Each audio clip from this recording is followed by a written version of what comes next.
Greetings, everybody. Dear friends, as you know, 21st of February is the National Language Day announced by UNESCO. And therefore, we dedicate this event to our national language. I would like to extend my sincere gratitude to the Council of Europe. Providing support, technical support, logistical support, translation.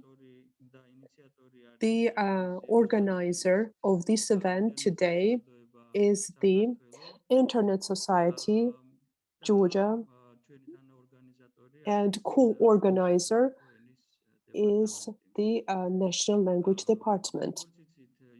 As you all know, State Language Department. As you know, UNESCO has pretty dim prognosis. In 2100, half of the languages existing today will be inactive languages, but more pessimistic prognoses are available as well, that 90% will die out.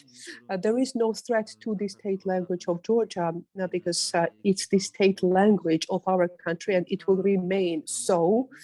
However, as for the application, the area of its application may be restricted unless we have digital resources available in the Georgian language and Georgian language should absorb new technologies, voice synthesis and voice recognition software. So we have wonderful speakers today. I think this event will be extremely interesting and will share a lot of thoughts and ideas. Now the floor is given to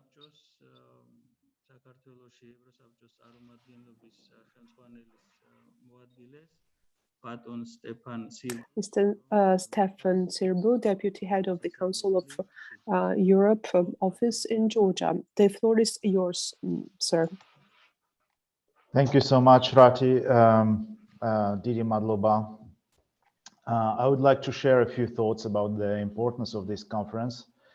The right to access to internet was recently enshrined in the Constitution of Georgia in a provision that reads as follows: everyone has the right to access and freely use the internet. This way, Georgia is one of the few states incorporating this right in their constitutions. And this right stands there alongside the right to freedom of opinion and freedom to receive and impart information, and all other constitutional rights of Georgian citizens. This is a good example of how rights of individuals evolve due to the technological progress. To quote the European Court of Human Rights, the ECHR has noted that the internet, sorry, I had some echo. There is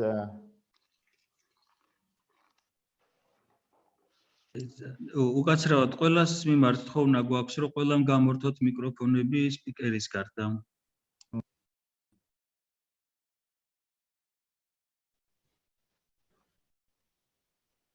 Can you hear me? Yes, please. Yes, now they're all muted. So the ECHR has noted that the internet has now become one of the principal means by which individuals exercise their right to freedom to receive and impart information and ideas. It also highlighted that it provides an essential tool for participation in activities and discussions concerning political issues and issues of general interest. We are all aware that ensuring a strong internet that is open to everyone, trustworthy, driving innovation and opportunities is an extremely complex task, and such a task is tackled at a global level by community actors like the Internet Society, but also at national level. The Georgian lawmakers have set a very ambitious goal, And to achieve this goal and meet the criteria outlined in the amended constitution, a number of decisions must be made in the field of internet. For instance, in the field of language technologies, and we're going to speak about them today. Georgia has a complex language landscape which must be taken into account. The Georgian constitution prohibits discrimination on grounds of language and places an obligation on the Georgian state to respect linguistic diversity. These rights can only be guaranteed from a technological point of view by an unbiased use of artificial intelligence in language technologies. And needless to say, it has to be ensured that the decision-making process in this field is a democratic one. This is why today's conference brings together the representatives of public institutions, civil society organizations, private companies, academia, as well as the general public. And I think that it's an opportunity to set up a platform for exchanging ideas on the instruments to be used for further promotion of Georgian language, as well as languages of ethnic minorities in the internet space.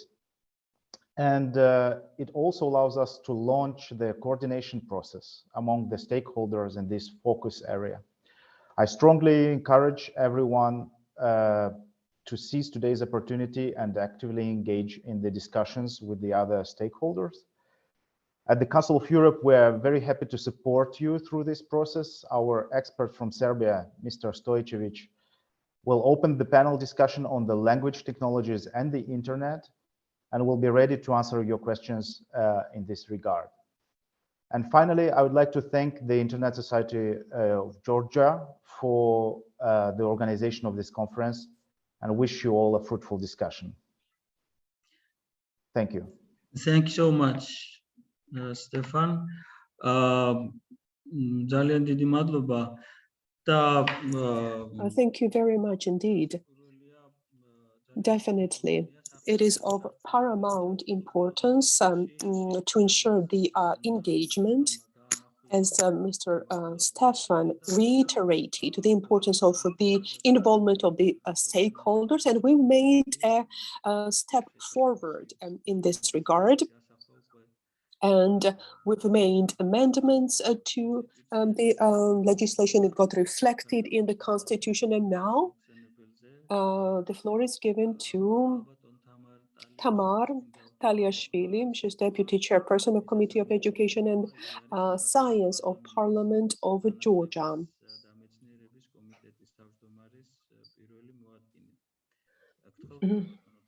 Please, Ms. Tamar.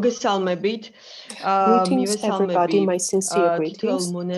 I would like to greet every single participant of this event. Thank you very much to the organizers, and I would like to extend my gratitude to the Council of Europe for their tremendous contribution and robust support. And thank you very much to Mr. Stefan. You, sir, laid important emphasis on key issues. I would like to mention that recently, Council of Europe, Parliamentary Assembly of the Council of Europe, I was selected as Media and Public Outreach Subcommittee chairperson. I was elected as a chairperson. Why I'm mentioning this fact? For the Council of Europe, media and information, dissemination, freedom of information is one of the pillars of and dimensions of democracy. And definitely, internet access and availability is the fundamental right of citizens in order to express ideas freely on internet. Definitely, or in internet space, we all agree upon this. And the Constitution of Georgia has become one of the progressive legal structures as the rights got reflected in our Constitution Constitution. არის As for the ძალიან დიდი. challenges with media გამომდინარე ამ and freedom of სულისენიდან, information გამომდინარე in მუხარებიდან მედია სივრცეში internet, there are a და lot of აქ ძალიან challenges მნიშვნელოვან and როლს hate language and თამაშობს so on so forth. And key გლობალური role is წვრილიდან, გლობალური played from თვალსაჩინოდან the global მშობლიურ perspective is ენაზე played აზრის გამოხატვა. ანუ რაც უფრო მეტი the შესაძლებლობა fact that you აქვს are able to express yourself in your მოქალაქეს, რომ თავის native ენაზე language. გამოხატოს, მით უფრო When the citizens are ნაკლები given the არის possibility აი and the ესე right to ვთქვათ express their ის thoughts and ideas on ვთქვათ internet წესრიგის in საინფორმაციო their სივრცეში, native language, ციფრულ სივრცეში წესრიგის დარღვევა. it ensures kind of a balance in the ქვეყნის digital space. გადასახედიდან From our კი perspective, ამ from the განზომილებას national ემატება perspective, this dimension is ჩვენი ანუ ქართველისათვის, added საქართველოს by, მოქალაქისათვის აქ for the გულისხმობა citizen of ნებისმიერი Georgia. I mean, მოქალაქე, ნებისმიერი ეთნიკური any კუთვნილების citizen of თუ Georgia, სხვა regardless of და their აქ ძალიან მნიშვნელოვანი ethnicity, არის ჩვენი იდენტობის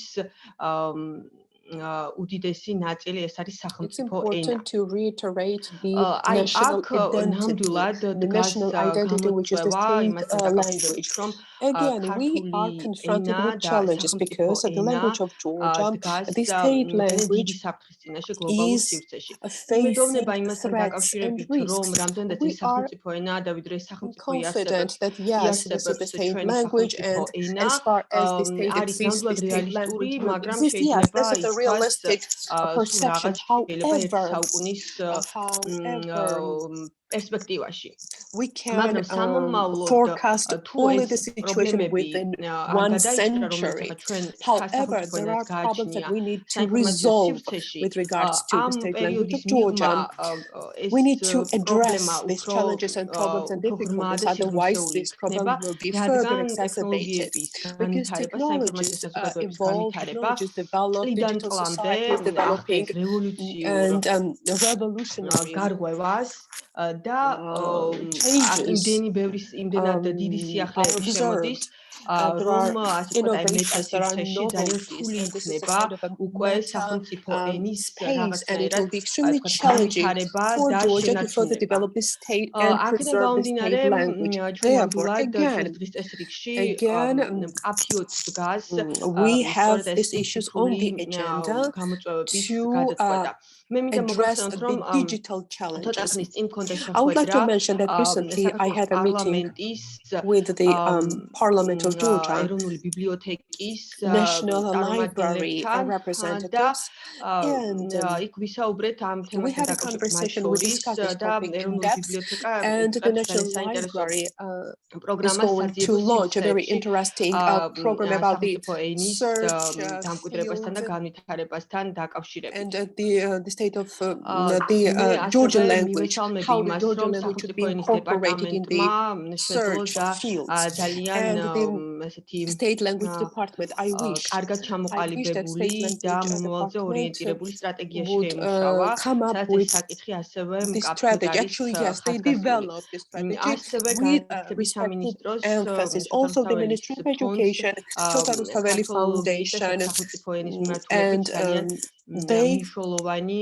გრანტები they და made აქტიური პროექტები significant აქვს progress, განერტილი. and they developed მე a wide ვფიქრობ, range რომ of ჩვენ interesting programs and გვჭირდება აი ამ initiatives. I ყველა think that სხვადასხვა we მიმართულებით, need თქო, ახლა მე ამ ჩამონაცვალში ყველა არ მომიწურავს, we need მაგრამ it's აი a ამ long ყველა list of the stakeholders. მიმართულების However, კონსოლიდირება, ანუ we need to ძალისხმევის consolidate our მაქსიმალურად efforts. We need to კონსოლიდირება, work in რომ concert სახელმწიფოს in ყველა order to შტომ, ყველა უწყება მიცოდეს to მეორე make რას sure აკეთებს, that რათა roles ჩვენ დრო and არ დავხარჯოთ, responsibilities are ადგილი არ well გქონდეს delineated in order not to დუბლირებას waste და time, not to ერთიანად duplicate შევძლოთ efforts, and გამოწვევების გადალახვა. to take ცალკე concerted ხაზგასმელი efforts in არის order to overcome challenges. უშუალოდ სამოქალაქო Again, I would like to საზოგადოების mention the როლი civil და society იმ and the role of the ორგანიზაციების, civil ამ შემთხვევაში ჩვენი ორგანიზატორის society როლი და სხვა and ასევე the role of the არასამთავრობო Council of სექტორის Europe, non-governmental გაერთიანება და organizations. შემოერთება ამ Again, ძალისხმევაში, რადგან ეს არის efforts ერთიანი should be გამოწვევა ჩვენი სახელმწიფოსთვის და combined კიდევ in ერთხელ order ვიტყვი to ჩვენთვის confront with უპირველეს the ყოვლისა არის national იდენტობის challenges. This is საკითხი.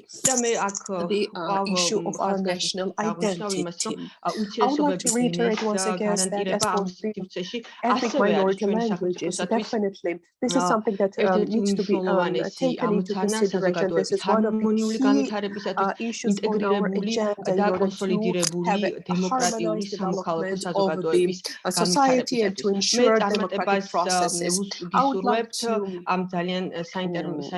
wish you success in this interesting endeavor, and we are with you and definitely will continue working with you and provide support. Thank you very much, Ms. Tamar. It's wonderful to hear that now you're leading the subcommittee Council of Europe.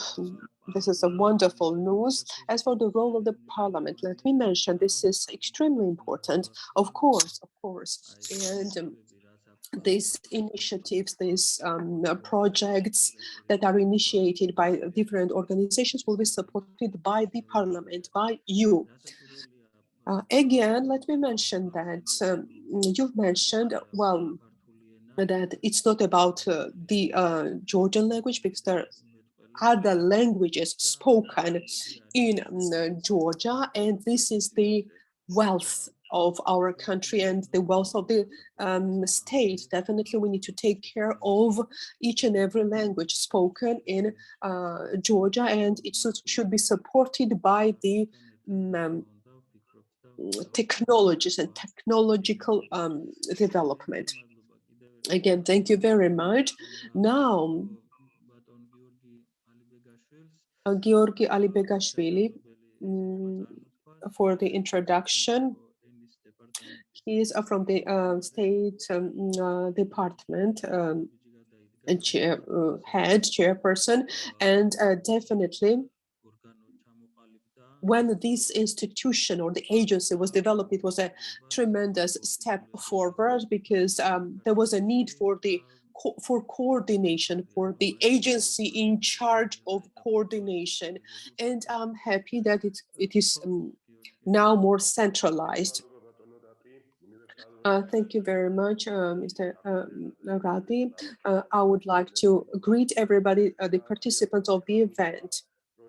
It's worth mentioning that I'm so happy that our event is so representative and the engagement is so high. I would like to mention again that the state paid special attention to the state language.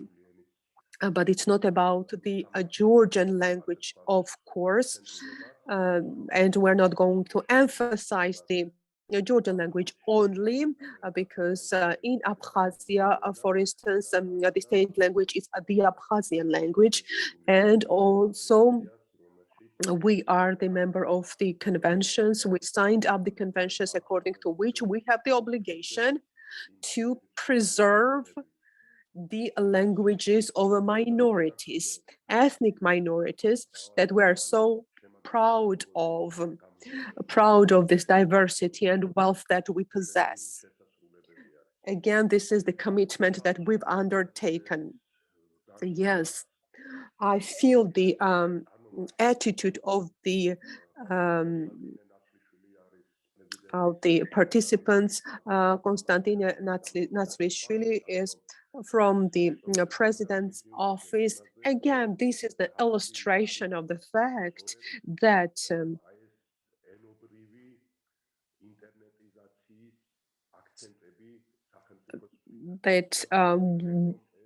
we pay special attention and prioritize the internet space and the Georgian language and related opportunities. Now, yes, definitely the Georgian language is the state language, but nevertheless, we need to keep up with the current trends, digitalization, internetization, that would reinforce the development of the Georgian language. On the 27th of December, with the support of the Prime Minister and the Cabinet of Ministers, 10-year national program was approved, strategy was approved, which encompasses step by step processes, what should be done in order to achieve the final result, and how the final result should be achieved. And therefore, the diversity, internet space, and a lot of other issues are incorporated.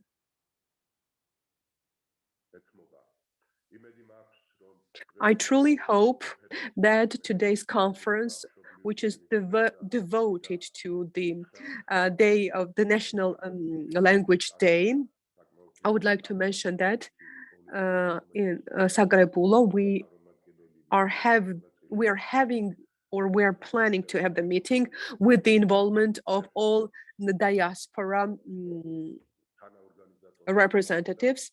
We are co-organizers of this event, which means that this is something that we support. We support the government of Georgia. It will be supported by the president, by the ministers, by the parliament, the language development and related technological developments. I wish you success. Thank you very much indeed, Mr. Georgi. As for the state language strategy, which was approved by the government in December, is of a vital importance for everybody. It's a handbook or manual, and definitely strategy that you mentioned and is under development is important as well, because it gives more specific guidance about technological support for the language of for the state language, for the language of Georgia.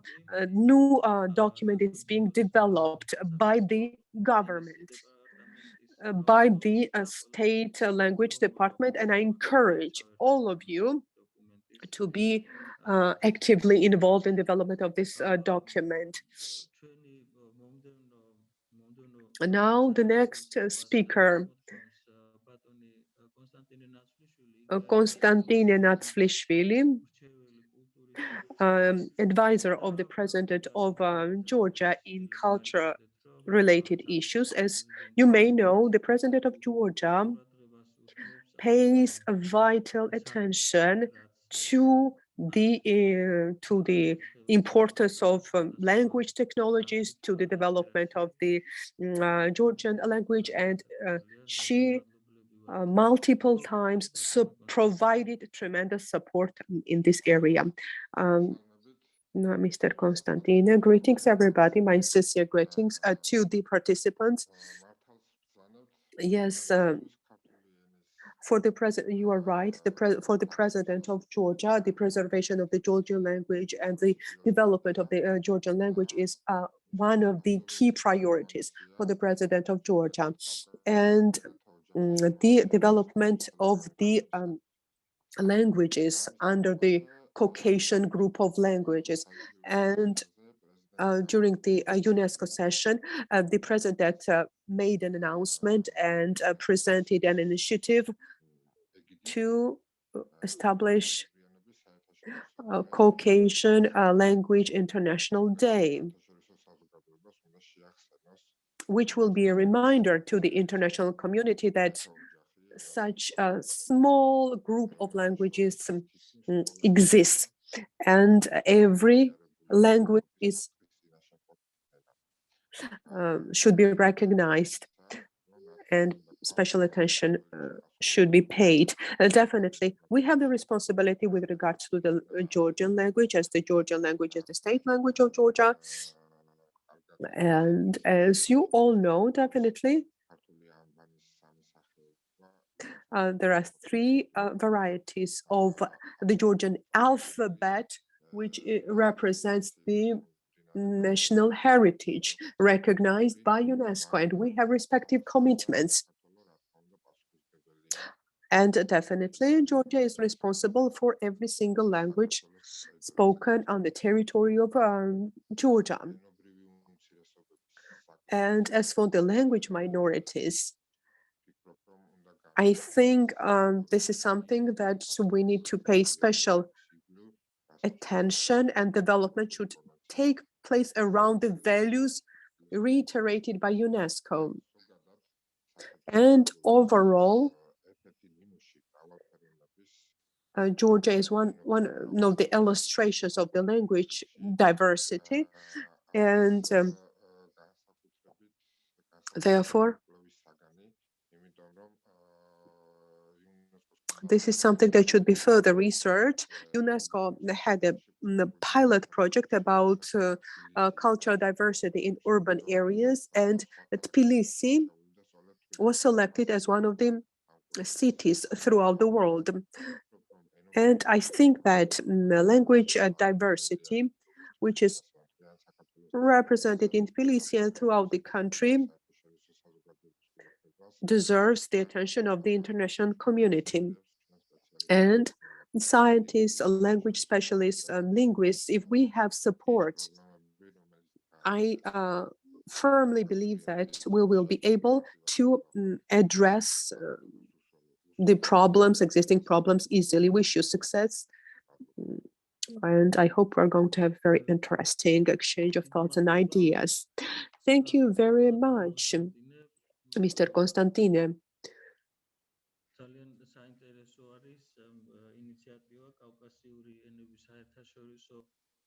Yes, it's interesting to hear your initiative. And we're responsible not only for the Georgian language, but for the Caucasian groups of languages. And we need to do our utmost in order to preserve the wealth that we have. Thank you very much for this support, for this tremendous support, and for the Parliament of Georgia, for the President of Georgia. Yes, it is of paramount importance, and we're going to continue our collaboration, how to deal with the threats posed by top technologies.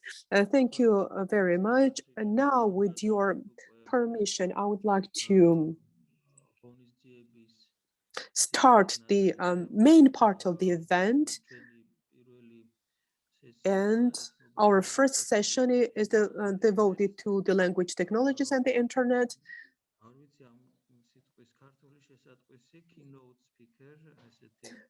And we have the keynote speaker.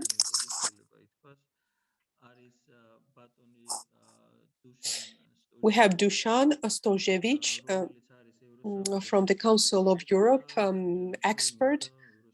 And again, thank you very much to the Council of Europe for such a tremendous support. But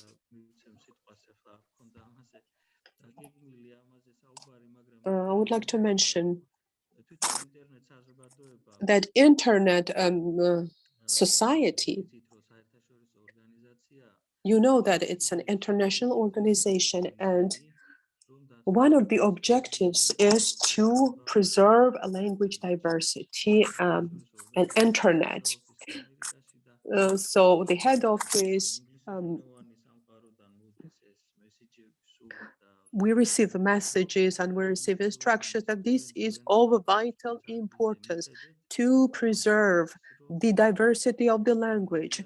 And we receive these recommendations in order to neutralize the threats that may occur. And yes, we do our utmost. Now, Mr. Dushan. Okay, thank you. I'm Dusan Stojic. I'm from Serbia, and I must apologize immediately. I am on airport. You see the real background behind me.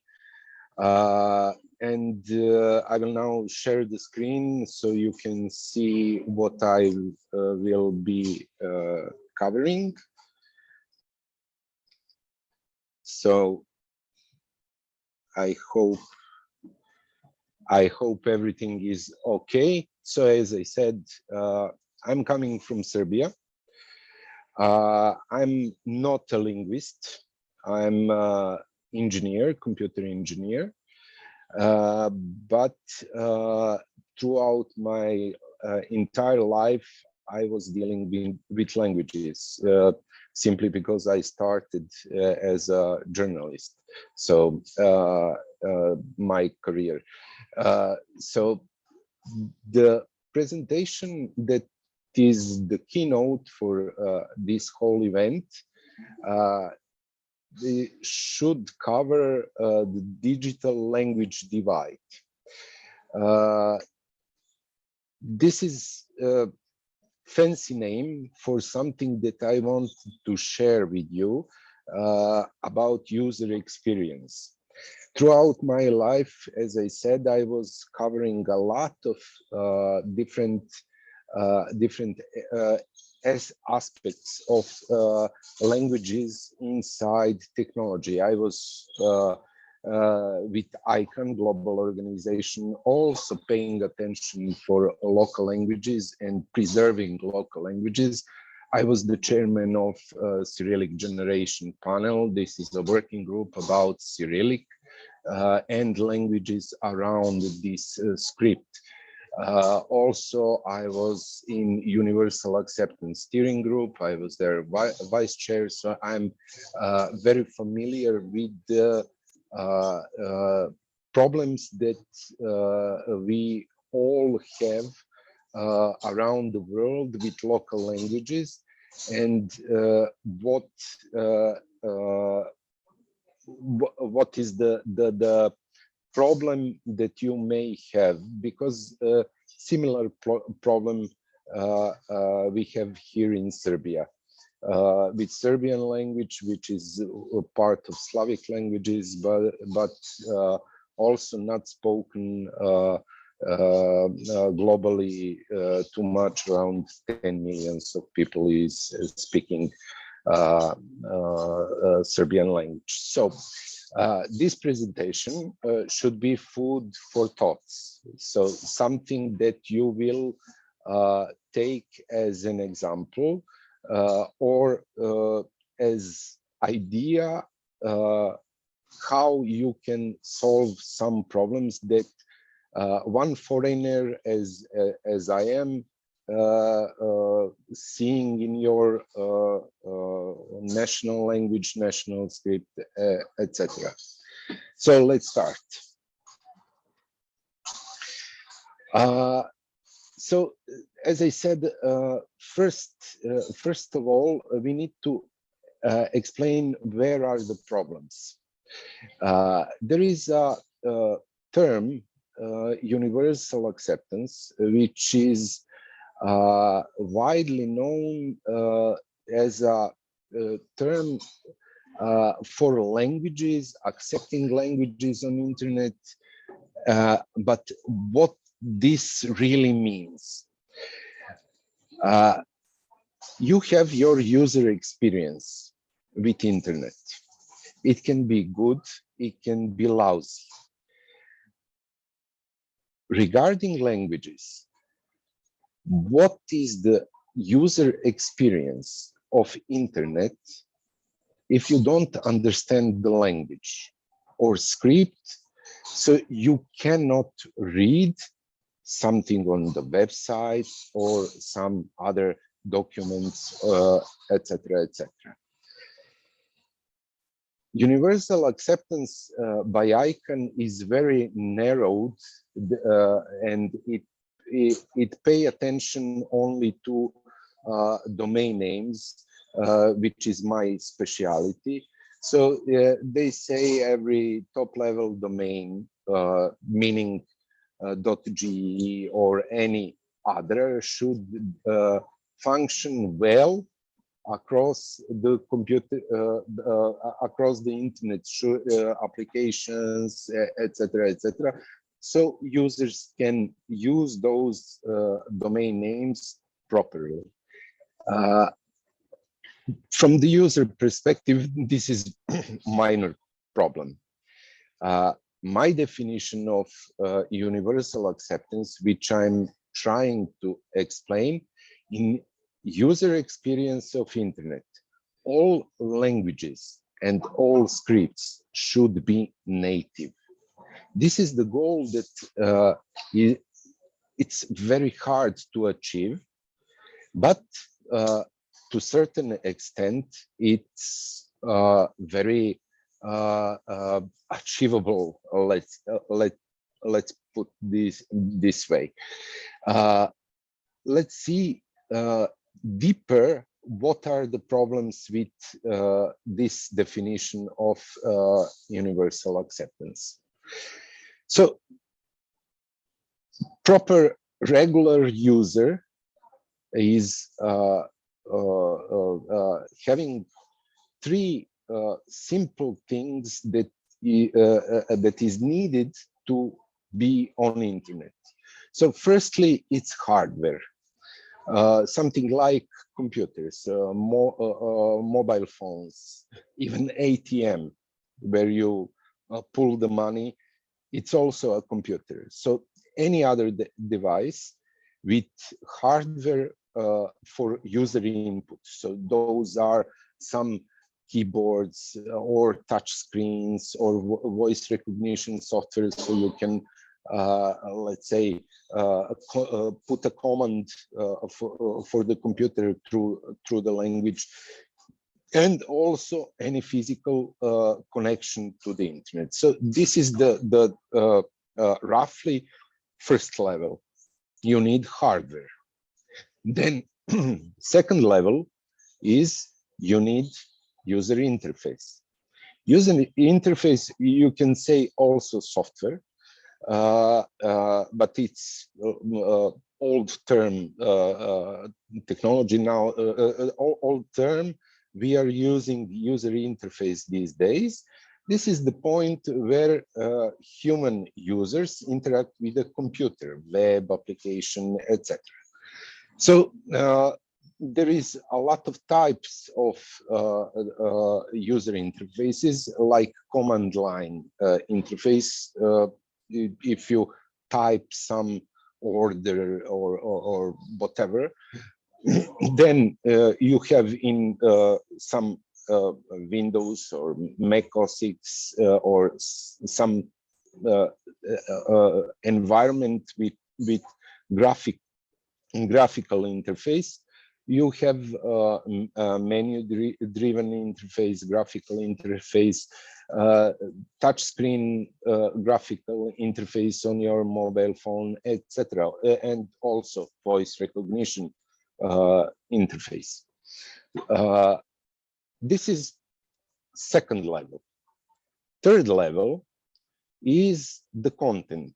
This is the reason why users are going to internet. To have something to read, to watch, to talk, to interact, etc., etc. So those are three major components of connecting to the internet for a proper user. On each level that I mentioned, we have problems. Before we are going to problems, I think you all know those facts that I, as a foreigner, I'm seeing about your language.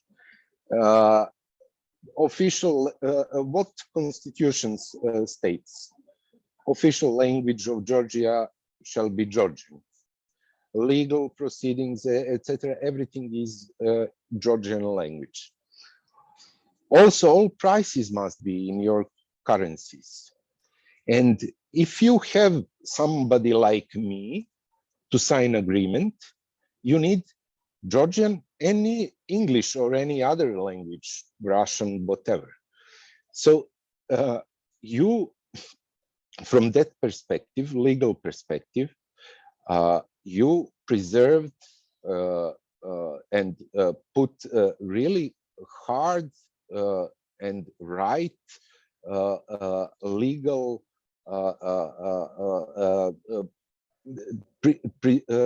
legal things that will preserve your language. So it's all okay.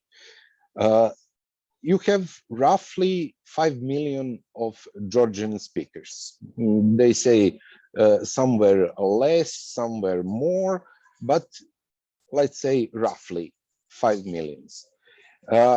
you know, your script is for me very hard. I cannot read, although I know it's alphabet, so it's not something like sign script as China, Japanese, etc. But it's not readable for other people. But what you did for the script, it's under UNESCO protection, so it becomes heritage, cultural heritage. Every single nation is recognized by culture and language, and your language and your script is now cultural heritage. So when I was in Tbilisi, I saw that signs on the streets are also in English, or let's say in Latin script. There is a transliteration to Latin script. This is for tourists like me, and you have some minorities. From my perspective, I saw those two minorities, and I'm familiar with their languages. This is something that you all know, but I wanted to share with you how you are seen outside from somebody like me, somebody who is not Georgian people, not from Georgia. Also, I wanted to share some numbers, and there is some very interesting numbers that you need to know, and probably you all know these numbers. You have a very high rate of internet penetration. You have extremely high rate in mobile subscribers, and there is some interesting let's say facts about your market, internet market, that over 2/3 of Georgians access information on public affairs using social media platforms. So in Georgia, social media is becoming a crucial carrier of news. 1 out of 3 digital media users are accessing websites daily. Facebook is the most popular platform for you. You have also popular platforms, Messenger, Facebook Messenger, YouTube, Viber, WhatsApp, and the Instagram, in this order. So the crucial part of your user behavior is very groups, let's say they have a very big role in your internet market. So the other statistics that I wanted to share with you is something like that. Over half of your internet users are frequently read news headlines, probably by clicking on Facebook, and news agency websites have some of the highest web traffic on your market. Digital platforms digital platforms that your users are using is mostly on those social media. And interesting for ethnic minorities, they are based on local news, on local news media outlets on internet, and this is, let's say, something that ethnic minorities are doing. They are not connected to Georgian market, but to their local market, or maybe countries from your neighboring countries like Armenians, etc. This is those stats that I mentioned have the role to you need to be aware who is your regular user, what he is using, how he is using. And now let's see the problems, what you have. In hardware, you have keyboards, QWERTY, standard is QWERTY, and you have keyboards who are on laptops, and you can see on the picture this is given to students at school for free, and you can buy it also on stores. And even the parliament currently have that project to push more Georgian keyboards everywhere. But still, this is the problem for your people. And the spread and the numbers of Georgian keyboards is not enough. So you are aware of that problem because the parliament already is doing some projects about that. But this is the key issue regarding hardware, regarding computers. In mobile world, there is no such issue. You have on iOS and Android, you have Georgian keyboards, Georgian language packs, and everything is set for any user to use Georgian language normally on those platforms. Just a second.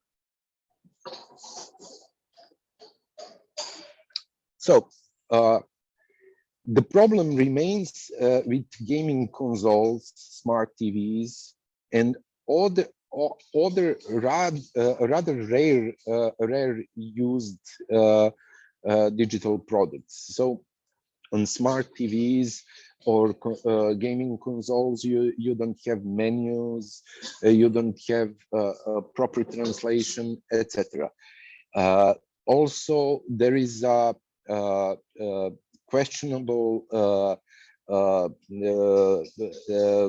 thing about users' guides and other documentation that is coming with hardware. Is it on Georgian language or not? So I have one suggestion for you, an official entity which will work with these companies on language popularization. To be precise, for example, you must have something about the quality. So all products that are coming to your market are put on some tests, etc. So let's say all products should have users' guides and all documentation on Georgian language. So and also menus, etc., etc., language language things, and you can work on that with companies. Second level, we said user experience and Georgian language. All operating systems natively supports Georgian language. So there is no problems in operating systems. I'm talking about Windows, Mac OS, etc., etc. But English, new generation uses a lot of English spoken words, and most interfaces on computers, phones, and other screens are either set to English, Russian, and then Georgian in that order. So why I am putting this? I'm putting this as really the influence of globalization. It's not globalization, it's technology that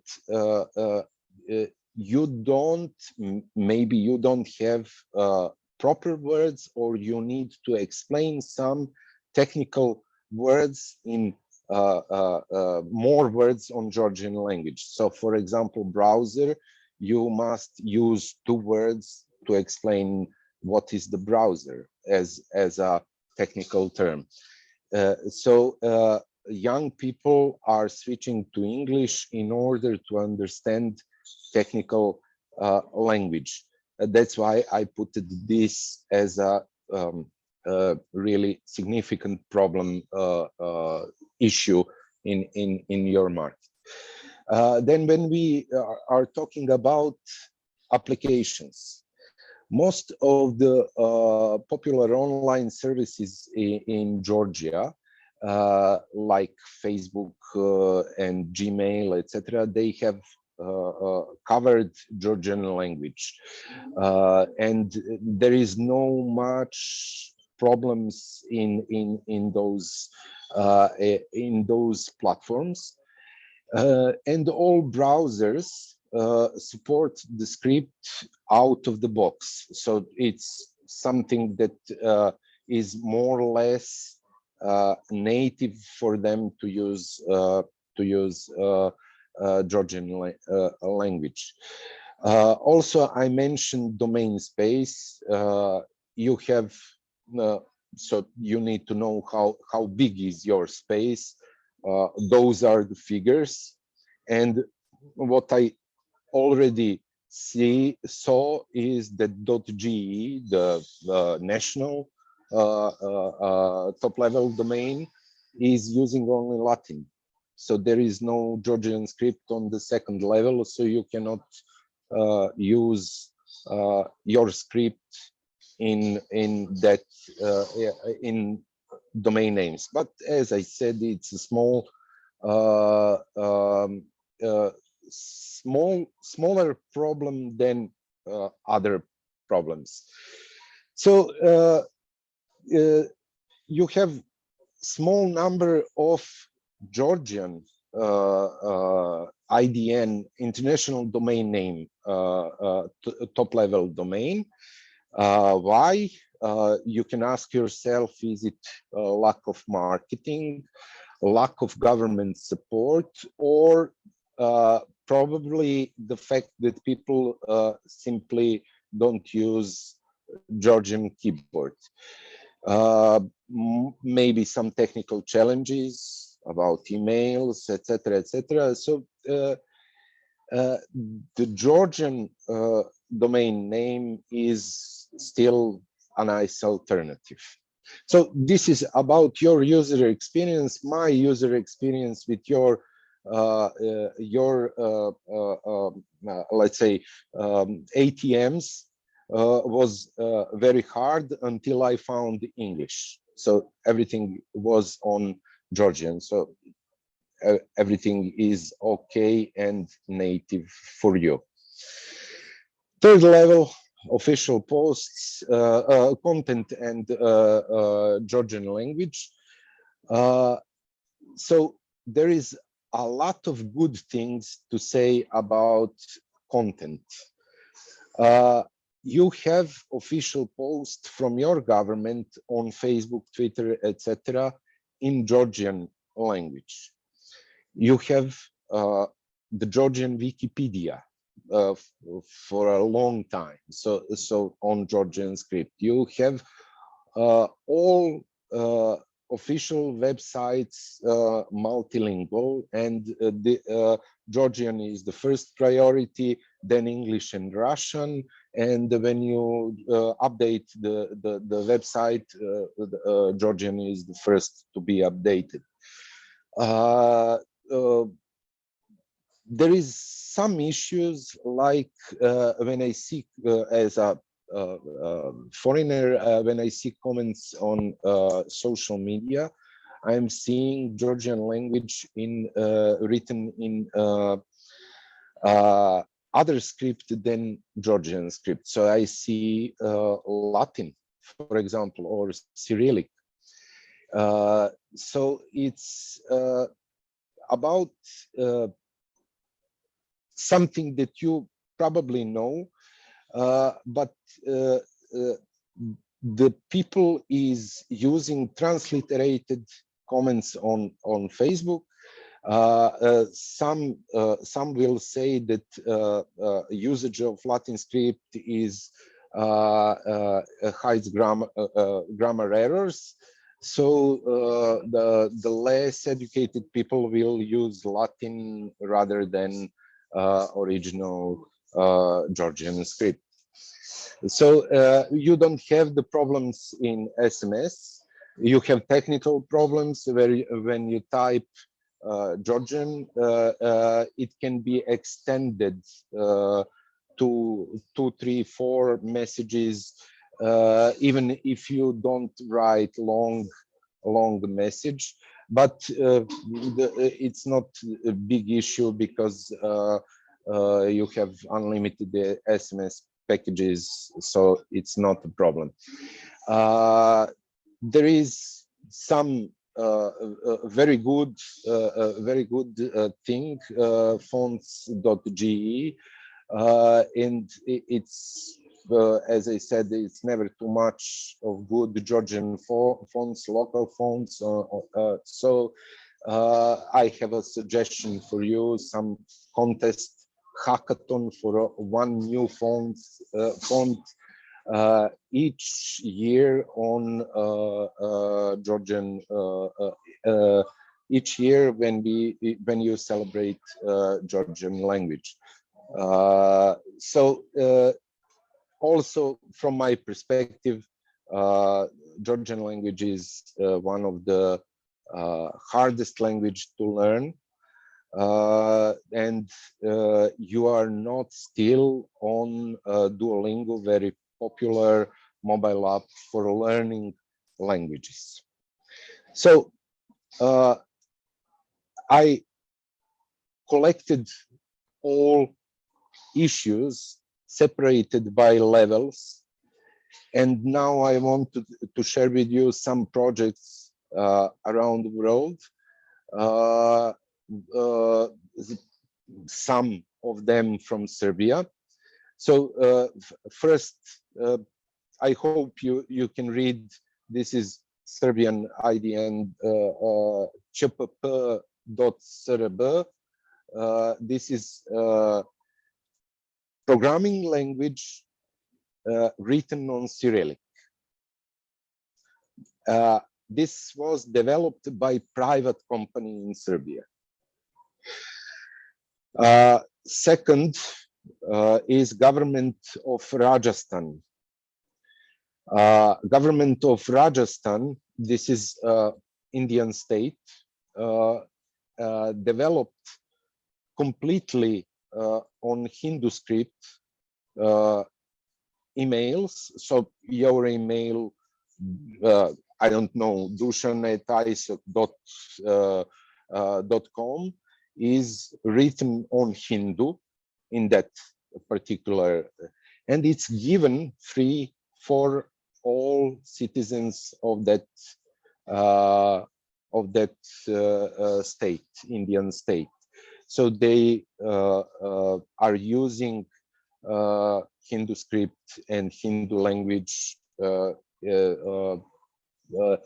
They are trying to cover the whole user interface with Hindu script and Hindu language. Something also as a suggestion for you, you mentioned a couple of times minorities. We have in Serbia 21 minorities, and we have done extension of table of symbols for domain names that will cover all scripts of all minorities. For example, Russians that or Bulgarians have their native script inside .serb Cyrillic one. If we are talking about other minorities that are using Latin script, they have their the whole their alphabet inside. They can use and register domain names under .rs. Next, in Bali, you have very simple but very useful digital cultural wiki for almost erased Balinese language, not culture, but just language. Very few of people are still talking that language, but they are trying to revive this language through digital cultural wiki. Also, on Thailand, you have annual hackathons for e-government applications. So, for example, for ID cards or something about health or something similar that can be done through internet. They have annual hackathons on domestic language. So all apps are on Thai.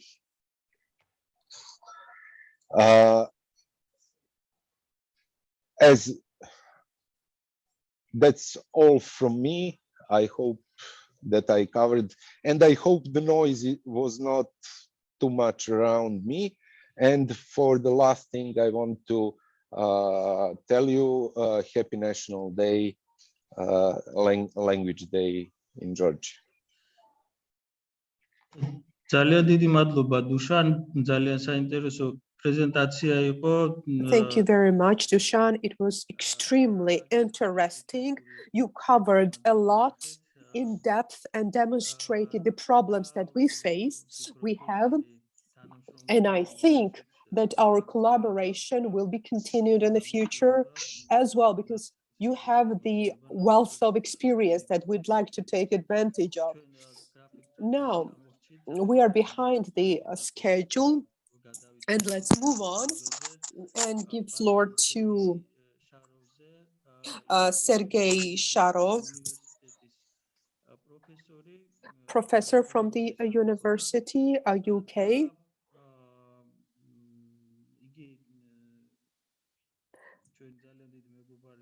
And he is a dear friend of ours. He attended a lot of events conducted in Georgia. He is familiar, he is cognizant of the problems that we face, and Dushan presented a technical perspective, and now definitely it's vital to hear from the professor of the languages. Thank you very much. Thank you very much, Rati, for this invitation. And I'm going to talk a little bit about the future. But before switching to talking about language, I want to mention a couple of things also in general about our place in the world.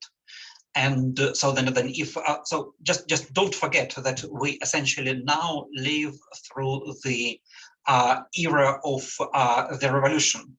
So so if you look back, the primitive societies, they did at some point they discovered farming, and this reduced problems with the possibility for the shortage of food, right? So that was the agricultural revolution. Then the Industrial Revolution came, and it provided the possibility for the mass production of everyday objects. And if you look around you in terms of what you have in your houses or in terms of our clothes, you can see quite clearly that this became widespread only with the Industrial Revolution. And now we are going through the age of the knowledge revolution.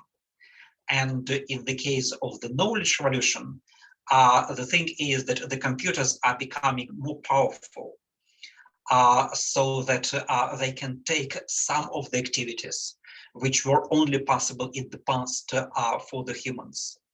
And this is where language becomes extremely important, because language is the main medium for human communication, and our societies, they are based on the assumption that we talk to each other, right? And when we talk, we use language. And then I will start by giving 3 examples of what the computers can do, and then what are the challenges in terms of the individual languages. Right. So one example is dealing with the document workflow.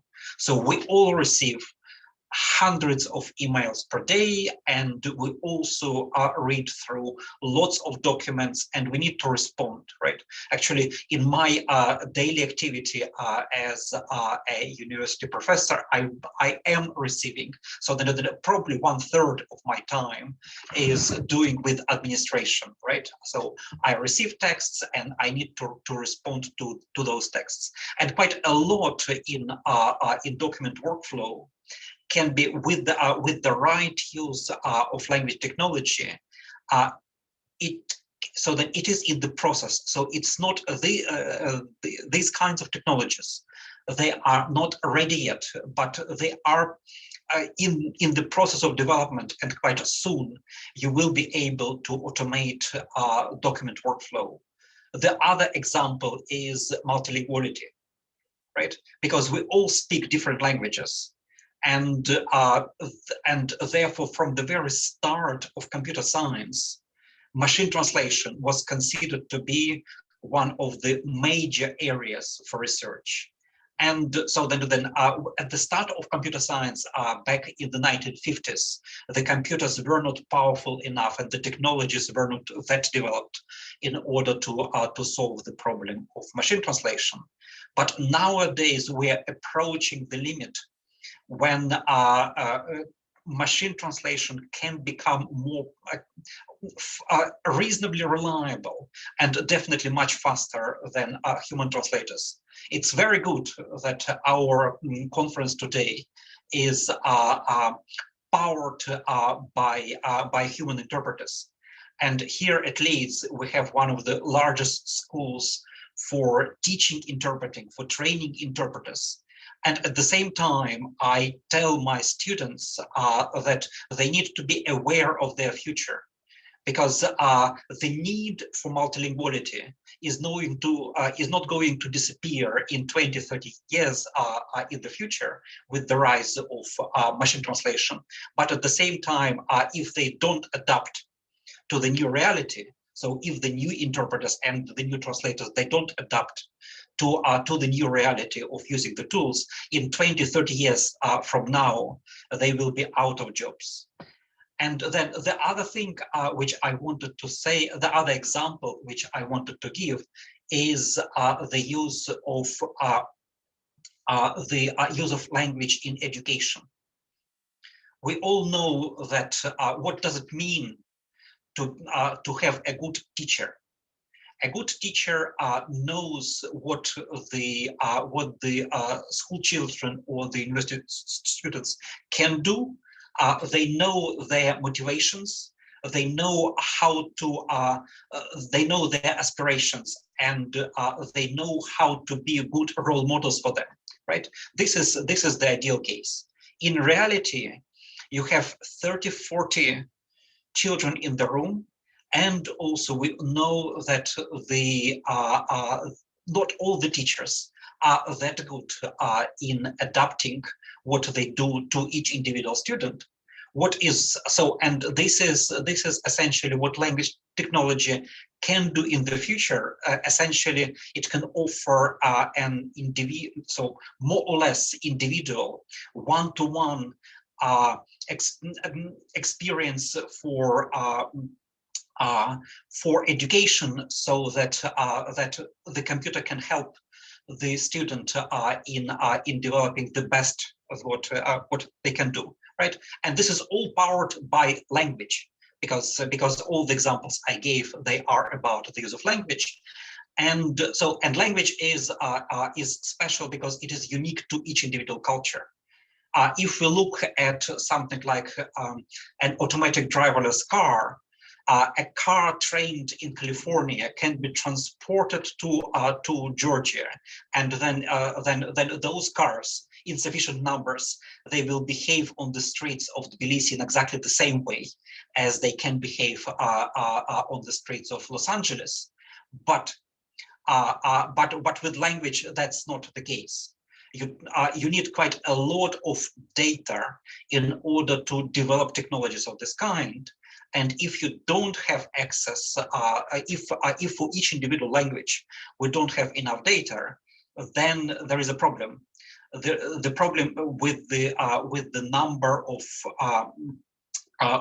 of users for those technologies, and also so what is the point of developing language technologies? It is to help people in their daily lives in what they want to achieve. And I gave 3 examples. So one example was a document workflow system. So if you in a large company or in the operations of the government, the possibility of automation of document workflows, so understanding, highlighting what is important in the incoming messages automatically, and then also generating drafts for what is coming out of the operations of this company or of the government office. So then this works as long as you have sufficient training data for this kind of automation. And if you and for larger languages, you can take this for granted that this is going to happen. For smaller languages such as Georgian, it's quite likely to be problematic. And in this case, it is possible, if not enough support is provided, then it is quite possible that in the future, some companies or even some government organizations, they will think about switching to using the languages for which, for example, office automation is supported. And machine translation is one of the examples. So for bigger languages, primarily for the languages which are either the languages of the United Nations or the languages of the European Union, you have sufficient training data. And this means that if you take machine translation from French, Russian, or Chinese, you're quite likely to get into English. You are quite likely to get fairly decent quality of translation.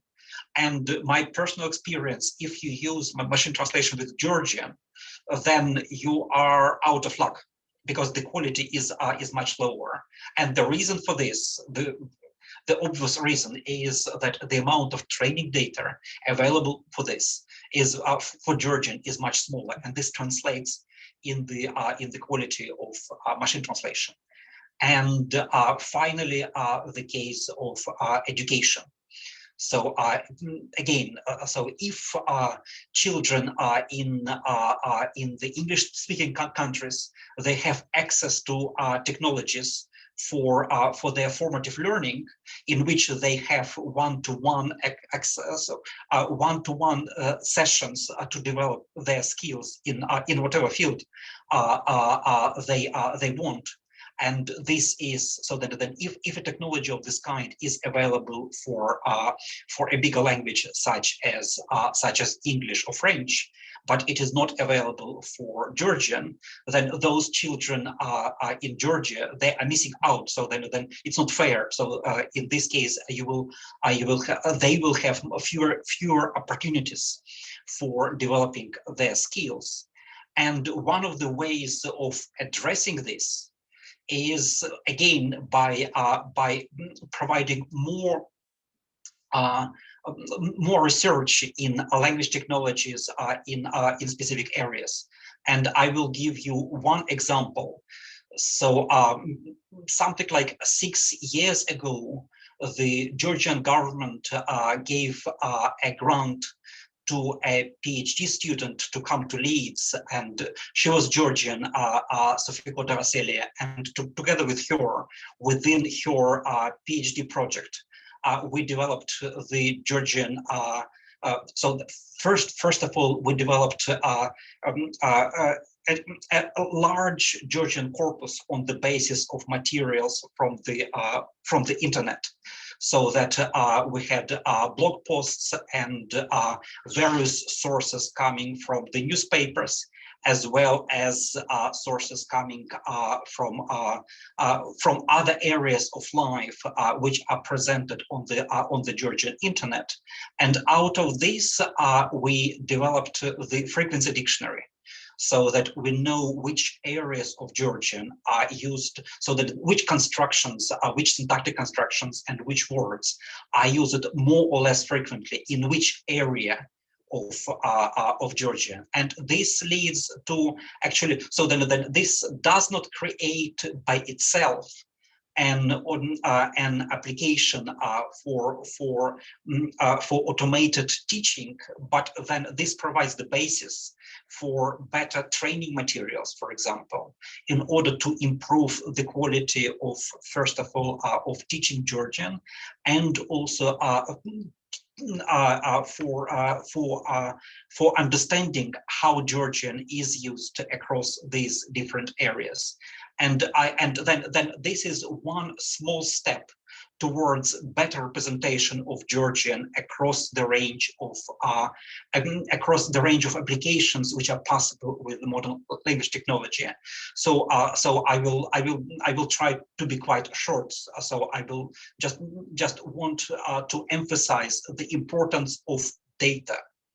So then each and every application in language technology, it is based on collecting data and describing data about language. And if you have sufficient data, then you can develop wonderful applications which can help in the long run in promoting the language as it is,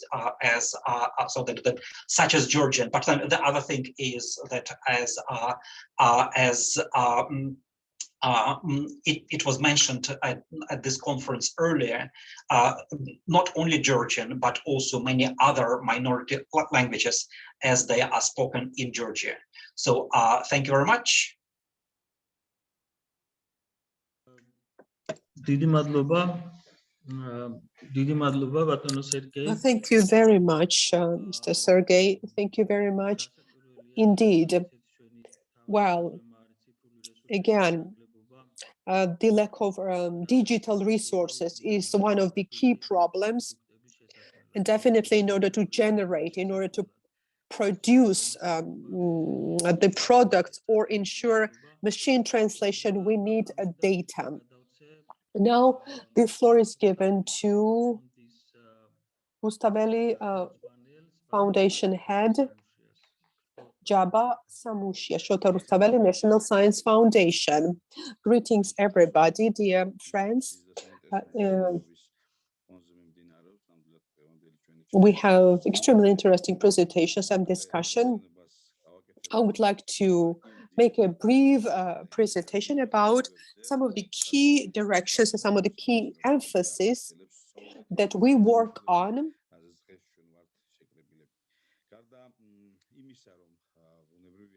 In addition to the fact that, yes, we listen to wonderful presentations, and yes, there are challenges associated with technical problems, but also there are some global challenges. So what is the strategy, government strategy? What is the government policy with regard to the state language or the Georgian language, and how to use these resources in the internet space? I would like to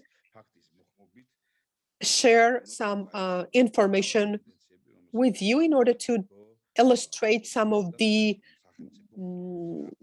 areas that we work on, focus our efforts on. From the very beginning, Tamar Daliashvili has mentioned that they provide tremendous support, and yes, indeed. And again, I would like to mention that the state language, we, Shota Staveli Foundation, announced a competition, probably grant bidding, and for the Georgian language, for the Abkhazian language, to collect data and to place this information on internet and to fill up the gaps that we have.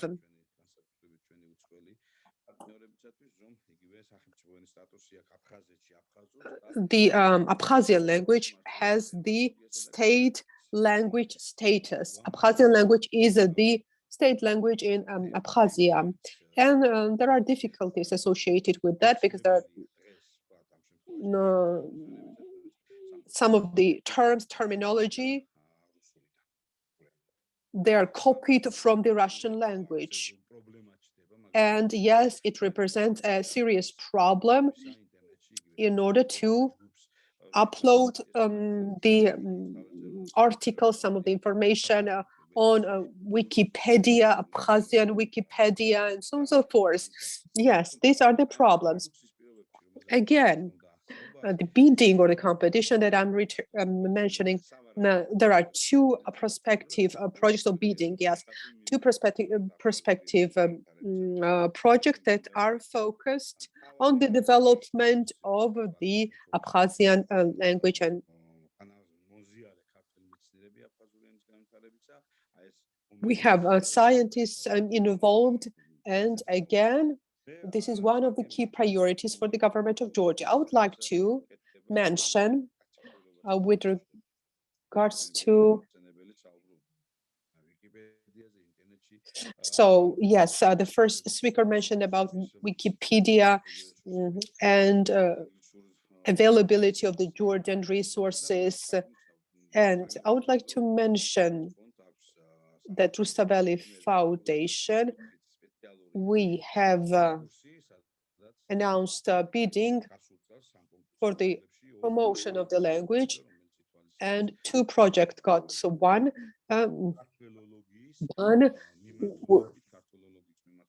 they will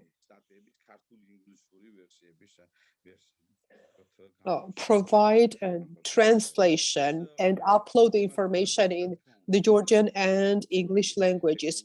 Definitely, it's related to the digital technologies. This is the part of our daily life. Without digital technology, without development of artificial intelligence, it's not possible to go further. And I would like to mention that our foundation is announcing a new bidding process, which existed, but we changed the content.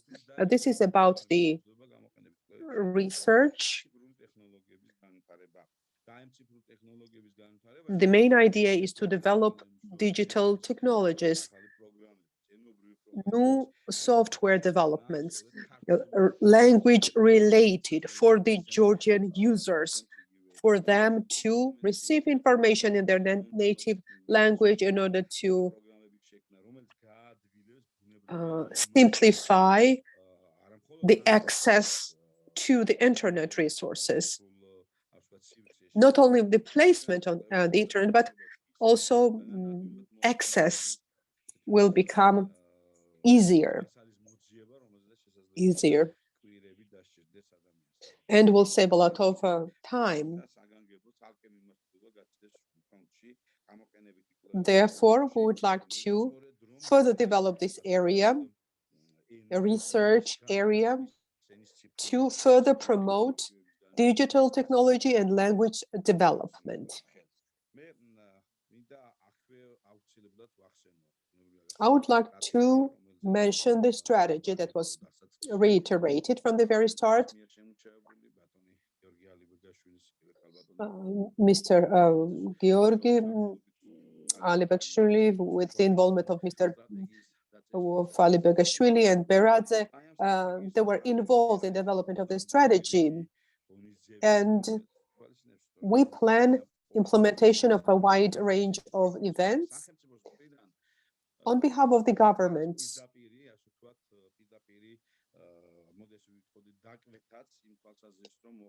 We are assigned to support language development and digitalization. It was mentioned about the group of Caucasian languages and development of Ibero-Caucasian groups of languages, and the Rustabeli Foundation. We plan to announce the bidding for the development of the Caucasian groups of languages.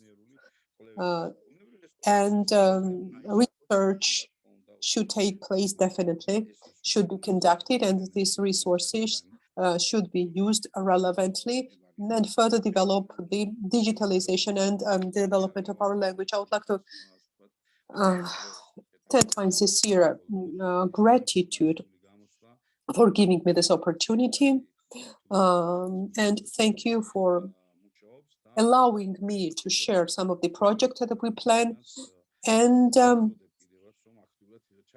I encourage all of you to be involved in the bidding process. You can participate, you can get access to the information, and your vision, your thoughts, and your insight will be important.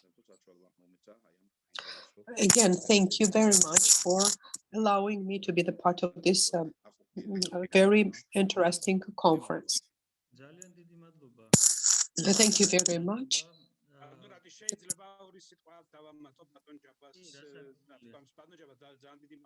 Mr. Jabba, thank you very much. I have an idea. We could develop the national library together with the language scientists and universities, the Abkhazian Language National Core. Yes, we work on digitalization, and for us and for Abkhazians, that would be the possibility to work together. So Abkhazian scientists will be invited, and we can develop this kind of national project with the involvement of Abkhazia. And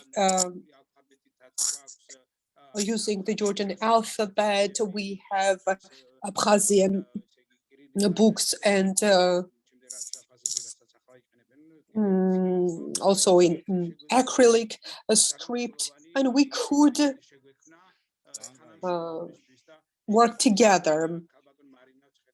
And Ms. Marina, others, I encourage you to consider this opportunity, and maybe we can do it together.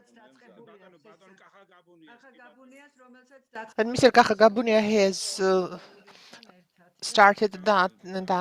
Okay, great, very good.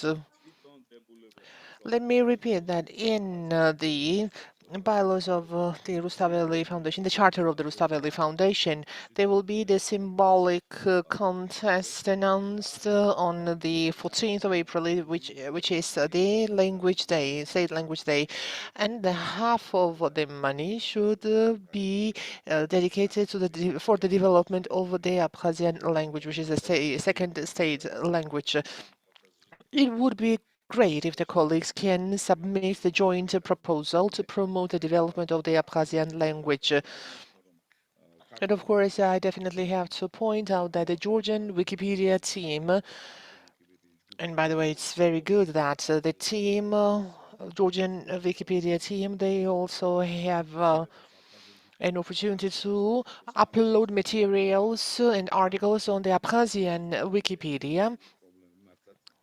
And the problems with terminology, they are really facing these problems with terminology. And what you said, that's a fantastic opportunity to expand the vocabulary of the language and to have it expanded in the space. Thank you very much, Mr. Jabba, and for everybody. You have communicated very important information. There's one thing. Unlike Chinese, English, French, languages like Georgian or some other languages of small nations or machine translation or the voice recognition, commercially it is not attractive for big companies or for small companies to make big investments into that. And here the decisive role is played by the state funding. The Rustaveli Foundation has to play the key role and the decisive role in tackling with the problems that we are discussing today in terms of the creation of digital resources or AI-based products. This is something that should be promoted by the state and through the Rustaveli Foundation, and they need to be funded like this. Let me also say that obviously the Rustaveli Foundation disposes of the funds that are allocated by the parliament, and Tamar Taliashvili is here with us today. The role of the parliament, as I have already mentioned in the beginning, is crucial so that the state can allocate the resources that will help the respective agencies to stand strong on their feet. Yes, I completely agree. As Jabba said, when we work on the budget, with the committee, we have it, and we are quite vocal about that. We always emphasize the issues of mobilizing the resources, and we always have our plausible recommendations. Thank you very much indeed, and it is critical to hear that whenever we have the meetings where the many stakeholders meet with each other and when we share information and set the plans for the future, of course we will have more meetings like that. And from my side, I would like to promise that when we have the next meeting, I will inform you about the statistics. What percentage of budget is spent by various countries in this respect, where Georgia stands. We should not go behind other countries, should not lag behind other countries, and of course our recommendations will be shared, and it is really very critical. Our conversation will remain just simple talk unless there are further follow-up steps by the states. Language is one of the key attributes of the state, and without language, we will not be a perfect state. If I may, this conversation is now touching upon very important issues. Mr. Radi, I would like to point out that From my perspective, როგორც ვთქვათ, პარლამენტის, as საქართველოს ისე ვთქვათ, a member of the ევროსაბჭოს საპარლამენტო parliament, ასამბლეის გადასახედიდან მინდა or აღვნიშნო, რომ also from the ძალიან parliamentary assembly მნიშვნელოვანი არის perspective ამ as well, it is პროცესში very important ახალგაზრდების to ჩართულობა და რომ engage the ჩვენ youth in this process, ახალგაზრდებისგან ამ საზოგადოებამ მოისმინოს ამ so that the საჭიროების შესახებ. communities როცა can საუბარია hear from the ბიუჯეტის youth about the needs. ესე ვთქვათ პარამეტრების დაგეგმვაზე, When we are მერწმუნად, planning the როდესაც parameters of the დგას budget, when we are drafting the budgets, პრობლემები პანდემიის garaშეც, ხო, როცა დგას even without პრობლემები pandemic, when we ჯანმრთელობის, have სოციალურ other დაუცველთა health მხარდაჭერის და problems სხვადასხვა or the საკითხები, issues about საზოგადოების supporting the vulnerable groups, დაკვეთა the მიმართული public არის იმ demand is წარმოჩულ focused გაზეთაფერზე on არსებულ these პრობლემებზე, რომელიც problems that we can see on მოცემულ the დროსა და surface სივრცეში არის in that აქტუალური. given moment of ამავე time დროს and ჩვენ space, which გრძელვადიანი are relevant თვალსაზრისით that time, რამდენად and it is აქტუალურია ის very საკითხი, important რადგან to ჩვენ discuss დღეს ვსაუბრობთ. this issue that we are now ამიტომ ისეთ რომ discussing, ამ საზოგადოებრივი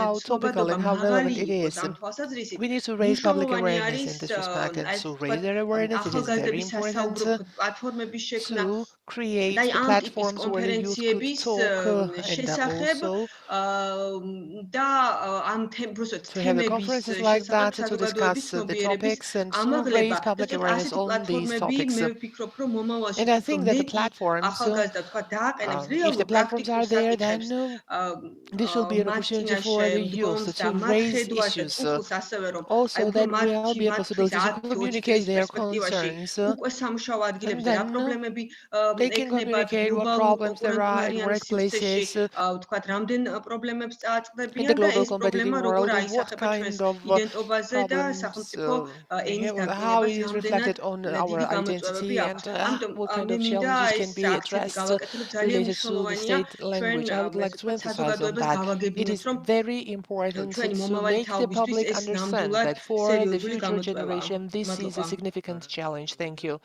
Indeed. Obviously, and one of the main goals of the internet community will be exactly this. I would like to assure you that the public awareness needs to be raised, and we need to understand actually what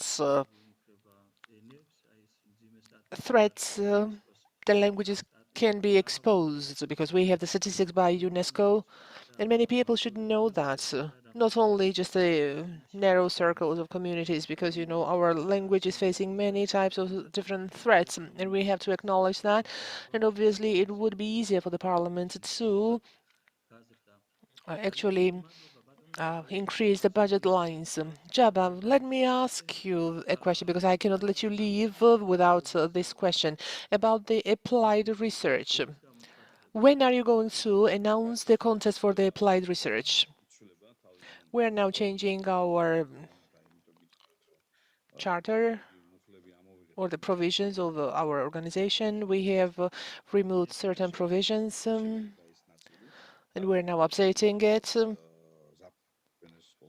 I think in summer, because we have it included in the budget this year.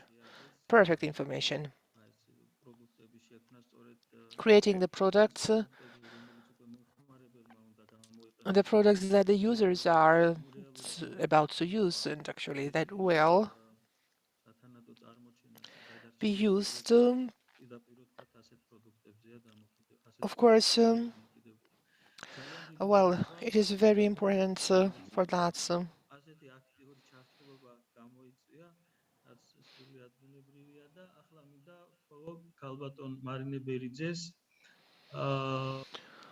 I would like to ask Marina Beridze. She is from the State Language Department. She was very actively involved in planning this event. I would like to thank her for this. Marina, thank you very much. And the topic of her speech will be the language technologies for 2022-2030 State Language Strategy. Hello, I would like to thank every participant and you, Rati, for organizing such an important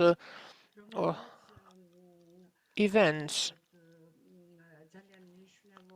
Our dear experts highlighted important issues, and they also raise some issues that could be food for thought in the future, but also they showed that in this strategy elaboration process, apparently we have been doing it right, and we haven't gone off the track. State language strategy, it has a very long name, but I will refer to it shortly as the state language strategy. It is envisaged in the legislation of Georgia. There is a law on the state language, and the state language department has an obligation to elaborate this kind of documents, to submit it to the government,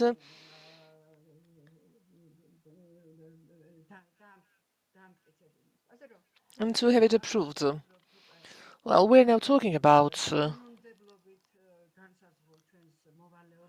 our statutory obligations and the plans, and now you have talked about the threats, and I would like to appreciate the pathos of Tamar when she said that we should not stop working in this respect, and constantly we should remind our citizens and government organizations, we need to remind them what kind of threats we are facing. This kind of situation analysis, studying the situation and the risks and threats and so on, that is already behind us because we addressed all these issues while drafting the strategy. That's already covered.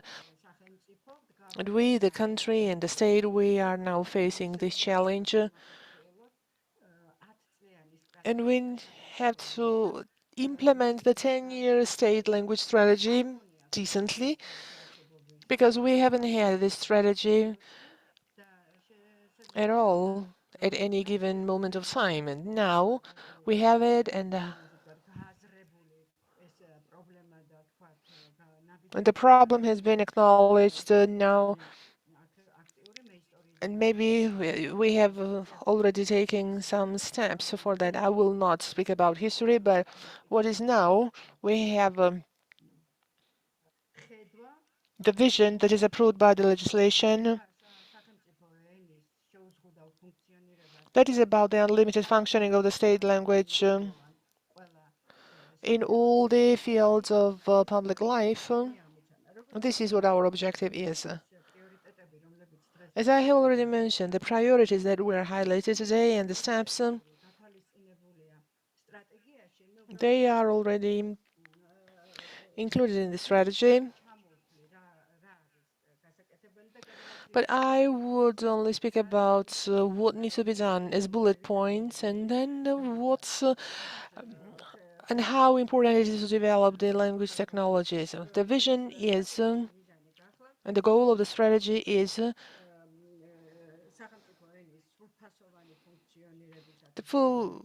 to create relevant conditions for the full functioning of the state language, and 7 objectives were identified for meeting this goal.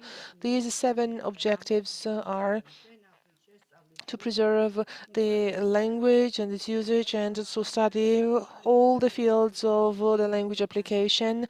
I know that I have little time,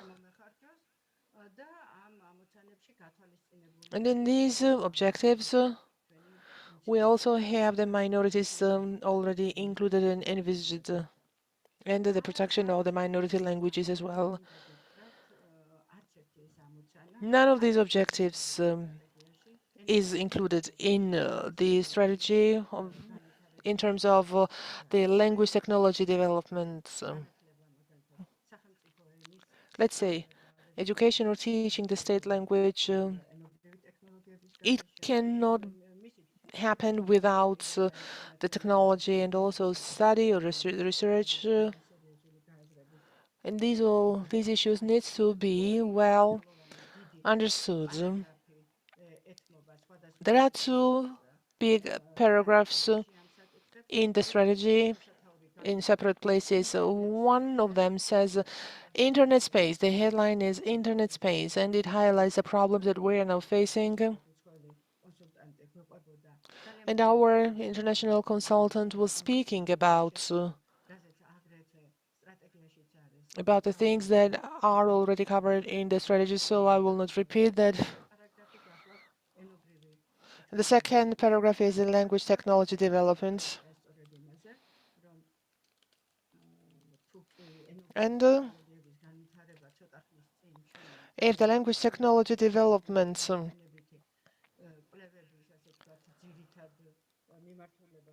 was the main area of applied research and so on, this is what we thought, but of two issues. Developing the internet space in the local language or developing the language technologies for all the languages. Nowadays, it is the part of the language policy worldwide. What I mean, the decision of the European Parliament about the digital divide.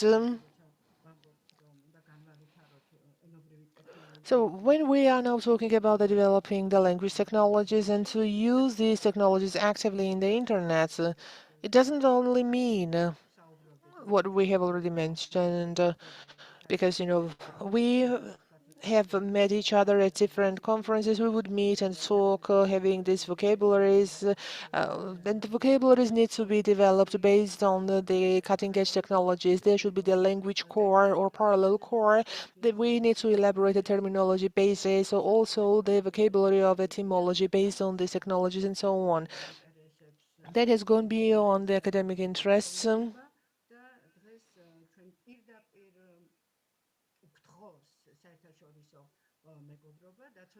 And the international community has a request, and this request may intensify in the future. So unless we have the technologies, we would not have any dialogue.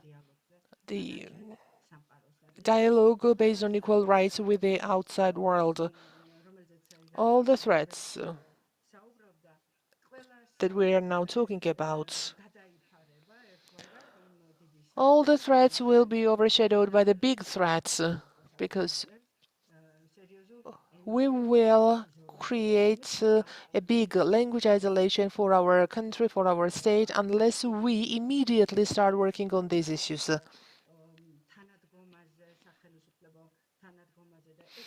It was mentioned, well, the state support, and this is one or the only safeguard, maybe we can say. One of the possible developments, because this is not the science that we may be using every day. And this area will not develop only based on the integrity and commitment of one researcher.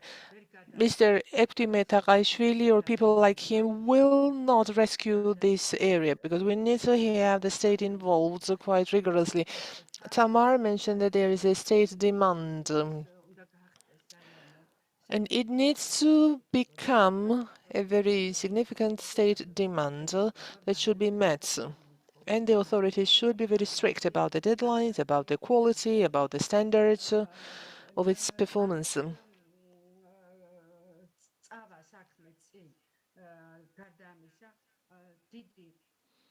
Otherwise, we may not have any progress.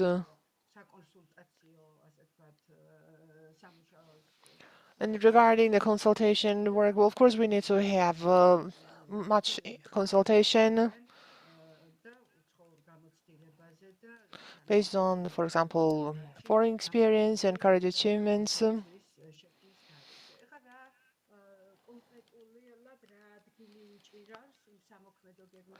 What about the action plan? We already have the strategy that was approved until 2030 inclusive. That's the 10-year strategy.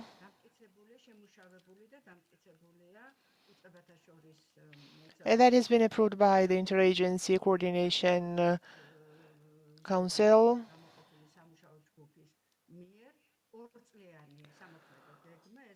There's a 2-year action plan, 2022. The strategy did not have any kind of budget support, and this is why this 2-year plan is distinguished.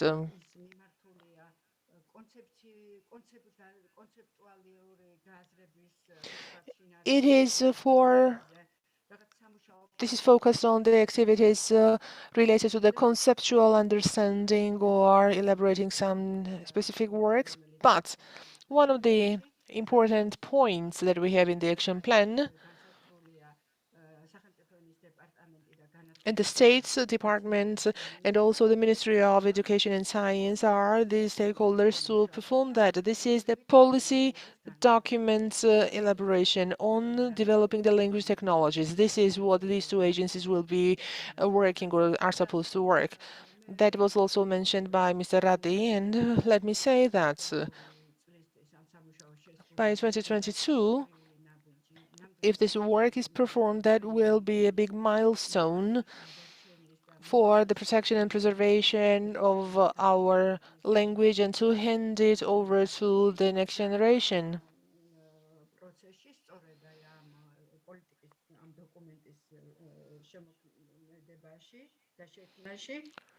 In terms of drafting this document, Tamar, as you have already mentioned in your speech, we need to have the public and the youth involved. And the authorities and the states, the governments, I wouldn't say the word support, but they actually should be involved. They should participate in all this.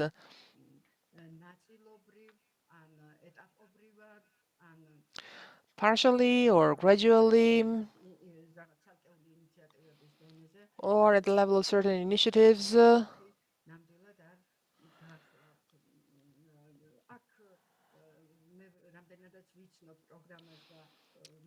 As far as I'm familiar with the program and I was involved in developing the program, I will not speak about the issues that are, of course, mentioned in the strategy and discussed in the strategy. And my colleagues will elaborate on that and give more insight. But as for the Georgian Wikipedia,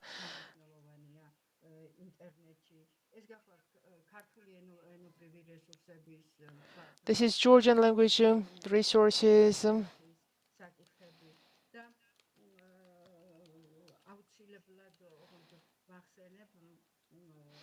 And let me also say and reiterate what Mr. Sergei Sharov was speaking about, automated translation, automatic translation. This is the closest shining star that we should be aspiring towards, and that should simplify the dialogue with the other world. Mr. Jabba also said something very promising.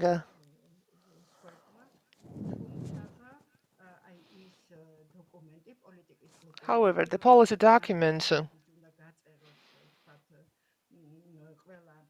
that should provide steps for all the activities in order to achieve our goals. We still have to elaborate that. It is not present now. One more thing and I'll finish. In 2013, there was a meeting at the Parliament of Georgia, and the meeting was focused on the language technology development. Mr. Emzar, you attended that event.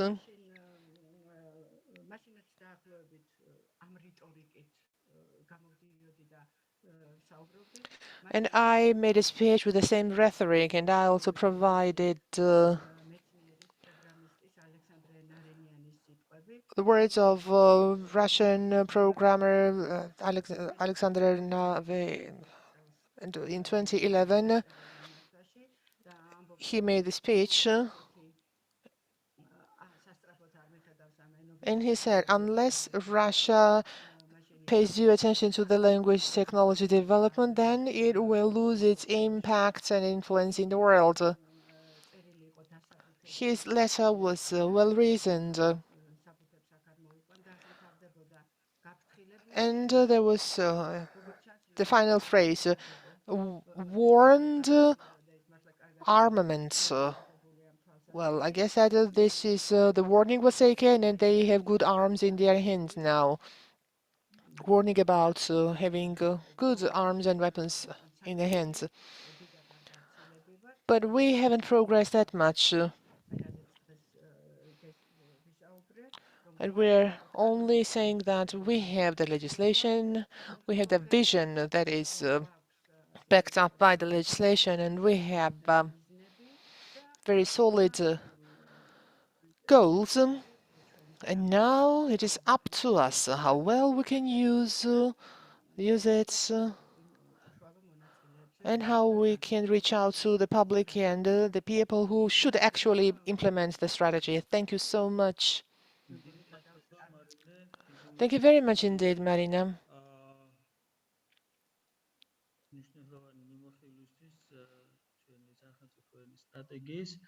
Thank you very much for the overview of our national strategy, and we are behind the agenda. There's one question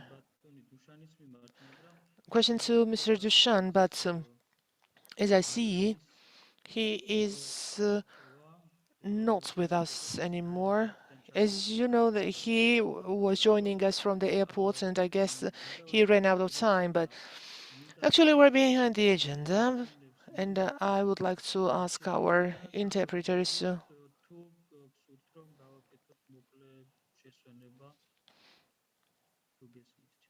yeah.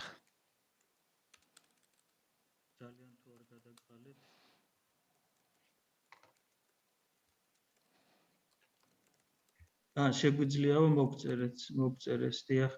ხო, ასევე თხოვნა არის რომ კითხვები მოგწერეთ. Also, there is a request, so you can send us questions in the chat.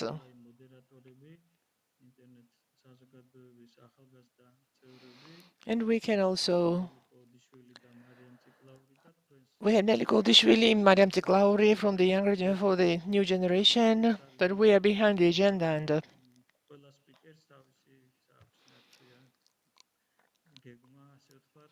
when we have the time designated for the speakers, and we don't want to lose any of the speakers because of the lack of time. And I would like to give the floor to Alenka Govčić-Kolić. She is from Ljubljana, Ljubljana National University, and specifically she represents the library. She is a research department head. Alenka, kindly over to you. Thank you very much. Thank you very much. Good afternoon, everyone. First of all, I would like to thank the organizers for inviting me to this webinar. I will share my screen. Just a moment. I hope that you see it. Is it okay? Yes? Yes, okay. In continuation, I will present the experiences of our library of, this is the acronym of National University Library of Slovenia, NUK, in the field of digital collections development. I'm coming from Slovenia. This is 2 million inhabitants country in Central Europe, and our library is located here in Ljubljana. This is the capital of the country, just to have an idea where I'm coming from. Here are some brief facts on our library. We have our library has two functions. This is the National Library of Slovenia. and is the library of the University of Ljubljana for humanities and social sciences. We are also the legal deposit library of the country, and we are building a digital library of Slovenia portal over a trusted digital repository for Slovenian culture and scientific heritage. We are also the national aggregator of e-content from the field of culture. And we are also coordinating one of the 8 Slovenian consortiums for licensed e-resources, and it's we are member also of IFO since 2003. The basis for NUC's collections development is the legal deposit law, which since 2008 includes electronic publications. The main criteria for a national collections building or Slovenica is Slovenian author, Slovenian language, or publisher located in Slovenia. Most of the digital contents are accessible through the digital library of Slovenia portal. On behind, there is a trusted digital repository system built or based on the Fedora platform. We support also automatic delivery of contents to the repository system through Svarog. This is the portal of Svarog, which has been developed for this purpose. And the digital library of Slovenia consisted of 2.5 million of pages last year. So there are some more data that you can also look afterwards if you are interested in. This is the statistic from our digital library. We started experimenting with Slovenian web archiving in 2004. Officially, we are harvesting the web since 2008, but because this is the date of the amended legal deposit law. It was also very important, the cooperation with the International Internet Preservation Consortium, IIPC, which developed many tools that we were able to use in our archive. The Slovenian web is harvested in 2 ways. One is selective harvesting and another is domain harvesting. Today we have about 60 terabytes of data as a result of harvesting. Here you can see the amount of data in terabytes produced by years as results of harvesting the Slovenian web. The selective harvesting, this is the orange part, is more extensive than the domain-based harvesting. This is the blue one, and this is the all together. Regarding the selective harvesting, it is done with the open source web curator tool. In 2021, we harvested approximately 1,662 domains, less than 9 terabytes. It includes different public sites, electronic journals, articles, blogs, and social media. They are available in our web archive through 12 thematic categories. In addition, we harvest political party sites, especially during the elections, Olympic Games, and other important events. In cooperation with the International Internet Preservation Consortium, we took part in joint harvesting campaigns for instance, Afghanistan regime change and the international response or Olympic Games, etc. Now, as concerned the .si domain, national domain harvesting, we for this harvesting we use Heritrix. This is also an open source tool developed by the IIPC. And so far we have collected about 15 terabytes of data. For each domain harvesting, we visit about 135,000 of URLs or sites. These sites, these URLs we get from the National Domain Register. And we harvest till the third level depth. The criteria or the limits are of 500 of megabytes and 10,000 of URLs for each website. And we have not yet implemented the depth duplicator, so we just aggregate the harvesting. The access to the web archive is possible with the Webback machine, also a product jointly developed by the IIPC. So let me show you some examples. Here is the landing page of our Slovenian web archive. You can search by text, any text. You can also access through different topics, 12 categories that we have organized the archive. And then you have special collections related to the elections, the alphabetic access of the sites.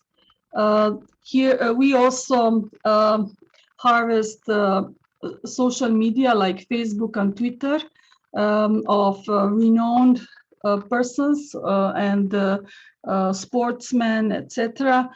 And then here you have also an example of the alphabetical list of collected sites. Each site has its harvesting dates. You can access to these dates, and you can see how the website looked like on that date.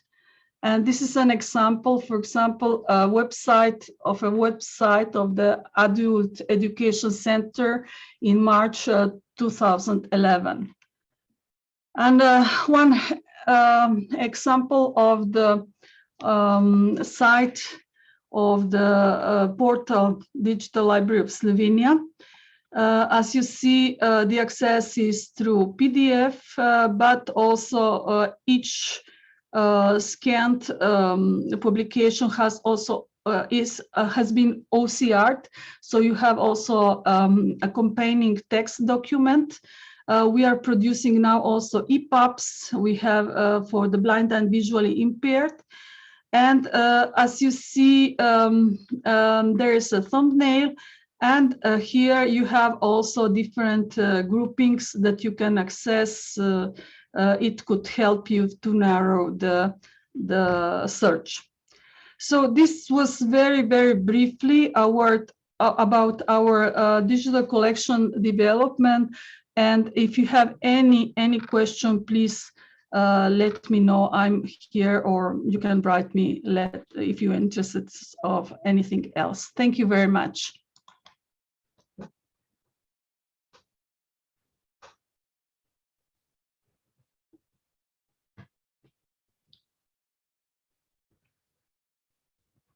I hope it was not too fast, so that the translators managed to translate everything.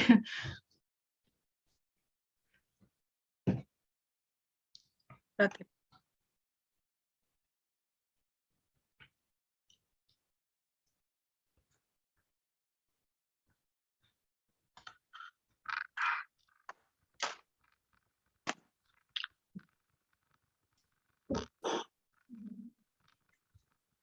Hello. გაცრავად მე ტექნიკურ საკითხებზეც ვიყავი ჩართული. Apologize for delay. Thank you very much.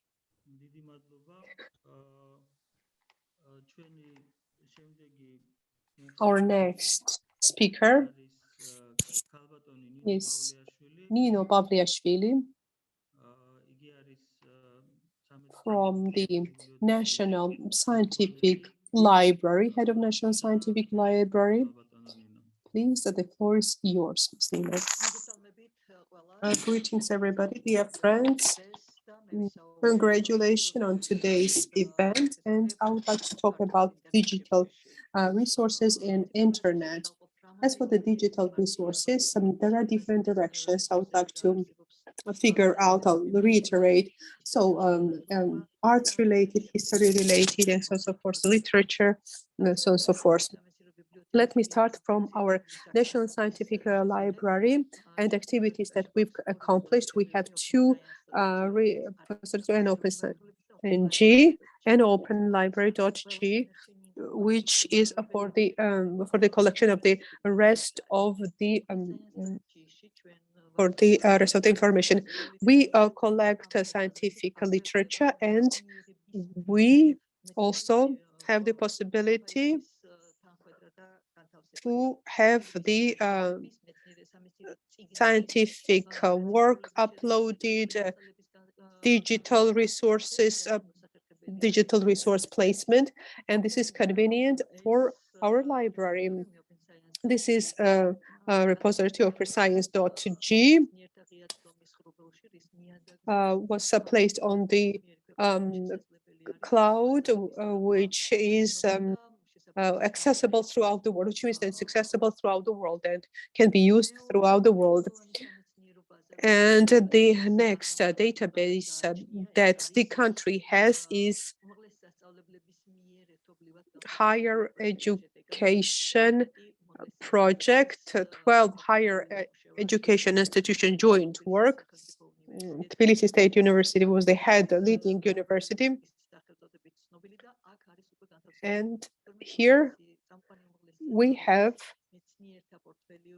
the scientific portfolios and also the information and the works of the scientists. These two databases are key accomplishments for the country of Georgia in order to further promote the digitalization of the scientific data. And the third project that is launched and will be accomplished soon. The Ministry of Education, together with the foundation, they started a project. 60 research institute work will be combined and uploaded on the internet. It will be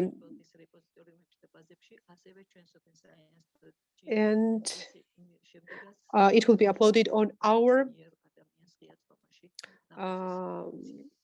website as well. This is something that I would like to share with you with regards to the scientific work. It is important to mention the National Archive work that was done by the National Archive. And let me mention some of the important moments in the archive. State Archive, National Archive.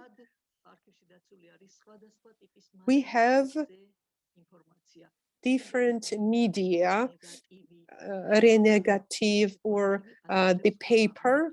All this is being digitalized.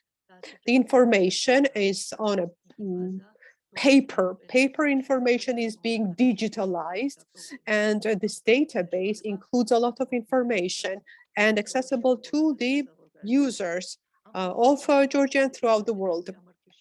Also in our archive, we have the images, also the videos, cinema, or some of the photos from the movies, history. Also the Levil archive, which has already been digitalized, and a lot of resources that are being digitalized.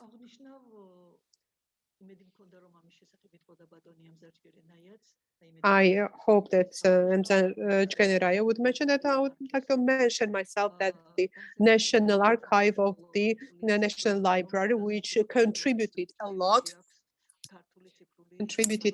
to the development of digitalization in Georgia. And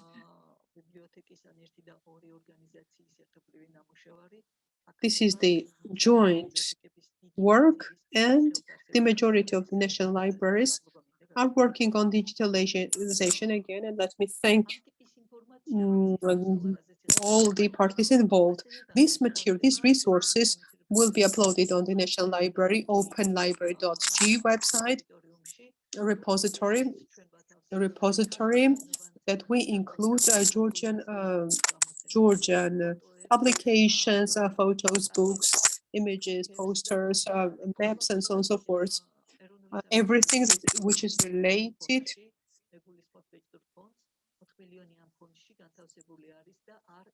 which is available in the foundation and which is not related to science. And this repository is accessible and can be used. One more direction that I'd like to mention. And since 2016, the Ministry of Education and Culture started unified museum database development, and this is extremely important and interesting because the national heritage is digitalized and placed in internet space. And it includes information at this stage of 28 museums, and these materials are not fully publicized and available. However, over time, it will be possible. On the open space, open sources, users will be able to get this information, receive this information, and use this information. The public agencies are trying as well in order to come up with the unified databases per their directions, area of operation. We've mentioned the Ministry of Education, Ministry of Interior, Ministry of Culture, and definitely it will be essential if we would have one unified database, as it was mentioned by Ms. Alenka, in the case of Slovenia. And that will be extremely useful in order to have this information and present this information worldwide. What kind of difficulties we may encounter? This is something that I would like to touch upon. In reality, we don't have unified standards for digitalization, rules that should apply in order to achieve uniformity, quality, similar parameters, compatibility, and to have this one repository.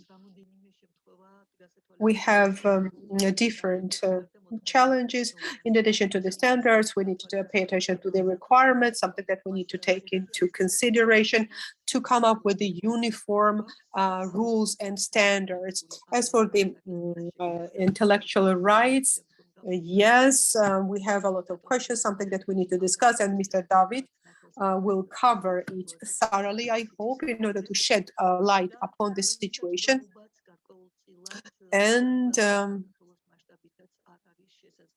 availability is not complete, which is a problem. Also, the topic that we need to discuss with the involvement of the specialists involved, this is related to the format of the copies, how the copies should be preserved, and how they need to be archived and preserved. You've mentioned a couple of times, and Mr. Jabba has mentioned them as well. The texting, for instance, the scanned material should not be uploaded on the internet as a scanned document. It should be converted into a text that could be usable. And we have problems from that perspective because we don't have possibility to, there is the software to identify the Georgian script, which is a big impediment. And our library is doing our best to have this scanned documents to convert into the text. And there are cases when we have a personnel designated to edit the text, especially the texts that need to be recognized, texts that are made or created in 19th century. And it will be helpful if we could come up with some recognition software, or some other software can be integrated in order to make this mission possible. That will be extremely useful. That's it in a nutshell. I would like to wish success, and I wish we had more possibilities, more opportunities to ensure accessibility in terms of the history-related resources and data, in order to preserve our heritage and represent and present to the world the national heritage, cultural heritage.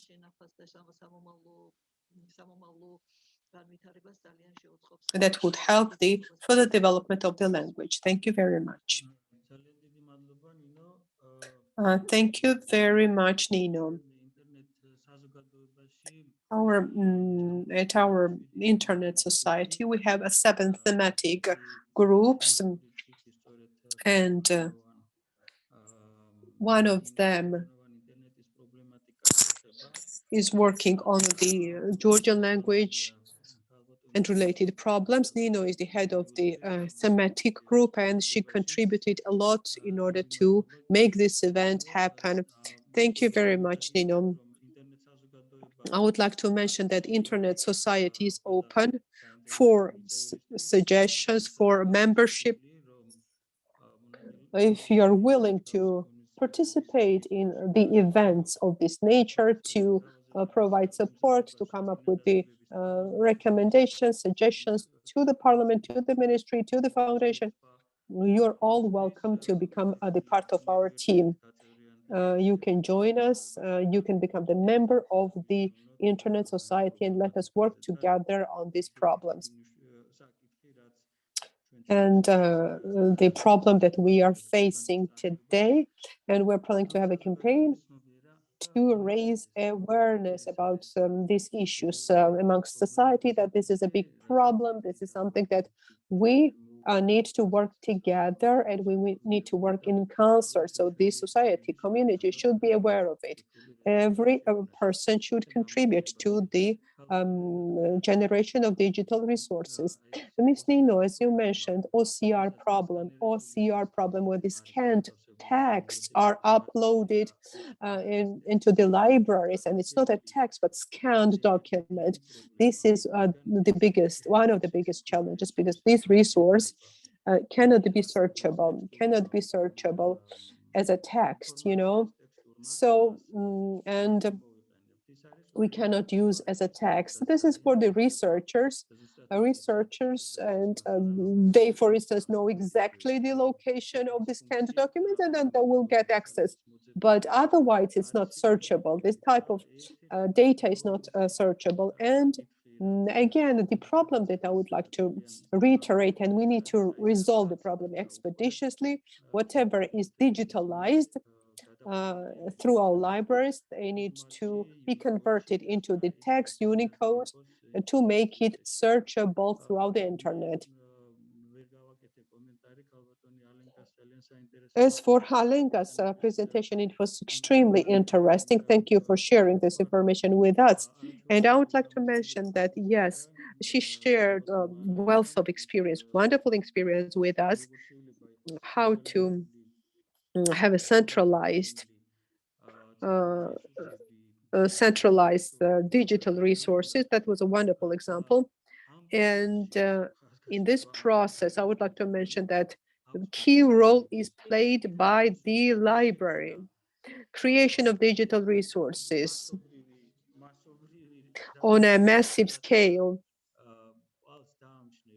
that would make an impact on the internet space. Definitely, this is the role of the library. That's the practice. That's how it happens. And yes, there are some specific groups working on it, but the library, they have access to tremendous resources, printed data as well. So we don't have resources for that. So the library, they need support in order to fulfill this mission. Yes, I totally agree. And the libraries, we understand the role. They understand the role. However, we need to come up with some systems, recognition software, uniformity of the standards, and we expect the support from the government. This is something that should be done in concert. Librarians will not be able to accomplish this. Again, we need to make sure that this happens in order to promote further digitalization. Thank you very much. Now, we have a very interesting presentation by Mr. Emzar Chkerenaya.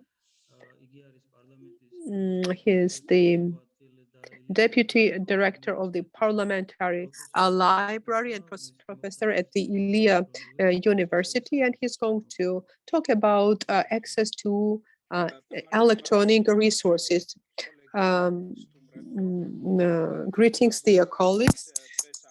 And today, this is the International Day of the National Language Day, and we mentioned that the the National Library of the Parliament, we mentioned it, and also, yes, I'm short of time, and I need to share a lot of information, and I will be brief and will briefly tell you the activities of the National Library. And in order to make more resources available. We are proud of the fact that we have the biggest digital collection, and we're working further on this on a daily basis. And also, we have the photo collection, including more than 200,000 images in this collection. And we have the database of the dictionaries at the National Library, and also Wikipedia based the database, which is we've started working recently, and we have data and description and explanations that we are going to expand even further. It was very interesting to work under the COVID situation. Yes, we worked on digitalization of the literature. Yes, we used to do that in the past as well, but due to COVID-19, new problems occurred. We continued our work during lockdown, and everybody at the library, we used to go to work, and we continued working, and we did not so we met with complied with all the requests of the readers. That was important for us because the readers are not interested in the copyright, because they request from the library. During the COVID, they requested that some literature to be sent to them. With regards to the digitalization of the literature and uploading them in our database, that would result in the violation of the copyright, and this is why we need to discuss that. And with the libraries, we have to address these issues and think about how we can meet this increased demand, because the readers really hear the growing demand during the pandemic. I would like to inform you about our databases of the When you access the website of the National Library, then you can go and see the online vocabularies and online dictionaries, and they are widely used. If you type in any new word in the Google search engine, the very first thing that pops up that will be the entry from the National Library. We have the dictionaries not only in Georgian but also in Azerbaijani, in Kurd language, Armenian, Georgian vocabularies, and actually we have all the dictionaries, including the Abkhazian dictionaries as well, and we also have other materials. We do not develop the dictionaries by ourselves. We are using the books written by our scholars and researchers to enrich our databases. But what we do, this is the refer list of reference, and we export that the reference materials, and we cooperate with the authors, or we do it independently. But in fact, we also have a very interesting databases, which is not the scanned book. This is the Word document. This is the Greenstone program that we have used, and which is very convenient for the researchers because that enables them to have the reference material to look for some different literature and to search for the something in the text. Our problem of the National Library, and I think that in general the problems of the libraries in our country using the internet resources, this is the programs or softs. We do not have the respective software because it is very expensive, and quite often, let's say the databases of the dictionaries, which is very popular in Georgia, this is free. They are freely available in the internet, then we kind of Georgianize that. But we do not have an IT specialist that would help us because their services are quite expensive, and this is why we have to do it by ourselves with our own resources. At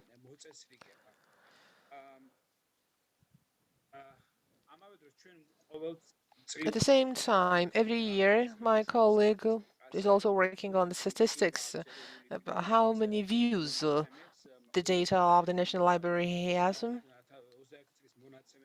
As of the data 2021, we had 25 million pages were accessed and visited by the users, and then we have also the data collected per our databases. And we have information about how our databases are used, and we analyze the data. But what's the objective of the National Library? National Library has something of, well, we know that there's a law on the National Library, and our objective is to preserve the books on the shelves physically, but also we have to have them digitally available as well. And this is why our strategy, or one of the strategies, is focused on this is about the Georgian writers or other works, and we are focused on digitalizing these books, to scan the books and to upload that on our website. And we understand it very well. This is our objective, and this is what we actually do on a daily basis. That was very briefly that I wanted to tell you, but if you have any questions, I'll be more than happy to get your questions or anything or your preferences. And please, uh, you can visit our data and see that and express your opinion because we want you to be critical in order to do our job better. I would like to thank Mr. Ratis Khetladze for giving us this opportunity.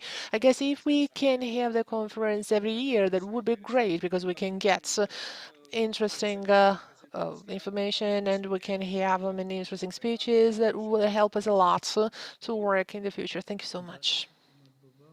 Thank you very much. Thank you, Mr. Amzar. As you know, the Parliamentary Library really has the biggest resources. One more thing, if I may.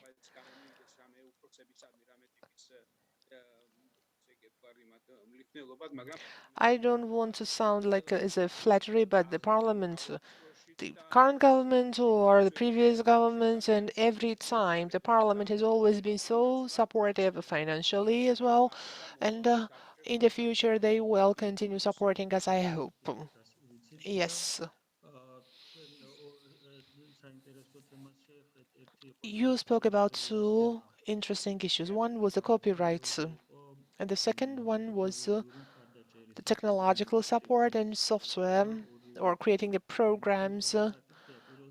Well, both of them is important, and it's for the next speaker will address that, and I'm looking forward to it because I have so many questions about the copyright. As for the technologies, I agree with you. Yes, there's a deficit of it. The libraries really work hard, but because of the lack of software, we don't really have the effect that we could have had. We have purchased Sierra Soft, Sierra, and it has catalogs and many other modules, and other modules are more expensive. But as for the copyrights, we have intranet, and the users and the readers can come to the library, and they can see the material, the digital material that they would not find on the internet, because the intranet has more materials than we have it uploaded on the internet, because we don't really want to violate the copyrights of our authors. Indeed, that's great.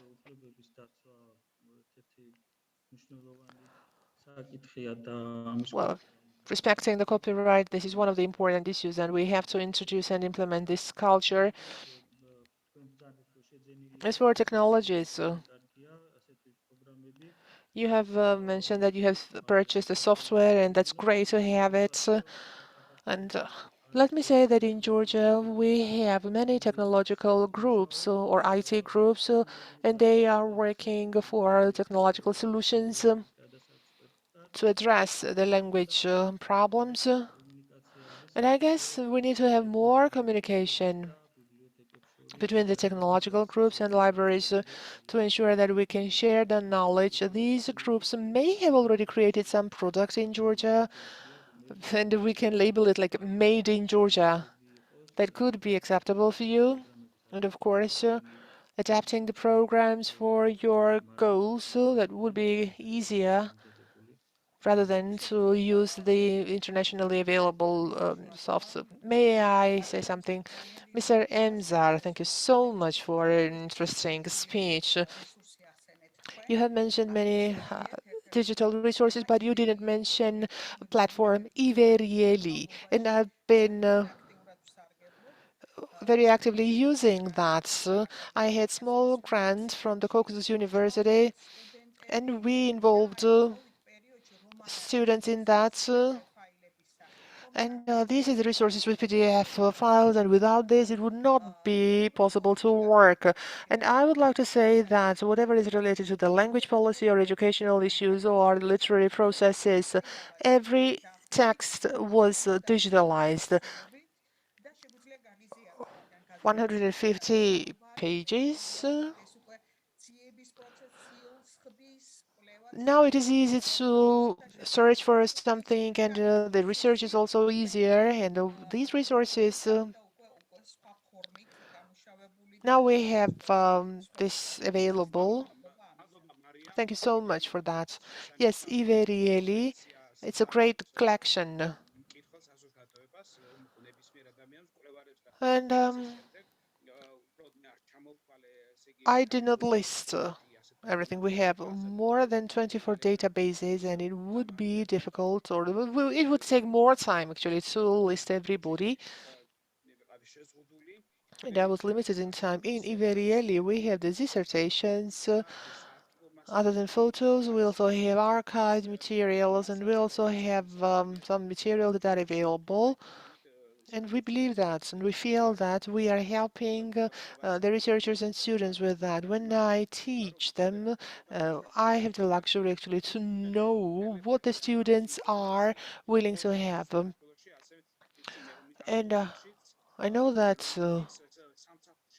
when they are on the bus, when they have break in the offices, they can have a telephone with them, and that's actually a great challenge to meet with these ბატონო, თუ demands. შეიძლება მე მიწევს გასვლა და მინდა კიდევ ერთხელ ძალიან დიდი მადლობა Kati, I have to leave you გადაგიხადოთ. now, and I would like ესე to იგი, thank you very much. გზავნილების ნაიმაში განყოფილებაში გამოვაგზავნა ერთი პატარა ინიციატივის In შესახებ, the რომ chat, აქ ახლა ესე ვთქვათ, I have ამაზე არ communicated დავკარგოთ information დრო, about the აქვე მინდა initiative, გამოვიყენო and I would like შესაძლებლობა და to ბატონ დავით seize this ზამუკაშვილის opportunity and მივესალმო და greet საავტორო უფლებები Mr. David უაღრესად Zamukashvili. მნიშვნელოვანი არის Yes, the ამ copyright სფეროში და is a კიდევ very ერთხელ important მინდა issue. ყველა And once მონაწილეს again, I would მადლობა და like to thank every დაგიდასტუროთ participant მხარდაჭერა პარლამენტის ამ and კომიტეტის assure the მხრიდან. ძალიან support დიდი of the მადლობა. parliament and the respective committees. Thank you so much.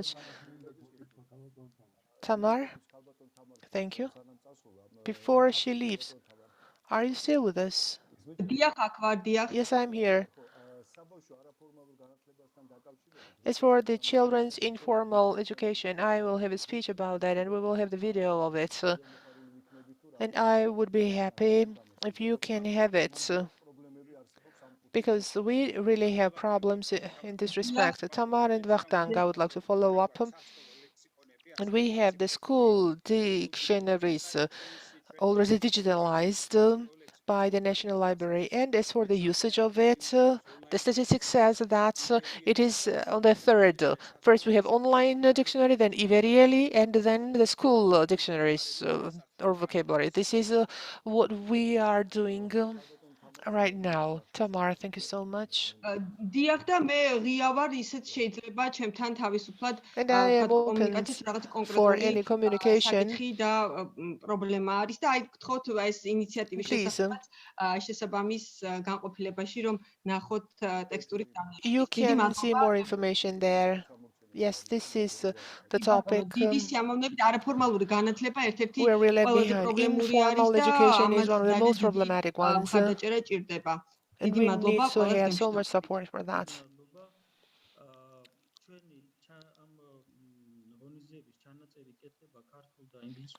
We are now doing the recording in the Georgian and English languages, and that will be uploaded on the website.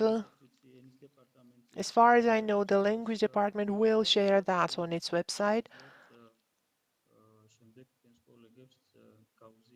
And you can share it with your colleagues. And if you have missed any sessions, then you can get back to that. If you have any questions, please, you can write the questions to the chat, and our online moderators will read them out. You may have a question, and some participants cannot use the video, or they cannot unmute themselves, because this is the webinar format, and we have the panelists and attendees, and we only have the attendees who can only ask a question. But you are encouraged to ask questions, and by the end of the session, we will voice them. Now, I would like to give the floor to Mr. David Zamukashvili. He is from Grigol Robakidze University. He is a specialist of intellectual property. The topic of the presentation is intellectual property in the internet space. So that's a very interesting topic. Over to you now. Can you hear me? Yes, yes, we can hear you. Thank you very much. I had a problem because I was using my old computer, and I changed that. First of all, I would like to say hello to all the participants and wish them victory in eliminating the problems in the internet space. Be victorious in this respect.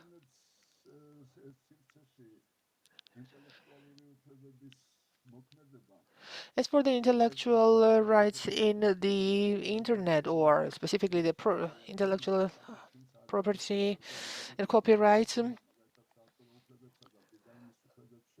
there is also some cross-cutting issues. Well, for example, the copyright and design issues, but we will be focused on copyright. Why it is interesting? Internet space provides so many possibilities, so many different opportunities, unlike the space that we used to have before the internet emerged and became the part of our lives. We have now more capabilities.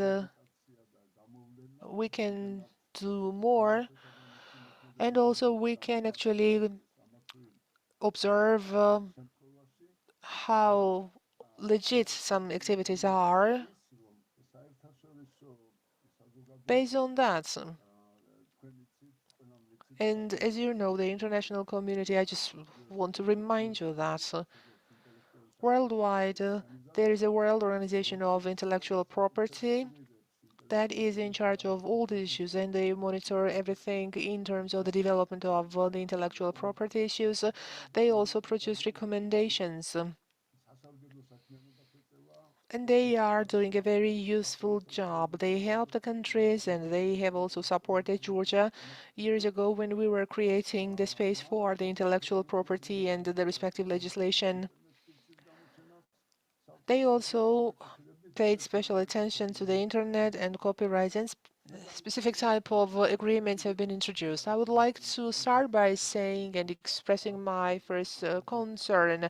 When people ask me how things are there and how the law regulates this or that issue, well, I understand the question. That is clear to me because reading the law and the language of the law, especially in the area of intellectual law, it is not easy because it is loaded with the terminology, with certain circumstances, and it is very difficult to actually read out something of these laws.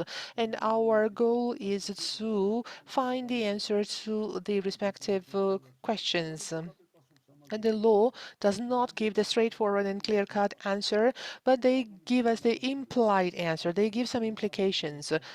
So that depends on actually what is the overall content of the legislation.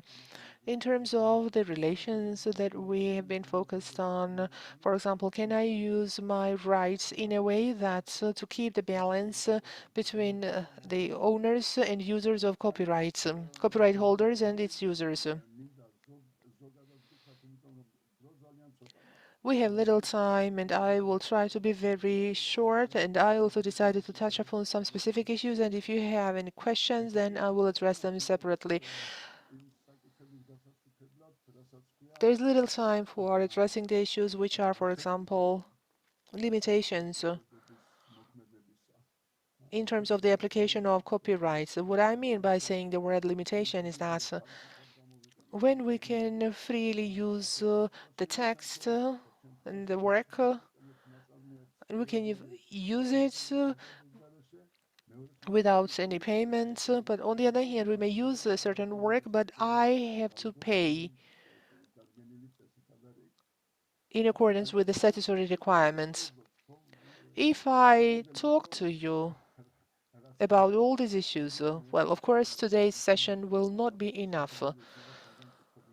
This is why I would rather get questions from you. First of all, you need to be sure that the current legislation of Georgia consists of the national domestic legislation about the copyright, and also we have the international treaties that are directly applicable because our parliament has ratified these international treaties. Let's say Burma Convention, you may well aware of that. This is a very famous convention that is about the pieces of art, I mean the work of art, that establishes the minimum standard that all the countries should respect. And this convention, this may not be able to meet the current demands, this Vienna Convention, and they have convened the diplomatic conferences, and they offered two treaties for the internet, which is treaties of the intellectual copyright or World Global Organization, and also the producers, the special convention. These two conventions should not be against Burma or the this is about the different organizations, including the broadcasters. That gives us an opportunity to correctly manage the copyrights. The biggest problem that we have, how the rights are emerged. Well, actually, creators should create something first.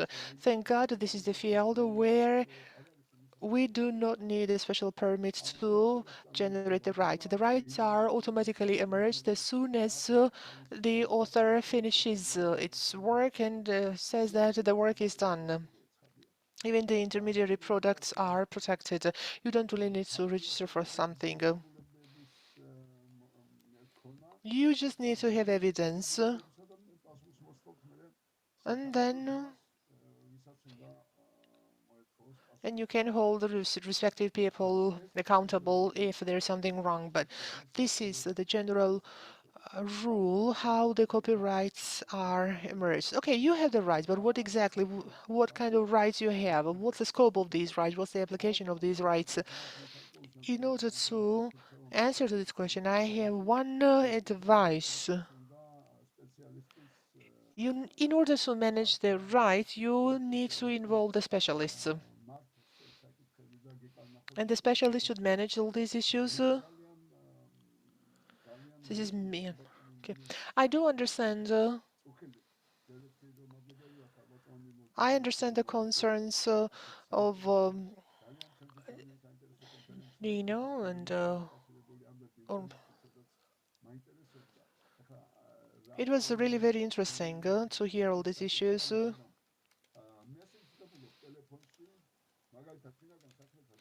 I get a message, let's say the Ministry of Internal Affairs sent a message that I violated the traffic rules, but they were using the Latin fonts. The Georgian words were written in the Latin words. And we have to address all these issues as well.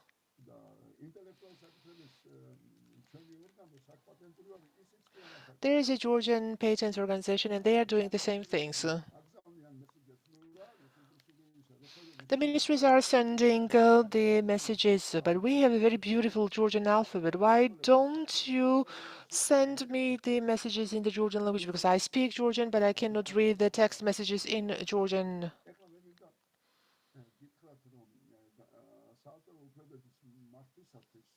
For the management of the copyright, we can use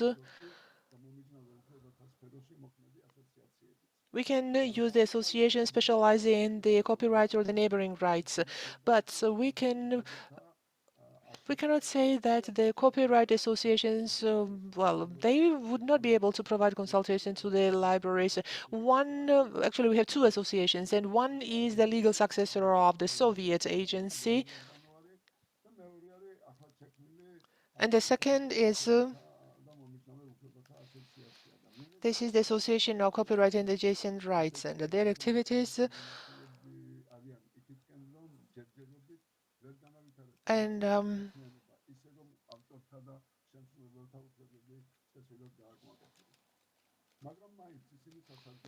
anyway, these are quite useful. The libraries or government agencies, or let's say the Georgian Patents Organization, which is SAC Patendi, one of their obligations should be to provide consultations and to have a tight cooperation for addressing these issues related to the internet space, and that should be the primary objective for these copyright organizations.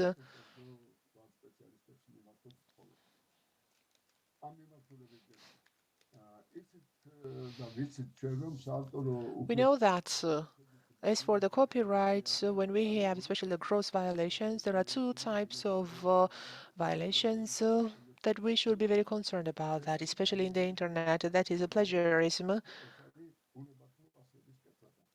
making the unlawful copies, unauthorized copies. I can also see some difficulties or concerns about digitalizations. And of course, nobody can say that we should avoid the digitalization, but as for the reproduction rights, right to reproduce, that is the special right to reproduce a certain work. This is the standalone rights. If you are making a copy in the library, then you need to have a permission from the author or the right holder who holds the rights over the specific work in order to digitalize this work. Why it is good? Well, of course, well, that's good, but my recommendation would be maybe the library can have a certain agreement with the author or the right holder. Okay, I am digitalizing your work, but as for its application or usage, maybe you can get a fee or not, or royalty or something. But if you are expected to get this payment, then how we can get this payment from actual users? And that would be a very interesting mechanism to enact.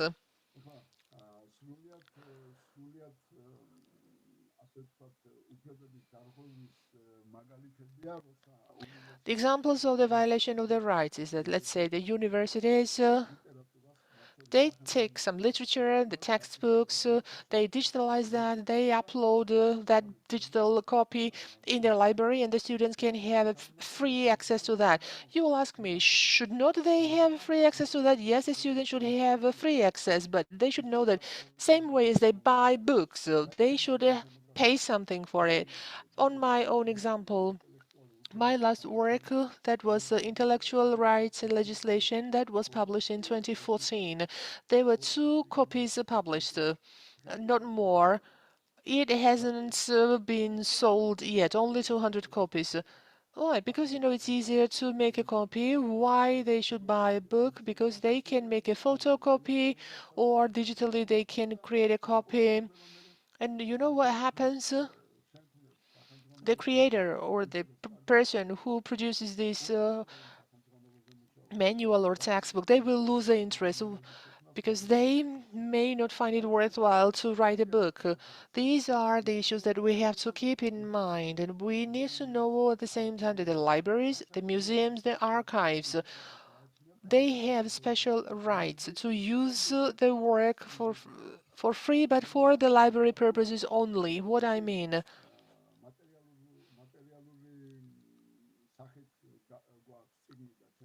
if we have a book, it's a hard copy, and if a book may be ruined soon, I don't really need the permission of the author to have this copy. Because, I need to have a copy of this book in the library, because if somebody asks for that, I need to give them a book. Archives also have the same right. They do not really have to ask anyone, and they can keep the copies. Quite often, people mix up the illustration rights for the purposes of education. And now, sometimes we also have a case when, let's say, they can take a photocopy. Universities can make a copy, photocopy, and give it to the students. We also had a dispute of that. And by the way, this is, they said that this is actually the teaching literature. We teach with that, and the students are supposed to use it, but that's actually not the case. And the book is published, and then the writer of the book should get a fee for it. ეს ყველაფერი უნდა იყოს გათვალისწინებული ერთიანი რეცეპტი არ მაქვს, მაგრამ ცალკეულ შემთხვევებში ცალკეულ შეკითხვებზე პასუხს I don't have a magic formula, but I'm ready to take your questions and can share my knowledge. I apologize if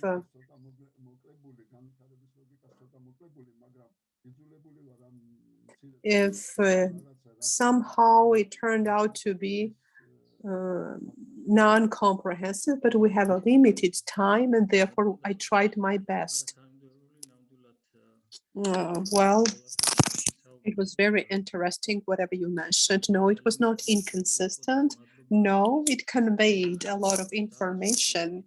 I would like to ask you a question, practical question, and then later on, our moderators will take questions and we will communicate these questions to you. I have a question. For instance, National Library or the Parliament Library published a digital dictionary, Georgian Abkhazian, and a web page decided to have this digital dictionary on their website, post on their website. Do they have the right to do so? And if not, do they need to pay the fees? What is the practice? Whether it is regulated by the legislation, what is the amount of payment, or the answer may be that no, they don't have right to do so. That's my question.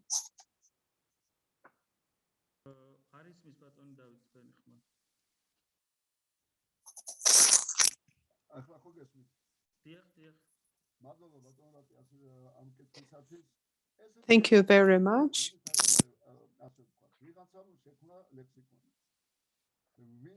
Somebody created the dictionary. They own, they have the ownership, they have the copyright, and sometimes it's complicated. Let's take a simple example. I'm a farmer.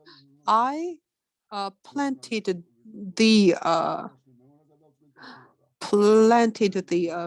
apple trees, so it is my decision whom to sell, what to do with the apples. So when the work is publicized, the author should indicate the rules, whether it can be publicized, for instance.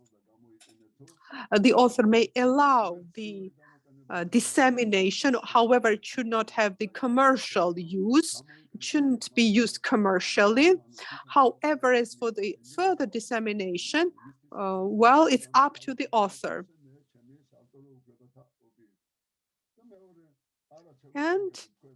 Or it should be indicated that no, you don't have the right to disseminate this information, and I would lock the information or lock this post or information, or would require registration and so on and so forth. So these should be the requirements set by the author. As for the fees, it was during the Soviet times that I lived in. Yes, and the state would establish the fees, would establish the tariffs, but the rationale behind was that the state was the owner of the work, and we were just creators, but we did not own it. We didn't have the rights, ownership rights, copyrights. But now the situation is different. If you have the copyright, yes, you have to indicate the requirements. Well, I don't know whether I made myself clear. Yes, yes. Of course. But whatever you mentioned, yes, I understand. But at the same time, it's difficult to enforce it in practice, right? Because, for instance, my work is uploaded on the National Library website. Somebody copied it, somebody took it from the website. Yes, as let me mention, yes, the authors are sometimes fearful that their work may be shared by somebody else, may be uploaded by somebody else. When we have their work uploaded in internet, yes, they're pretty concerned about it. But again, this is another issue. This is another topic that we need to come up with some regulations. We need to come up with some mechanism, because we, the library, we do not infringe the copyrights. This is the infringement or violation done by another person. I have a question to Mr. David and Radin. at the Institute of the Language and Sciences, when I was the head of the unit, there were issues like that. Whether the question was whether we can share the dictionary of definitions, 8 volume of the dictionary of definitions, or the dictionary, yes, of terms and definitions.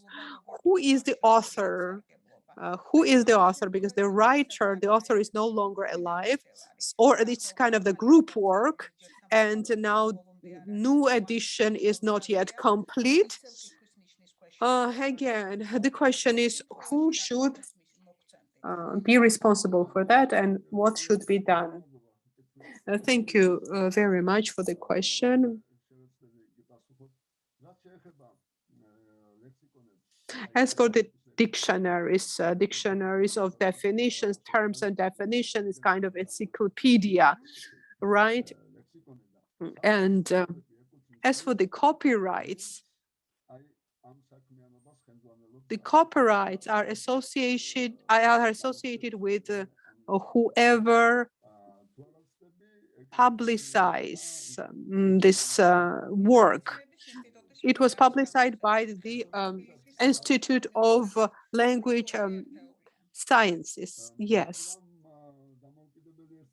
But are they independent? No, they are not independent. They're an administrative unit. Well, this structure is not acceptable. The merger of different agencies and institutions, well, but you have to clarify the issues with the state university. They should know who is responsible, whom the rights belong to, and they need to govern this. But also, we need to check the date of the first publication, this is not about the author, whether author is alive or not, but the date of the publication when it's about dictionaries of this nature of encyclopedia.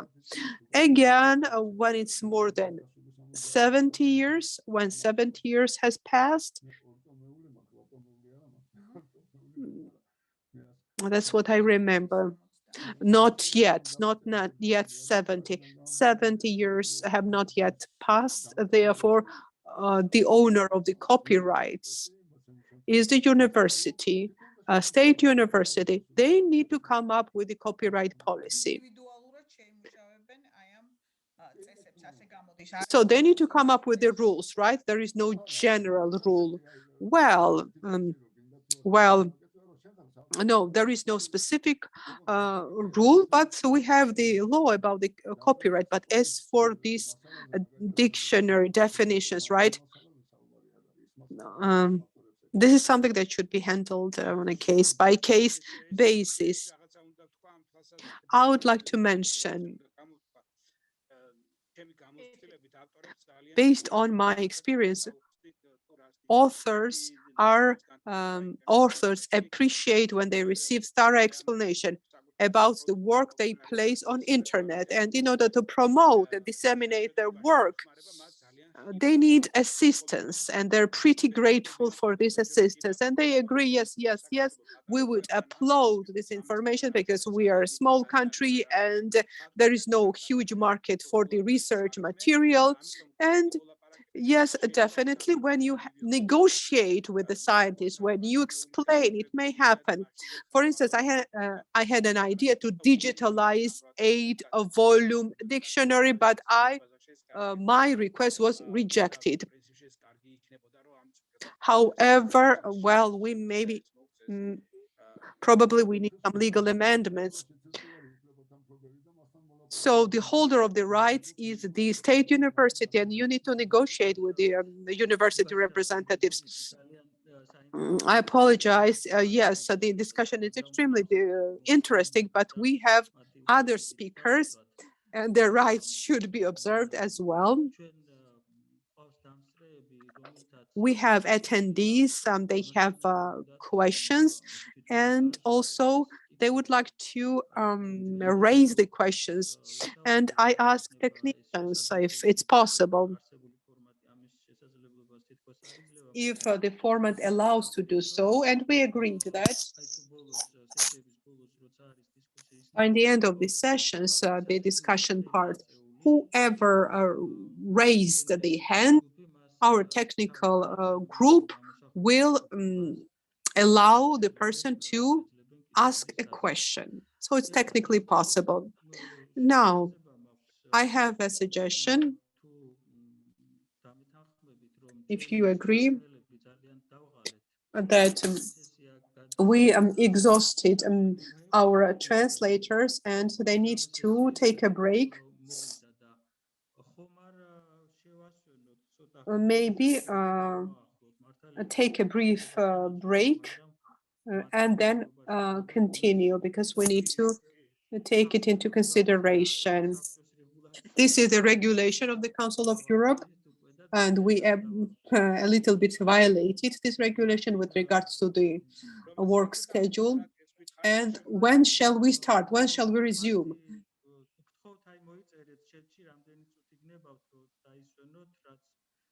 საჭირო იქნება თქვენი ძალების აღდგენისთვის და დაგემორჩილებით. რატი ერთი შეკითხვა მაქვს, ამის მერე ციფრული განათლება იქნება თუ კიდევ რაღაცა? And after that,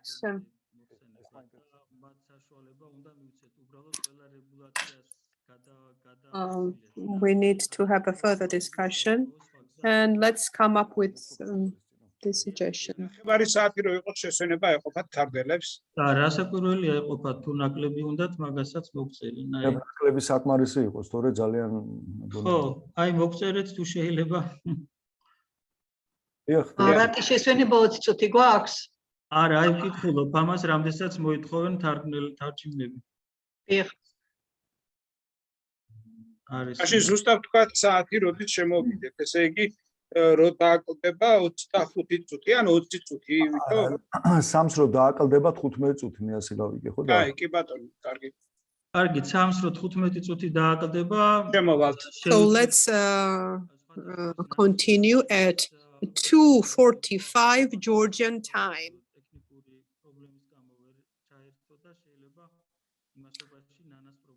And Nana was having some technical problems, and probably this time will be enough in order to resolve this problem. And I would like to thank okay, let's take a break and we come back at 2:45. დავით თქვენთან ბევრი და ცოტა მოგვიანებით კიდევ შეგაწუხებთ ამ უფლებას ვიტოვებ. მადლობა ვახტანგ თქვენც რომ მომეცით საშუალება ასეთი შესანიშნავი ადამიანი ჩამერთო ჩვენს საქმიანობაში. მადლობა. გაიხარეთ ერთნაირად. სამს 15 დააკლდება, ხო? როგორც გავიგე. დიახ, 15 რო დააკლდება. დიახ, ეხლა რატომაც ვერ ვაქვეყნებთ? ნუ გამოვაქვეყნებთ ამას, რომ სამს რო 15 დააკლდება. დიახ.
კიდევ ერთხელ მოგესალმებით, მეგობრებო.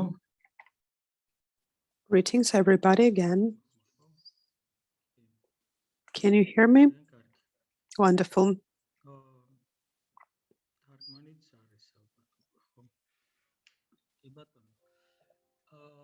მოკლედ გადავიდეთ ჩვენ Well, მომდევნო მოხსენებელზე. let's give floor to the next speaker, ბატონი კახა გაბუნია. Mr. Kaha Gabunia from the Civil Integration and National Cooperation Center. He's going to talk about the importance of the technologies in order to support minority languages in the internet. მიკროფონია გამართული.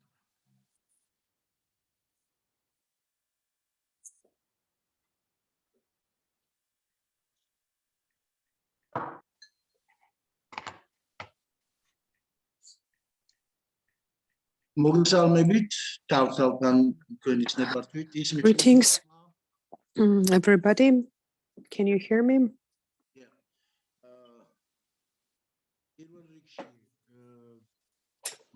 First and foremost, let me extend my sincere gratitude for inviting me here and discussing this question with you.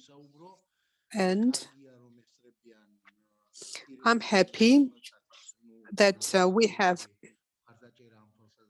subject matter experts and donor organization representatives. I will be brief, and I would like to reiterate some of the problems that we are facing.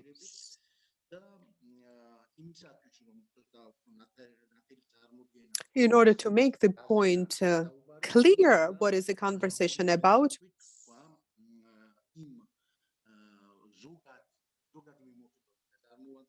Let me give you an overall overview about the policy with regards to minorities. As you know, there are schools in Georgia, and they have the right to select the language of instruction.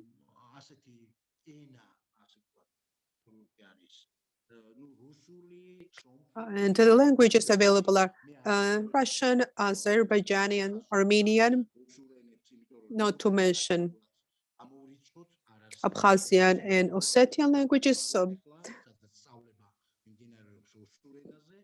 unfortunately, there is no school in Georgia which provides instruction in Ossetian. As for Abkhazian language, there are few schools where they can offer instruction, schooling in Abkhazian languages, more or less. But in reality,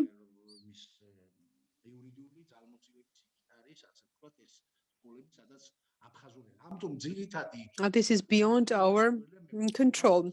However, I would like to mention the languages available, Armenian and Russian language, Armenian and Azerbaijani schools. Overall, the number is around 300 schools or vocational institutions where these languages are available. When the schooling is conducted in these languages, it requires intellectual resource, human capital, and also the resources, instructional, educational resources. And here is the problem. Here is a problem, and the government is doing its best in order to handle the problems, to come up with some solutions.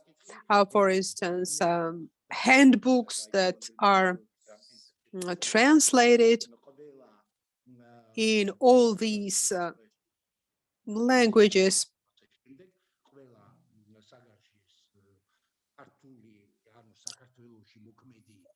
Per language, that is the schooling language of the school. But Well, the most significant problem, well, yeah. Now, let me mention one more issue that recently, for the last year, some steps were made in order to provide bilingual education or come up with a bilingual education model. 30 schools will be piloted in terms of bilingual education model. Again, this is the initiative that is going to be implemented soon. So there is obviously a progress observed. Now about the problems with regards to these schools. Georgian as a second language. It's some related problems. And also another problem is with regards to the teachers, whether the teachers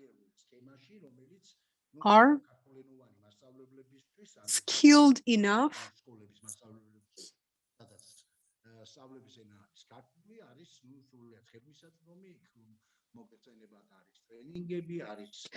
trainings need to be available. They need to go through the exams, take the exams. Well, now what has been done in order to handle these problems? And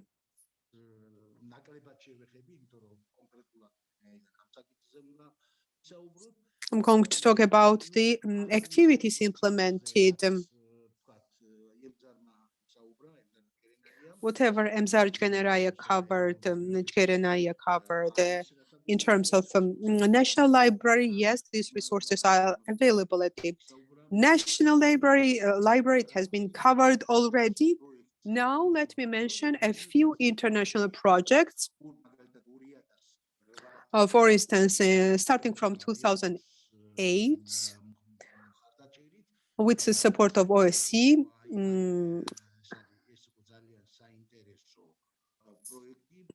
the project was for the teachers by bilingual education.g portal was developed. Then in 2009, the project that was implemented by Open Society Foundation Georgia and the portal ganatleba.g.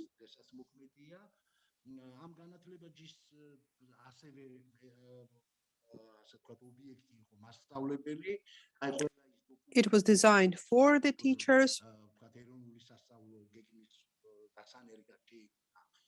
The documents that were created for the national curriculum were translated in minority languages, and these are the projects that had already been implemented. Next,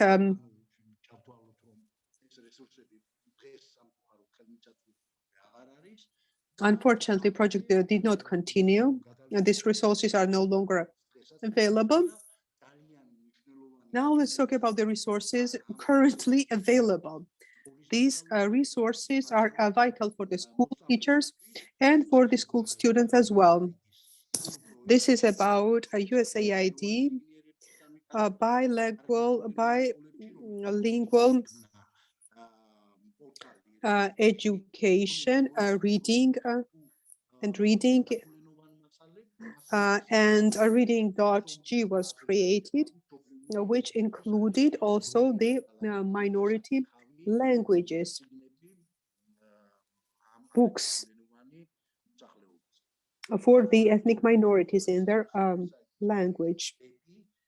And finally, the project BEP, school support project, within the framework of which it was for the school teachers and for the students. Resources were created, and now the resources are available. on the websites listed on the screen. You can check the screen, you can get access to this information, get access to these resources. The resources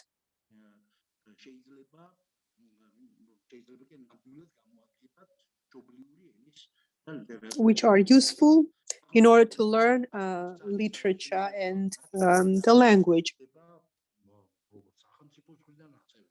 Yes, a lot of work has been done by the government, by non-governmental organizations, by international community, but more needs to be done. And I would like to take this opportunity and encourage you, the decision makers, at least you can initiate some projects. And please, I appeal to you that all these activities should be supported by the ministry.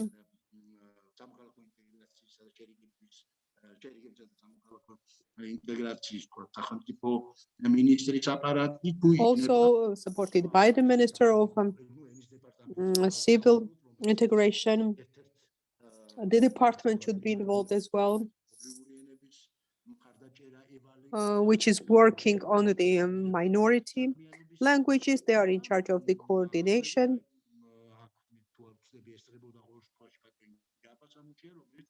And Jaba Samushia attended this session.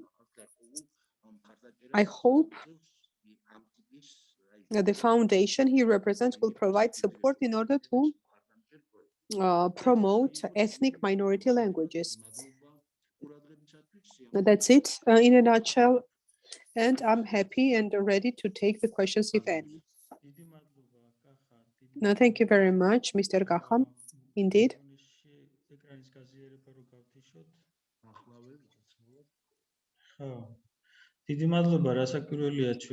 Thank you very much. Absolutely. We need to work on the promotion of the Georgian language as well as other minority languages. And absolutely, you made a valid point. And you're doing a lot in order to make it happen. Let's take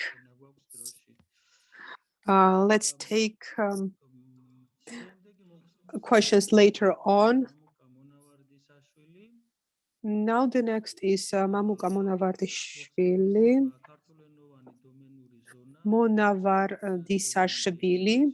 It's about the history of creation of a Georgian domain zone, its importance in the protection of the state language, perspectives and the development of the zone.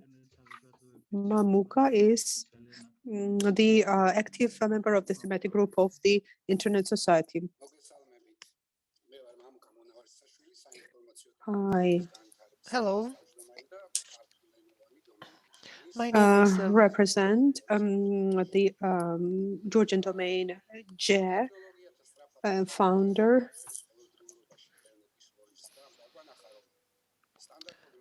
Well, when the internet's role increases, so we need to revise our standardized approaches. The internet has become an inseparable part of the lives of modern people that created new opportunities and new challenges as well. The fact that at its development stage, internet started only by English. It was an English language phenomenon, and then, well, that created certain unequal conditions. For some countries, especially those countries who have just little, who don't have a large population. Let's say Georgia. Because of some reasons, it was a bit late to create a Georgian keyboard on some appliances, devices.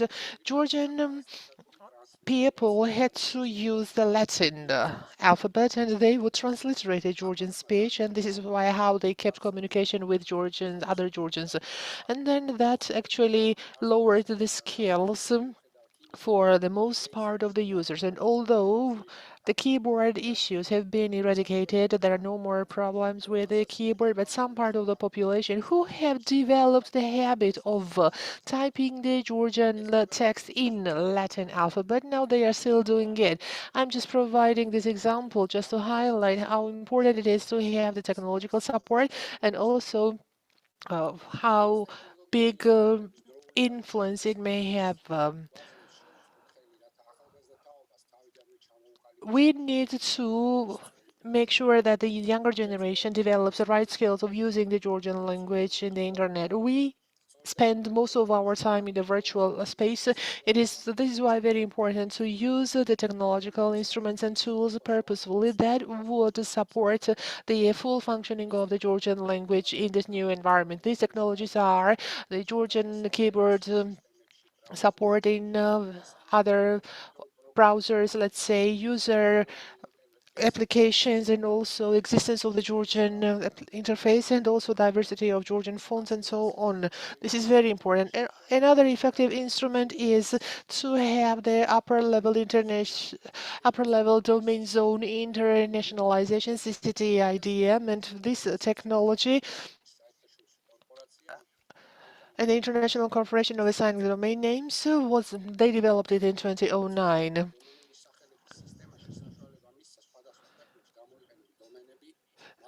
That gives an opportunity to the users to use the domains in their languages. Non-Latin characters represent a big challenge for domain names. By icons recognition, well, this is a historic step for internetization and internationalization of the countries. The main purpose of introducing the internationalized domain was to enable more people to have easier access on the internet, and also to decrease the dominance of English language countries in the internet. In 2016, the Georgian language domain .ge was launched. When we browse the internet, it is possible now to use the Georgian symbols, not only the Latin symbols. And then we have pursued the special procedures for that, and now it has become available for any country, for any Georgian language citizen.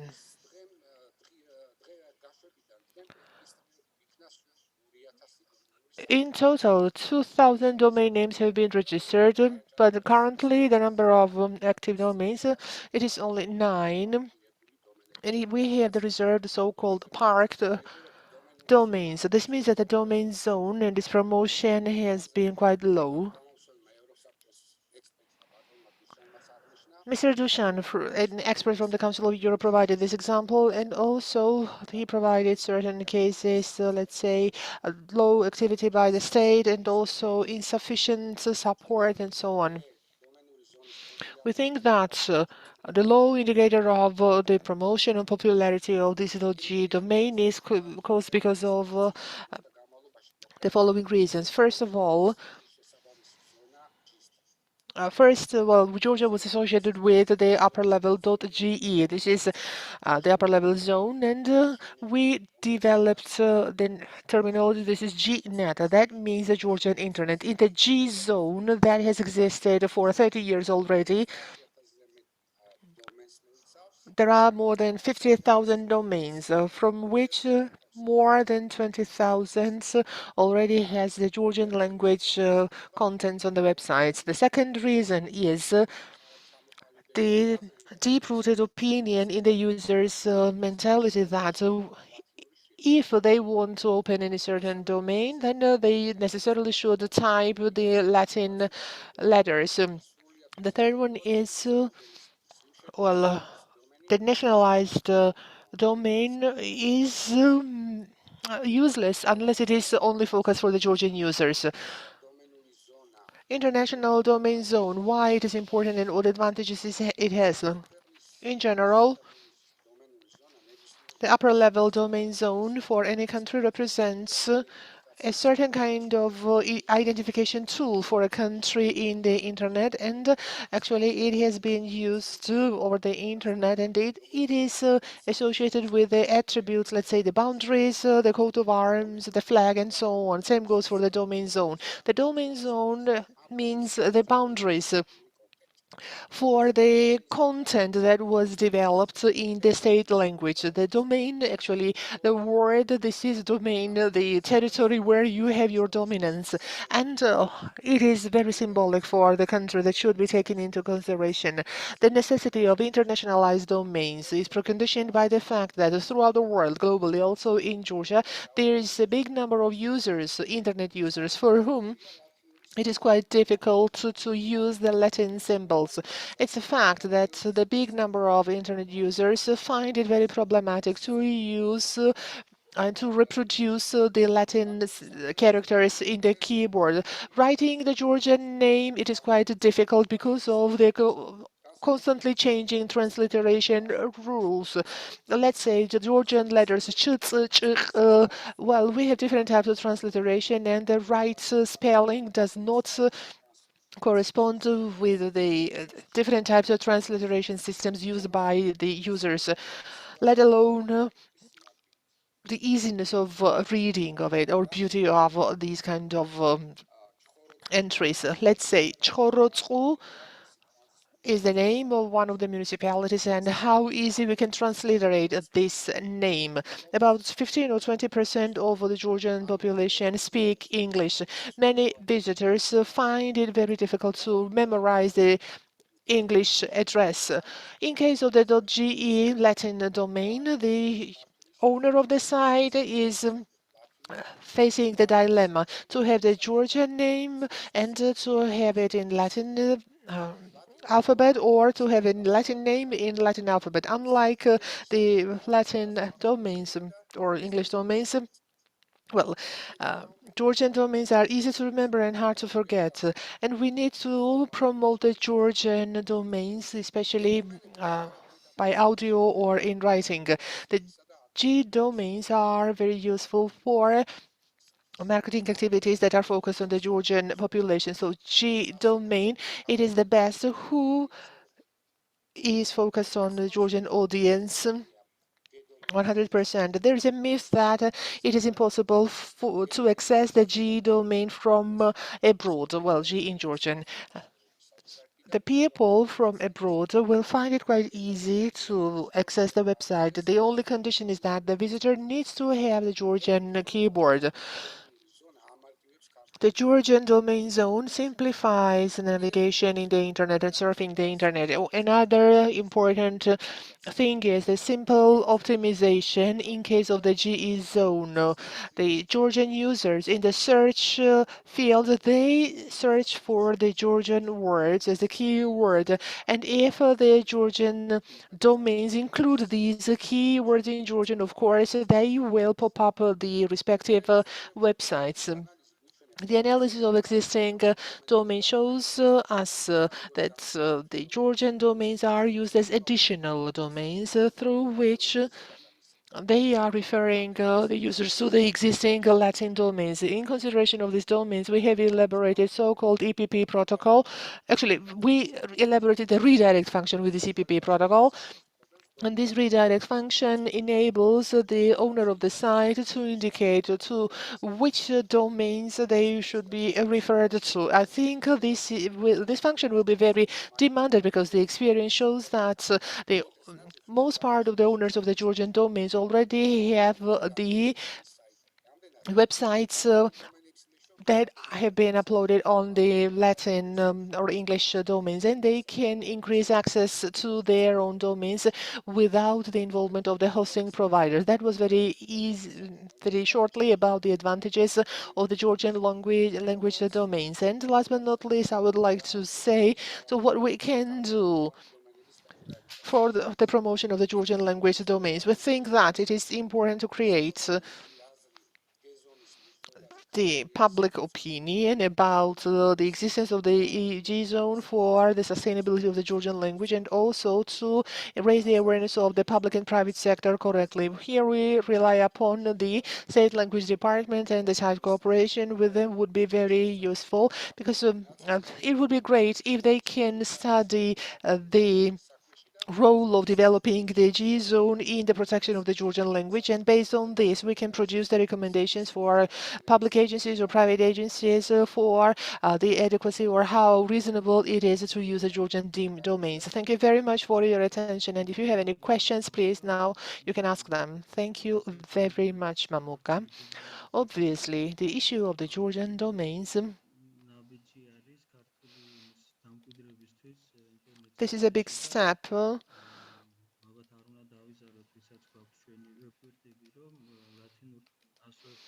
And we should not be reluctant to use the Georgian language domains together with the Latin ones. In some cases, this is easier to type.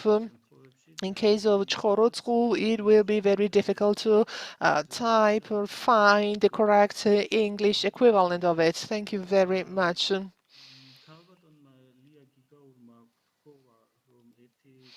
Lia Gigauri asked us to kind of move her a bit before others, because then she will not be able to make the speech.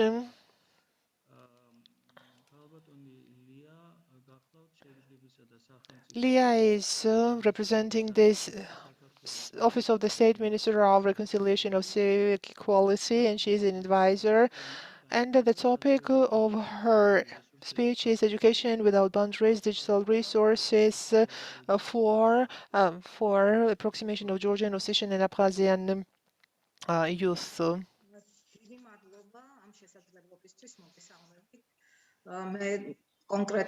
Thank you very much for this opportunity, and I would address this issue from the perspective of our ministry and our functions. As you know, Georgia has some breakaway territories in our society. The part of the society, Georgian society, lives there, and we have barbed wires there, and because of this, there are some barriers created for that, and this is the problems in regards to their communication with the Georgian citizens who live on the other side of these barbed wires. And well, education without boundaries is the title, but I would call it education without barriers, because well, for us, this is the occupation line that divides our society. The staff of the state minister, and based on the competences that we have, and also based on the policy of state engagement, when part of the population has been kind of distanced and physical contact is impossible among the community members, it is very important to have internet communication. As you may know, internet usage has its own purpose, and the opportunities that are offered by this spectrum, what we can discuss, this is a very important issue of the state engagement strategy, that is reconciliation between the population who lived in the occupied and controlled territories, because there are still emotional bondages, and there are some positive things and also negative aspects related to the war. And this is why we need to have a sustainable and human-oriented and right-based approach, for which we have to play a big role in terms of implementing this policy. And therefore, the topic of today's conference is very much related to the issues so that we are now working on. Because a dialogue between the parties, this is one of the instruments for reconciliation. And for the dialogue, we need the virtual space is the best instrument. However, other issues should be addressed, and I will very briefly address them, and I will list how important it is to create the internet community. Other than, well, of course, the peace building policy defines youth as one of the priorities. This could be the Ossetian or Abkhazian youth living in occupied territories, or all representatives of other ethnic groups and also the Georgian communities. And well, for supporting their communication, we need to have the respective mechanisms in place. On the other hand, you may know that the Georgian language is persecuted in the occupied territories, and in Gali and Akhalgori districts. Georgian people cannot study in the Georgian language. They are prohibited and prevented from it. So it is very important to maintain and preserve their ethnic identity and to get education in their native language and to have the right of getting this education in the in their native language. Well, our youth should be able to get education, and for this, well, of course, they need to have communication with those part of the Georgian society who live in the controlled territories. Especially when we say that the state policy really promotes and supports them to come to the controlled territory, and there are also financial incentives, and there are some other support tools for them to study at the universities. Well, therefore, creating and having these new technological solutions and the networks that would be based on the provision of new data, new information to the youth, regardless whether they live in the occupied territories or not, or depending on which language is their native language. This is very important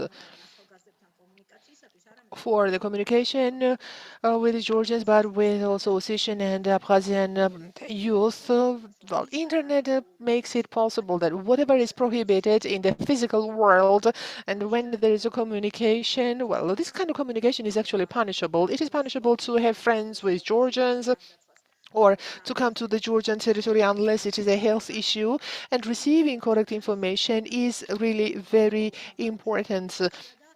This kind of virtual communication is really significant. And another thing is whenever we have the programs, well, we need to have this available in the Georgian language, because those people who do not have a good command of the Georgian language, it will help them to build their language skills, because we know very well that many youth in this English environment, they learned English terminology and they got interested in that, and they are learning English only. And then the influence that can be that will be provided by the projects and that will promote access to the internet, that will be very important in many respects.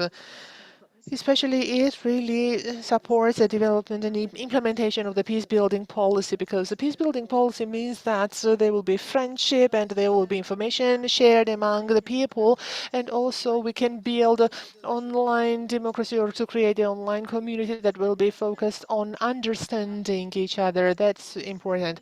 On the other hand, our goal is that in this peace-building policy, we need to have the public diplomacy instrument effectively used as much as possible. The public diplomacy instrument, this means the interpersonal communication relationship, exchange of various resources, and also another important thing is to have a communication, to create a communication where they will be able to study each other's culture.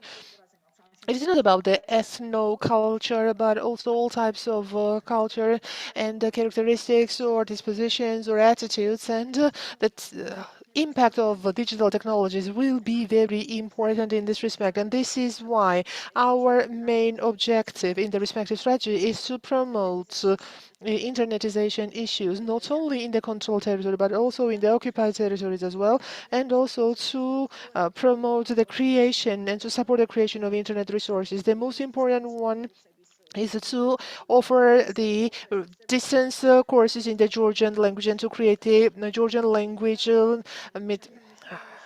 training materials or educational materials, because I think that within the framework of the state's program, it should be really taken into account, and it is vital. And I can say that technologies, from the technological point of view, it is very important. Another important thing is that in 2016, when the General Assembly of the UN Internet access was declared to be one of the fundamental rights of people that should give an opportunity to a person to express themselves, and that should be the safeguard of freedom of expression. We need to keep in mind that the Georgian language population does not really have this opportunity, and they don't have free access to the internet because this access is limited. And it will be very important to create this kind of opportunities. In the occupied territories, there is an effective control by Russia, and Russia is interested in spreading certain misinformation. And in this respect, not only the Georgian language youth, but the Ossetian and Abkhazian youth and other ethnic minority groups are more vulnerable because they actually can be fed by the Russia, by Russia, by myths, and actually there's a certain kind of censorship about the internet. Gali is a place where this right, the right to access internet, is limited and restricted, and they find it very difficult to communicate with Abkhazian youth who live in the uncontrolled territories, in the breakaway territories, exchange information and also create new opportunities, including the educational opportunities, and also creating other opportunities that is for example, related to trade or sending the youth abroad for education or also participation in other programs. These are the issues that everybody, every young person is interested in, including the Ossetian and Abkhazian youth, and providing information to them. This can be done only through one way. This is the remote communication mechanisms. And this is why we need to create this kind of distance communication opportunities in order to have the possibility to create a common future. It is very important to have communication and information sharing, and therefore this kind of communication instrument that we're now talking about, all the aspects can be understood this way. And on the one hand, creation of internet community is very important, and together with the Georgian language, it is very important to develop. And by the way, I have already had a communication many times with that, and I know that it is also among the interests of the Council of Europe.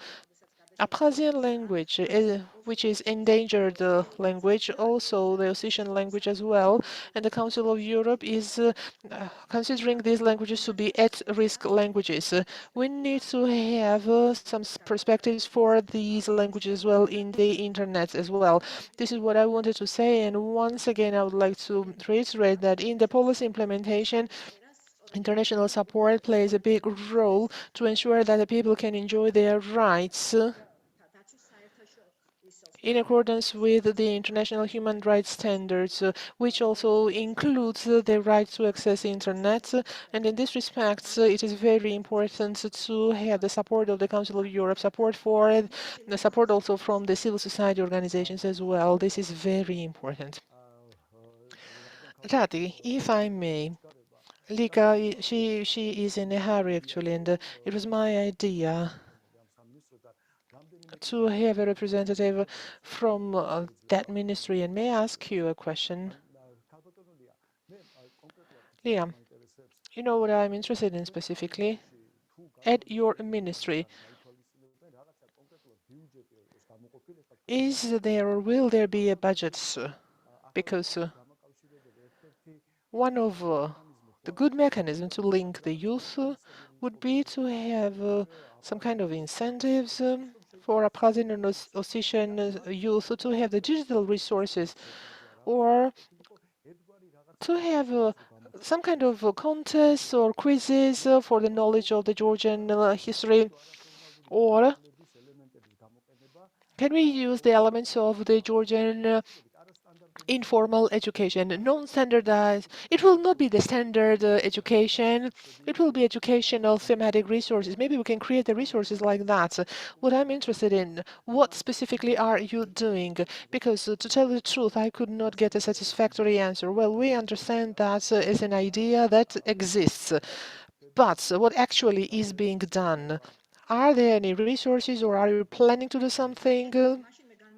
Great. I will start with the clarification. I represent the staff of the minister, which is not the regular ministry, and it does not have a budget, and this is only policy making in ministry. This is the office of the state minister. And when I mentioned the engagement policy, we are just working on this policy. Of course, we are creating the policy, and of course, we coordinate that. But as for the implementation, we coordinate the policy, but the implementation of the policy is done by the specific ministries, respective line ministries. Our objective is to support this informal dialogue and education. As for the creation of digital resources, of course, it is envisaged in the strategy and in the action plan as well. And the responsible agency is the Ministry of Education. For the youth, the contest. We actually declared that we had this contest last year, and we also gave awards how to bridge the divide, for example, how to support and promote peace building and also friendship and public diplomacy. And we gave award to the participants, but that was possible with the support of our donors, and we have little money in the state budget, but we think that well, our staff may have an award for one person, but maybe we can have the support of the donors, and we are already engaged in the negotiations with the respective donors for that. Formal education and informal education, that is included in our strategy, and that will be implemented by the Ministry of Education and Science and also the government of Abkhazia. Informal education, in fact, is functioning, but it is like a guerrilla initiative. These issues, including the press school as well, we have started working on that, and there will be resources. And if you are specifically interested in that, we can have a joint meeting with the representatives of executive power who are now working on these issues. Because when I said the engagement policy or participation policy, this is the engagement of every agency and how we will have the communication. Well, here the creation of digital resources is the key. Because if we or if the youth can move to the control territory or to a neighbor country where they can be connected to one another, then of course we can assure you that yes, indeed, well, we will be working on that. And actually, we have already started working in this respect.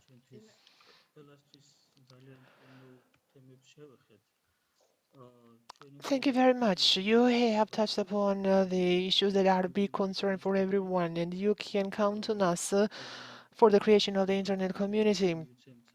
And if we can have it as a separate project, then of course we will be doing that. We have thematic group about the language issues. This can be having the contest or a quiz or any kind of development of digital resources. From our side, we will do our best and we will try to raise the resources from donors because this is indeed a very important issue. Just a brief comments, if I may. Leah and Wachtang, to you. Not the state, but the businesses also should be interested in that and be concerned with that. This is also very important for the business, I think. But unfortunately, we don't see a group of businessmen who would have the initiative like that. And that is actually a big problem. And maybe this kind of assistance will be very important. I absolutely agree with you. Can I say something, Mr. Ratim?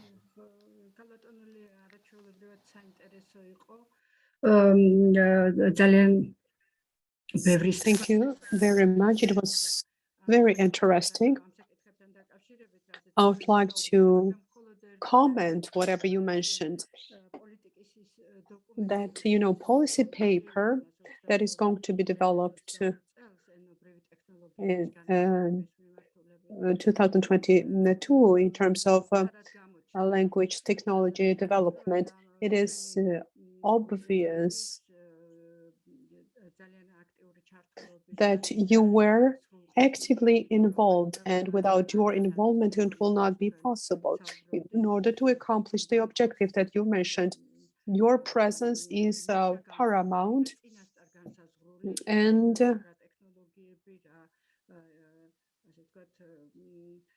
technologies, steps should be well identified, and I truly hope that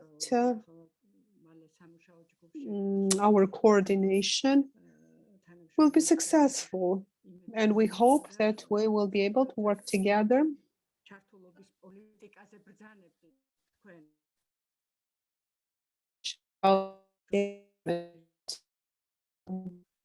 involvement. That's what we need. Communication with the agencies, public agencies, with all the stakeholders involved.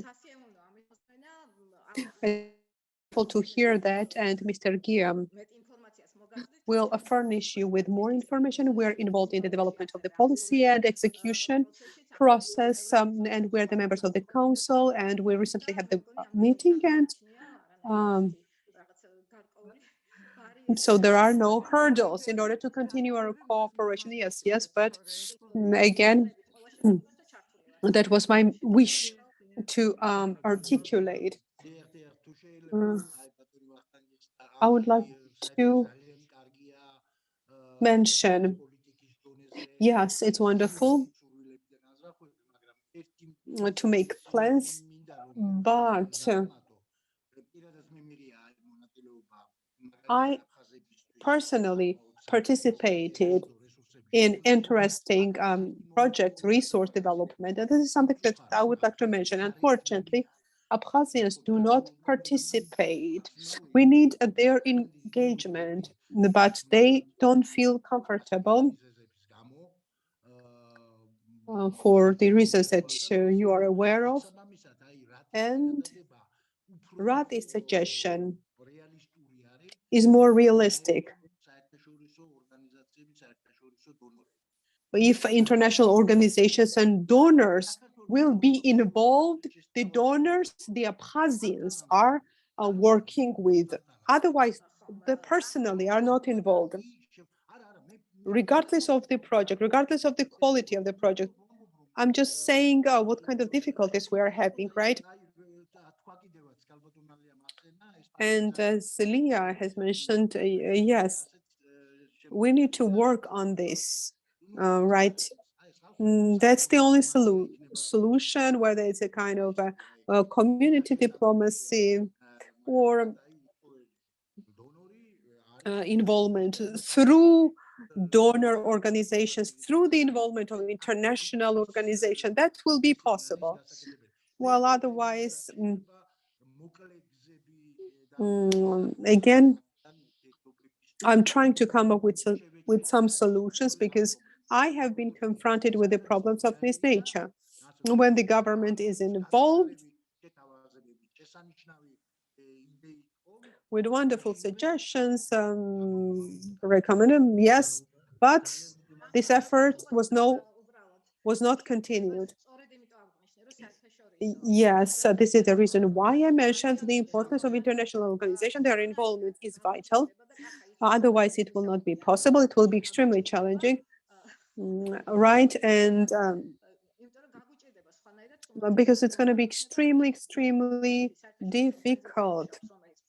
There are a lot of organizations working in Abkhazia, and they support us. They provide assistance. I cannot be open. I cannot disclose all this information with you, but for the for reasons you understand. But communication is vital for them, but definitely it's easier to do through the international organizations, with the help and with the support of international organizations. But again, this is something that we should not be discussing publicly. This is not a public conversation. I would like to wish you the best, and if you have any comments, if you have any questions, so I'm ready to take your questions. And Mr. Vakhtang, if you would like to get more in-depth information, that we need to come up with the joint separate meeting with the involvement of the decision makers, as all the pertinent stakeholders. Yes, thank you very much, Leah. It was extremely interesting to have a discussion with you. We received a lot of useful information, and we now have our plans. As for the Internet Society, this society is present in 125 countries. We have a tremendous network. 69,000 members are under the Internet Society, and we ask the support from the Council of Europe, and they supported us tremendously. I hope that international organizations, including Council of Europe, other organizations, will be able to support us in this initiative.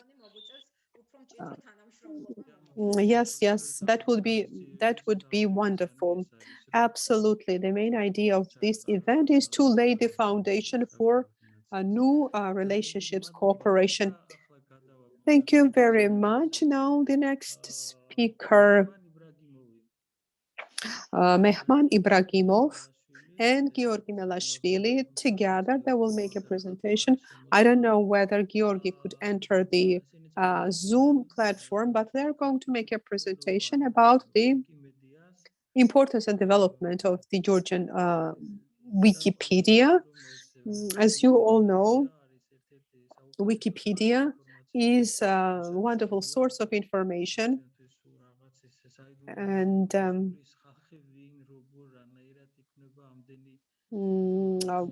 we did not possess information how this information is being accumulated or collected. So now we will listen to the people who are creating this wonderful resource. Mehman is the member of our thematic group, a very active group. Thank you member, and thank you very much for your active involvement. Thank you for giving me this opportunity to share our activities in the digital world. We live in a digital world, right? And whoever uses the internet definitely at least once would get access to Wikipedia, or would search something in Wikipedia, or it's kind of Wikimedia, which is a non-commercial organization based in the US, which owns Wikipedia, all language Wikipedia, and other related projects. Wikimedia projects. The Foundation Wikimedia is working with Microsoft, Google, Intel. And if you search something in Google, whether it's a person or organization, institution, and etc., it will give you the information which is present in Wikipedia projects. Georgian Wikipedia was created in 2003. Since 2004, it has been a lot of volunteers have been working. And one interesting fact, one article that was posted on Wikipedia was about Shevardnadze, Eduard Shevardnadze, former president. That was written by the volunteer. Then we established non-commercial organization that is now recognized by Wikimedia. We enthusiasts and volunteers, we try to work on multiple projects, and the Wikimedia is our supporter, providing grants, providing resources in order to locally conduct activities such as competitions, for instance, in Georgian photo competitions, and so forth. And we work with other institutions throughout Georgia. For instance, last year, we had a wonderful joint project with the Ministry of Education, together with the Ministry of Education. It was about the Georgian language and on Georgian Wikipedia and English. Wikipedia, there are other projects as well. For instance, Wiki media related, where we can upload audio and photo resources. In Wikipedia and in other resources, these resources are available, so you can freely use these resources, information in more than 120 languages. Wikipedia is available in more than 120 languages. We have 150,000, more than 150,000 articles in Georgian on Georgian Wikipedia, and also Wikipedia is in Megrelian and Abkhazian languages, and we plan to further develop the Megrelian Wikipedia in the Megrelian language, and a special attention is paid to Abkhazian Wikipedia. Together, our partner organization, Teachers Association, we conduct a wide range of events, and we try to develop and promote Abkhazian Wikipedia. However, we have problems because it's hard to find people who speak Abkhazian, and they cannot devote time to volunteerism and voluntary activities, and we don't have people from Abkhazia involved. Therefore, we try to translate from the Georgian language and upload this information on Abkhazian Wikipedia, because Wikipedia is a wonderful tool to preserve the language or preserve the languages that are on the verge of extinction and or disappearance. So Wikipedia is a repository and the possibility to preserve the language script. There are other problems, because we don't have many volunteers who would devote their time and develop the content in the Georgian Wikipedia. However, we try our best to incentivize the use, and not only the use in this process. Lack of resources is another problem. Lack of resources, financial resources, and also the lack of credible sources. We try to work with other libraries, with other institutions, and with the archive, it's not possible to work at this stage. Their doors are closed, but we try to work with other organizations in order to come up with a credible and verified source of information, because Wikipedia is not the primary source of information. All this information is derived from other sources, and these sources are responsible for the credibility of this information, and they are mentioned in the reference list. And we will try to submit the amendments with regards to the article of copyright rights. Some of the rights are restricted, and we will try to change the situation, change the legislation to ensure the freedom of panorama. As you know, in 1952, the buildings up to 1952,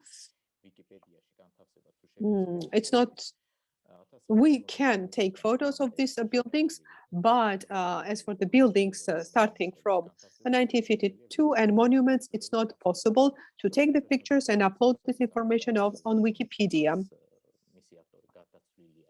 And if the person, the author, is deceased more than 70 years, this is the public ownership.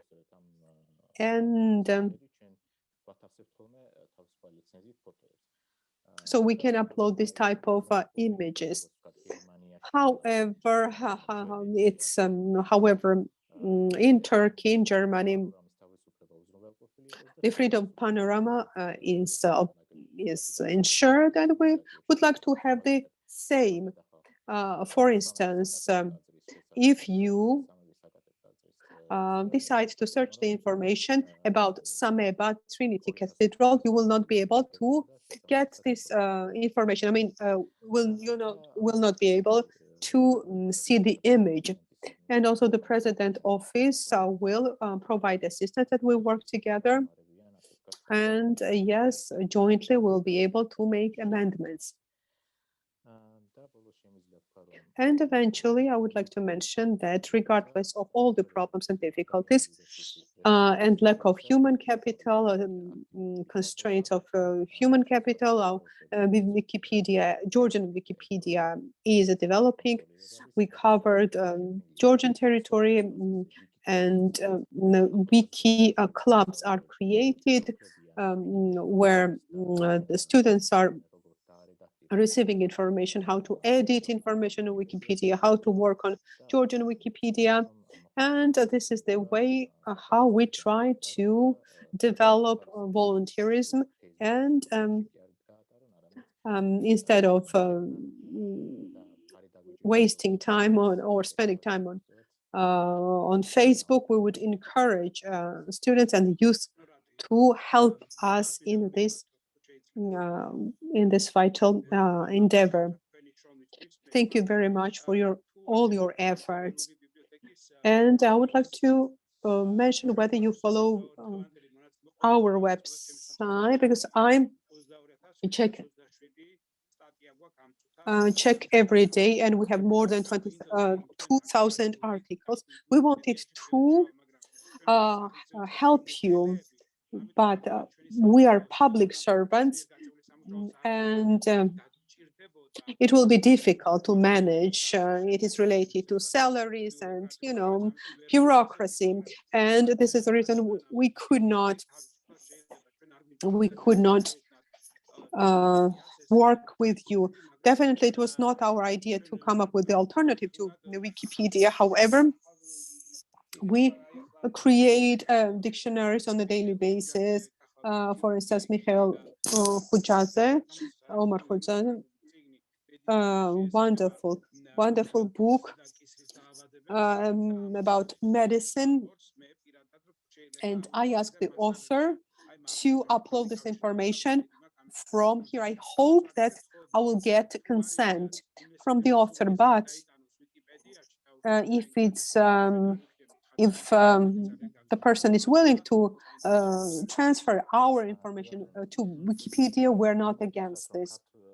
I would like to mention that Georgian Wikipedia editors, we use your resources actively, especially the references, the sources and references. And yes, we do not copy paste information from your website, but biography and biography related information. However, BiblioWeek is another interesting source. And for instance, we've developed the dictionary of the Georgian poets. And yes, definitely we can continue. We can work together. And there are two projects, Wikitata, Wikidata, and universities or institutions in Europe and in the US.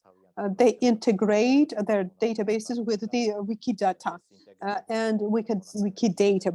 And this integrated data are created in Wikipedia. And Wikisource is another possibility where PDF files can be uploaded, and then in an automated way, Wikisource would transfer into the text format on the site, on the website, so in text form. But again, now this is about the copyright, and copyrights restrict us because there is a kind of a limitation of the date of the books that we can receive information and publish information from. Can I make a comment, if I may? Well, the information in the Georgian language, definitely it's of vital importance. So there is no argument about that. Of course, it was mentioned multiple times. But in addition to information, this source is makes a tremendous impact on the development of Georgian language. And together with this team, with the State Language Department, we started a very interesting project. However, it was stopped by pandemics because we would like to have this information based on the credible sources, and credible information should be provided to the users, but there should be kind of a feedback. Well, I mean, the text should be normalized, that for the users to know whatever is in Wikipedia is edited, had been edited, and the information is credible. However, it may be somehow marked that the text was edited and can be received as a credible information.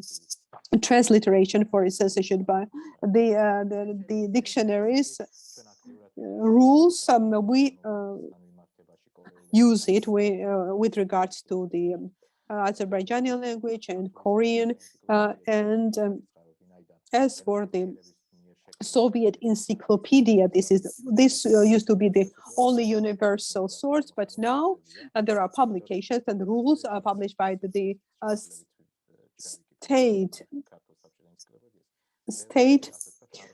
department, because there were some flaws. For instance, in terms of translation, there were some flaws. However, we could rectify these flaws and some of the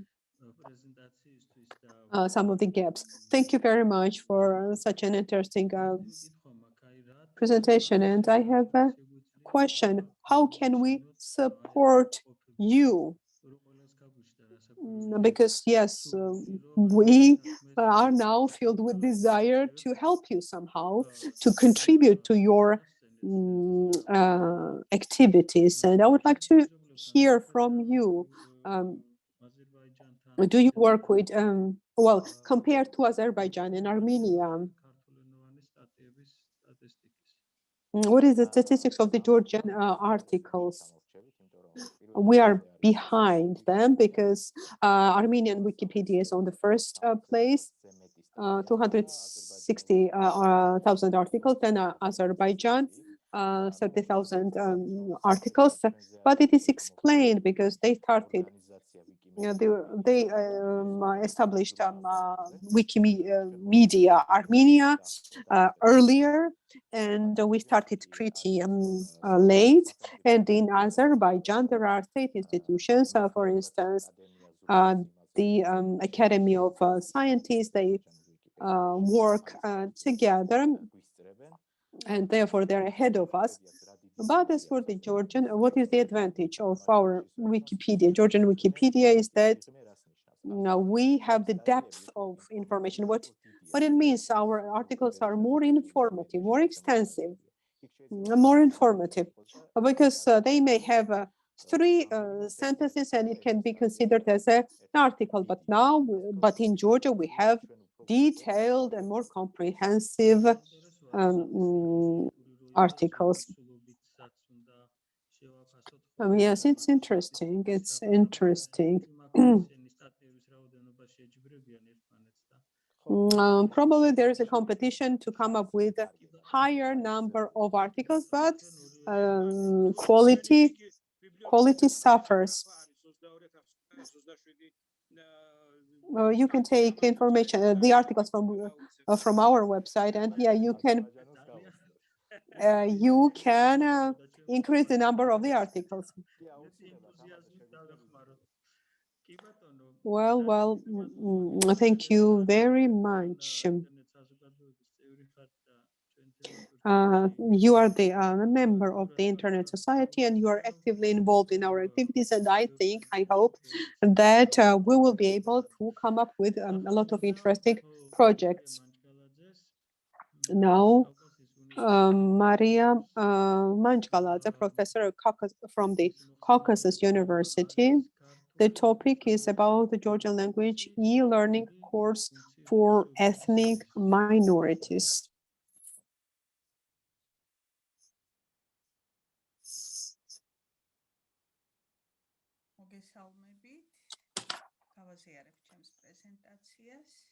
I would like to share my presentation.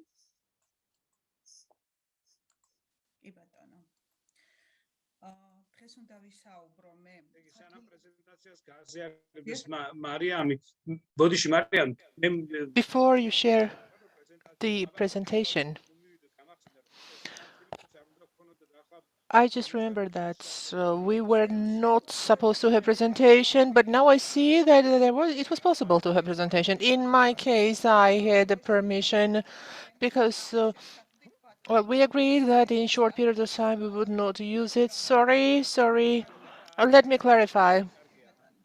No, that's good, but we will pursue the same format. We always prefer to have speeches without presentations because it is traditionally more lively, more interesting. But if the speaker thinks that's, but I think we have agreed in the group that it would be actually the best. But in the future, we will have the same format, speeches without presentations. Very briefly, I would like to say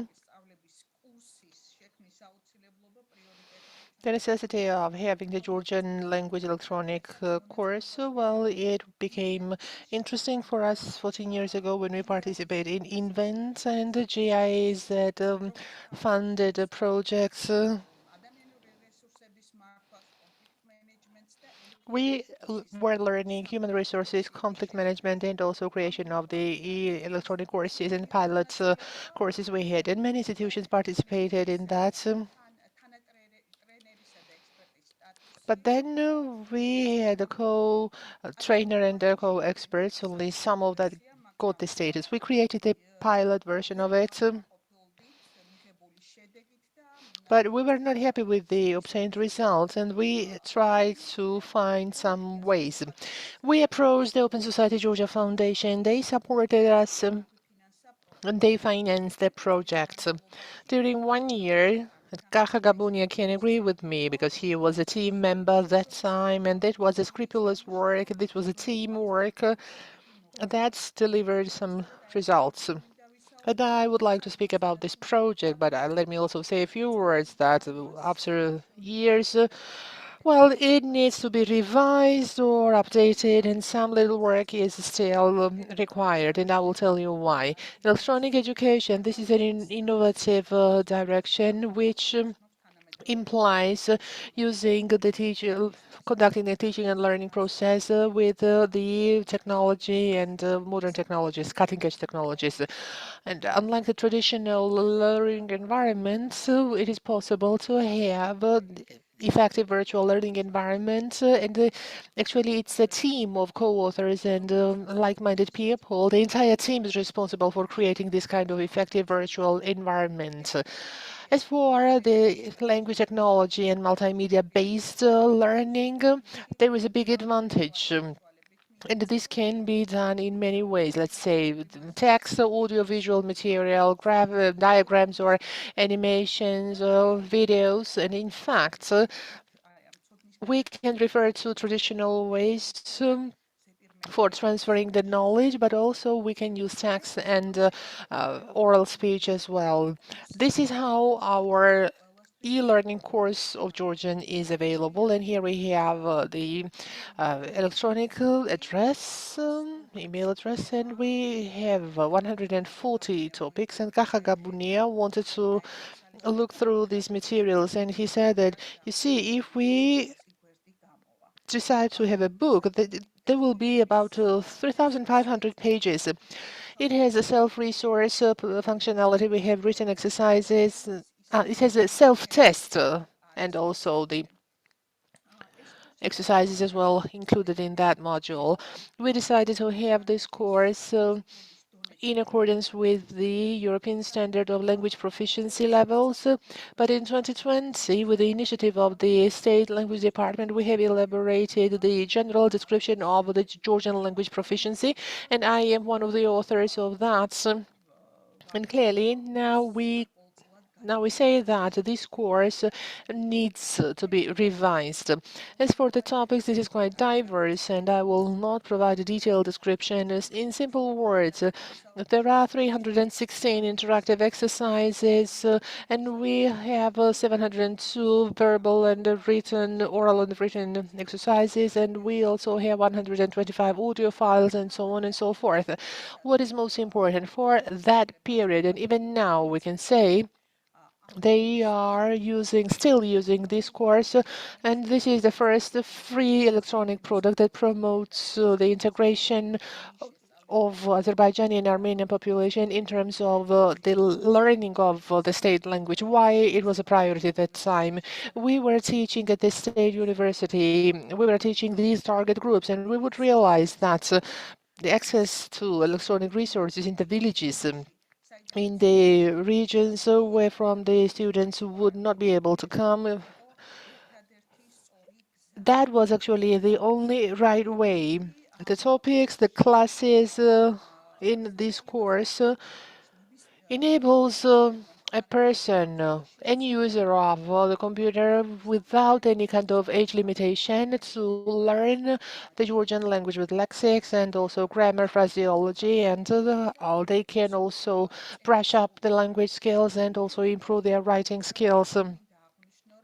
We have diverse topics, and we're very happy that we had an artist who created this kind of user-friendly materials for that, and these resources have been shared and used by many people. The course consists of 4 blocks. I will not speak about all of them. Of course, we have listening and speech, and also we have different exercises, also writing and reading block. There are texts for reading, also other types of exercises based on that. We also have a grammar section, which is not mandatory, but it provides significant information to those who are interested in that as well. And obviously, there are some practical exercises. Also, we have the vocabulary, and also which is focused on enriching their vocabulary. And in this respect, we think it is a very important resource. And for example, one of the resources is the crosswords that are also included in our course. For every lesson, we have the block for new words and phrases. That was our special approach, because we wanted to teach the new words in a way, in the form that we are using it in the text. This is how it looks like. It looks like these are our resources with crosswords, which makes it possible to have the help button. But in this case, of course, the percentage, well, the scores will go down if they use this help button.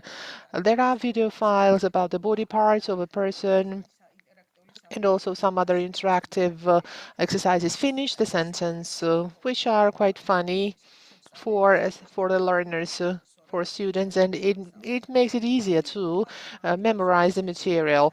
I would like to say that other than the subject knowledge, it also helps a person develop the personal skills, let's say the communication skills, and they can also improve verbal and writing skills in the Georgian language. Also, they can learn independently, and they can constantly and coherently check their knowledge. It also develops some values as well. People get familiar with the Georgian culture, world culture, and also social, cultural, and intercultural competencies are also provided to them. And last but not least, for the last 2 years, and judging from the events that developed recently, also the pandemic, that made it quite evident that these courses were necessary, and their increasing number proves that from the society there is a demand. The people actually have high demand on that. At this stage, our program is problematic because 1 year ago, the support for audio files, and we had flash players as the basis. Well, now the support has stopped. So we no longer have the software support, and it needs to be updated. I hope that this very valuable resource, and we know that we have invested so many resources into that. And let me say that not only the targeted audience, but also for the students, teachers, or learners who taught Georgian as an English Georgian is a foreign language. Actually, they were using the materials, and the material has been so unique. And I hope that it will be possible to update the course, and it will be possible to somehow, well, it will be possible for the course to have another life. As for how much is needed, I think everybody agrees that yes, there is a demand. And it is really greatly needed, and it is very important to support a project like that. Indeed, Maya. Yes. Now you can stop sharing your screen, and these resources are indeed very important. And thank you for being one of the initiators of creating the resources like that. So may I ask you a question, please? I liked the pictures. And who is the artist? He is Ilya Trelashvili. He is a philologist and an artist at the same time. It was so positive. It brings so many positive vibes. And it was a good team, and we would develop the topics. And let me say that you delivered the project very well. So wish you good luck. Thank you. The next speaker will be Tamar Gagoshidze, psychologist. We all know her. We know her and her wonderful speeches. We're so happy to have you here today. And the topic of your speech is the negative impact of digital resources that are not available in the native language, and how negative it can be for the development of the child. Well, hello everyone. I'm so happy to see you, the familiar faces. During the pandemic, we have been meeting virtually. I would like to thank you very much for inviting me, and well, negative impact, that could be a really broad statement, but I would like to speak about the challenge that we are facing in general, considering that the pandemic has accelerated this process. Yes, the process was going on, but the pandemic has accelerated that. The process is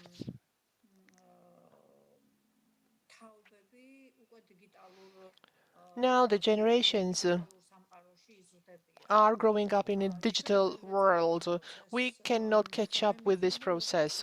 People know me as the enemy of internet and computer, but this is not true. And today I would like to speak about what I mean when I speak about development, influence, or impact, negative impact, and why it is important to have the resources in the native language. Today, and especially during the pandemic, we have moved to the virtual world and in this digitalized space. And we don't really need to prove that, but I'm not a sociologist, I'm not a psychoanthropologist, but it is really very interesting to observe the Z generation, their mentality and the modus of. But the fact that our children and their children are actually, they are the native residents of this space. And This is something that we should pay attention to. From the standpoint of the neurodevelopment, evolution suggests that our brain does not change that fast. And this change is linked to adaptation. As a result of the adaptation, there is a change, and epigenetically, this is a very long process. But bombarding us with these new conditions that requires significant change. I will not speak about the education. Education should be changed drastically. The whole system should be changed. But we are lagging behind in terms of the resources. Well, of course, I don't really have to prove that. Everybody knows that. But why is it important? Different age has its different specific features. So why it is important? Before the age of 3, for the children under 3, when we say that we are against, and this is why people think that I am against, in general, against the internet and so on.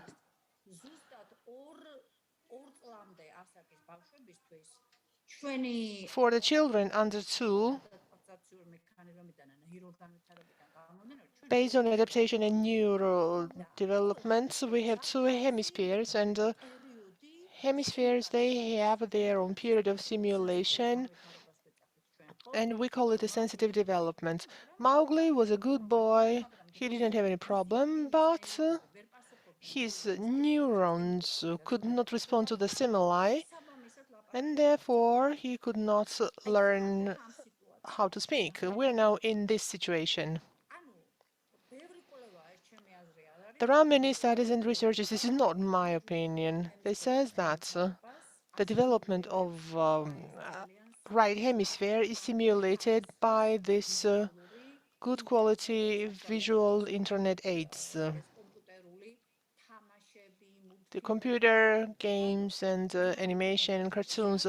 I'm not a physicist, but it's a fact that there's a blue stream and bright colors from the very early age that stimulates the development of the right hemisphere. Globally, there is also a very interesting statistics that development of language and speech, and I'm talking about the people who use the resources of their own native languages, and I'm not talking about ourselves. I'm talking about the Anglo-American population, English language population, and of course the biggest studies are held there that suggest 30% of children who go to pediatricians, and that's a very big rate, 30%, they have developments for language and developments. They have development issues and impaired development in terms of language. Actually, mentally, it has changed because as for schizophrenia, we had the same rates in 19th century, in this century. We don't have the intellectual retardation or development problems, but radically what we observe is for speech and language and communication. These kind of disorders are increasing. Well, I cannot blame the internet for that, and I don't really have time to speak exhaustively about that, but we're talking about the population that actually use the resources in their own native language. But what happens in our case? In our case, we have more children who do not speak, and I'm talking about the children under 3. We call it mimicry, and they start speaking the other language, the foreign language. But actually, if they really started speaking, I would not say anything, but it looks like a parrot. And there are some linguists attending the session. It is the superficial imitation, and this is mimicry, and it does not go any further. imitation, mimicry is really very important for language development, but it is not sufficient. You should go beyond that. And now this is what our situation looks like. We don't have resources. Children under 3 who are using English language materials and resources, they are watching English language cartoons or games or whatever. That stimulates the right hemisphere, and by imitation they start speaking the foreign language because, well, I cannot really say speaking the foreign language. This is imitation. And this is done through the right hemisphere. When we start learning the foreign language, the right hemisphere is active, not the left one. This is a very important. Studies suggest that. Mastering a foreign language, this is done by the activation of the right hemisphere. But in fact, what we do, our poor children, instead of having both hemispheres equally developed, and I'm talking about the under 3 development, Anglo-American population complain that even, well, in the environment of their own resources, still they have the development impairments in terms of language and speech. But we have in a worse condition. I don't have statistics.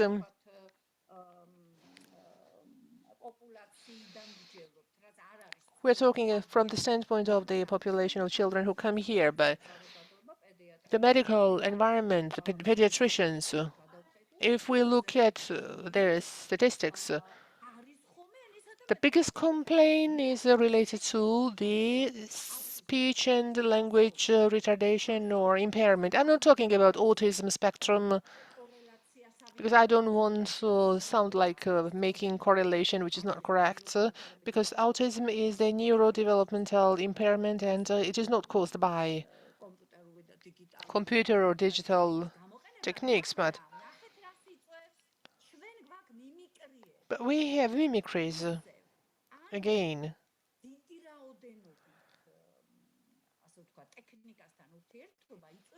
Using too much technology results in developing the signs that look like autism. And when the parents remove the child from the screen, then the children actually do much better. French, the Spanish people, they have the studies, and English language studies are there as well. And therefore, when we are talking about the minor children, younger children, of course, we, the psychologists, will welcome the opinion that, yes, whether it's resources or cartoons or whatever, or the games for this young age, it should be Georgian. But it is very important, the number or the volume or how irritating it can be for the lives of the 3-year children. Evolution suggests that the 3-year children under 3 need the live environments. But when we have alpha generation, but as for the cognitive development of the children, that will be different. The logic will be completely different because those who were born after 2010, these are alpha generation, and they have different cognitive constructions. But in fact, from the evolution point of view, the change is so slow that even now, this actually, for the under 3 children, we need to pay attention to the fact that the children react to the live or living environment, live environment. And there is also this study, and the Japanese, they have that one, the impact of these environments on the brain development. So if you ask me, this is not a very ethical research, but we found out that this kind of digital language simulation, it has less development less impact on the development of the language skills. But these resources and the lack of resources becomes even more dramatic at the next stage, because the children who go to school, who are in the primary school, especially, well, that was demonstrated by the pandemics, the school cannot compete with the internet. This is why the children are so disinterested or demotivated. When I was studying at school, I was demotivated because the type of school I attended to. But after that, you know, what we see in the internet, of course, they are demotivated, because what we learn from the internet, the school cannot provide that. And the school is something gray, and therefore, it's something, well, not a very attractive conglomerate. And for this age, and I was listening the speech about the Georgian version of Wikipedia, and I was fascinated that Armenia and Azerbaijan, they are far advanced, and we lag behind. In terms of Georgian language resources, and I teach at the university, not at school, but still we are having significant problems. The university students, they have problems in terms of finding the Georgian language resources, although many universities do so much, but this is just a drop in an ocean. This is not just, it is not having fish in water.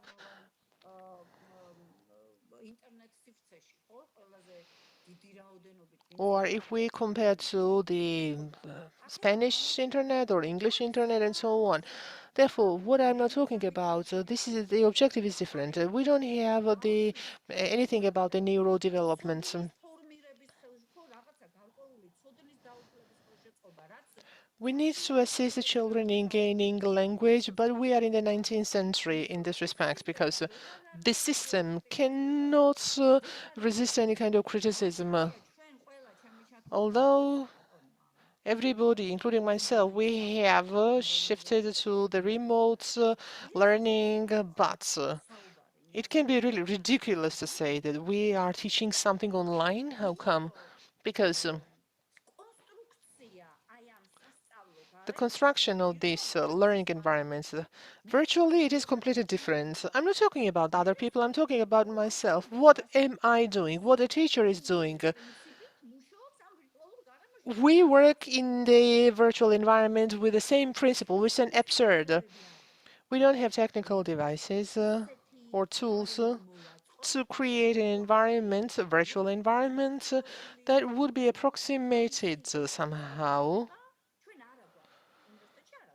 We don't have it in the university. Of course, the schools do not have it. And again, we're talking about the technical devices.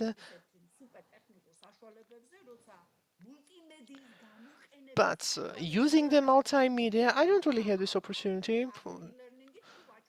I can show you some videos by e-learning, and that's it. But using the multimedia, that needs a completely different virtual construction. The architecture is different, the planning is different, everything is different, and we are not doing that. We fail to do that.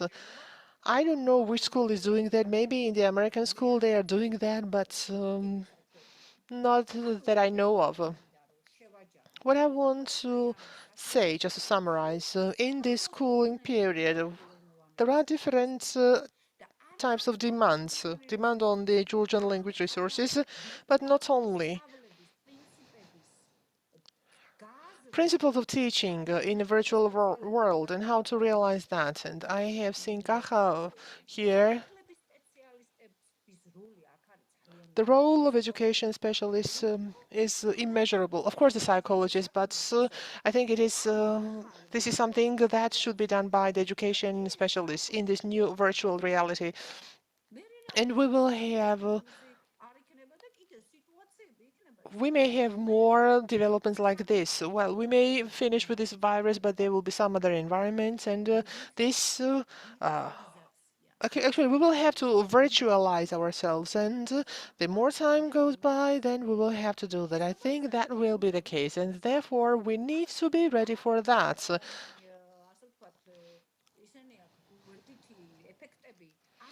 What side effects we have?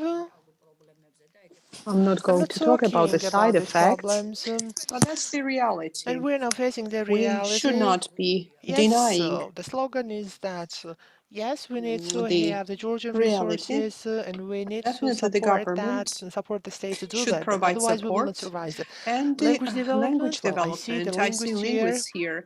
The language Language development development in in this this new new reality situation without cannot be technology is not possible possible. without this, because even I me, no I longer cannot read read a book, books you know, anymore, paper copy, because I am paper, X book. generation. I no longer But now, read the books because because I'm I've used developed to the habit of scrolling, scrolling, and it has a you different know. cognitive construction. And I And what I realized realized that that when you when I'm scroll that, it scrolling, is just a the information superficial is elaboration of the text. processed You on a don't delve superficial deep. level. That's That's my my personal perspective. That's my experience, and this example. is why when we teach children And like this, when we teach then we need students, we to need to come come up up with with some something about mechanisms the because deep they will not be elaboration able of to the text, retain because they will information not because it's kind of remember anything scroll the and it's next day, gone. because they just scroll the text and that's enough. And That's all. well, This is why these issues are very each relevant. age Different has ages its have own different challenges, development challenges, challenges, and and the therefore these resources resources should be available, channeled and towards these these resources should give the answers to these challenges, questions, and they should responsive to the actually challenges. find answers to the challenges. Of course, different things should be done for the Definitely, preschool we children, have to take into for consideration secondary students, and age for the graduate categories, students. but Well, still, this is that's a something that very we need significant to challenge, and think much about, and investment it is requires needed, which is necessary to be significant done. investments. Thank you Thank you very very much. much.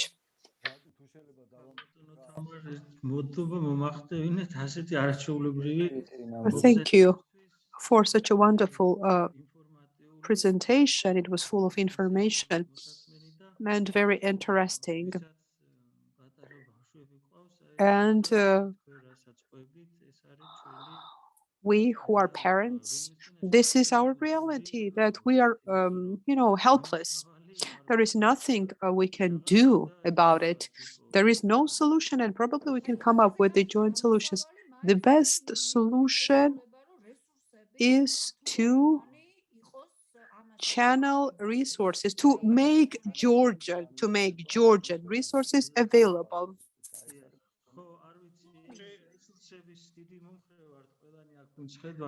Well, there is something more that we need to do probably with regards to the children.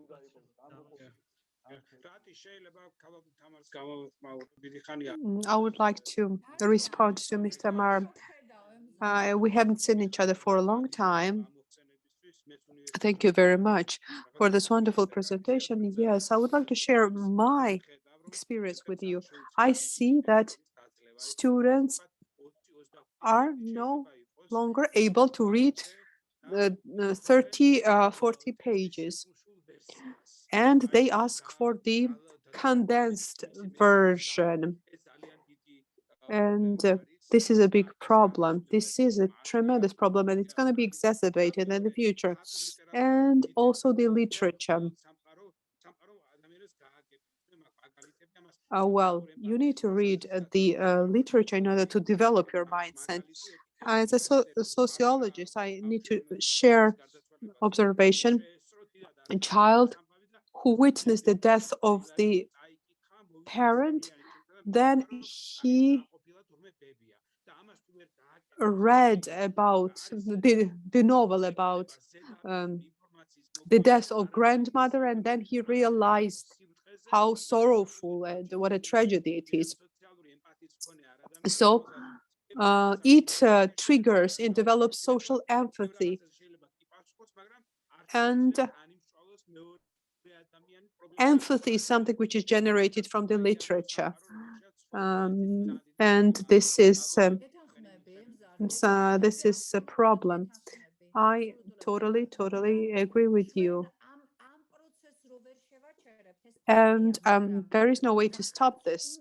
However, we need to do something. We need to do something because the system of education should be changed drastically, because imagination and memory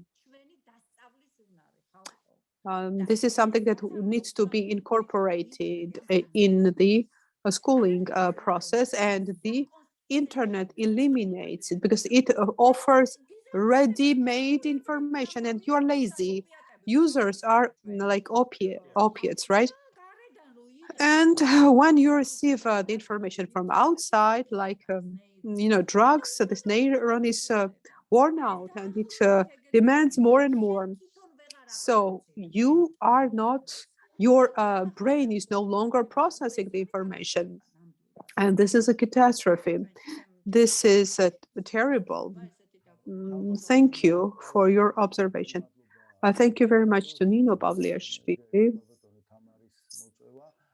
It was her initiative to invite Ms. Tamar, and Ms. Tamar, thank you very much. Your involvement made our conference very interesting, and it will be easier for me to make a presentation.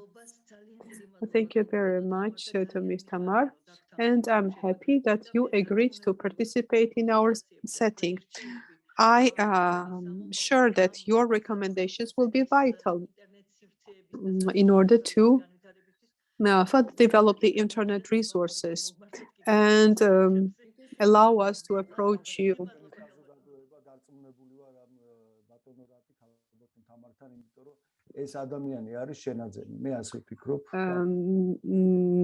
That's thank you very much to Ms. Tamara again.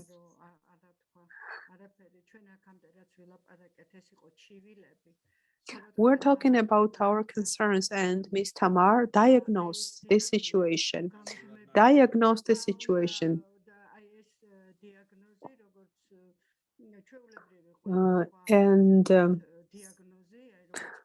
The diagnosis, for instance, COVID-19 was identified, determined. The nature of it, we have to understand. We have to understand. And the problems are multifaceted, but the most alarming is that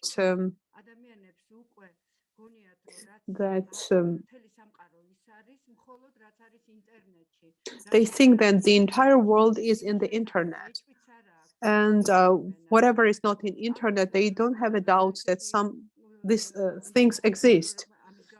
And so we need to make information available, fully available on the internet.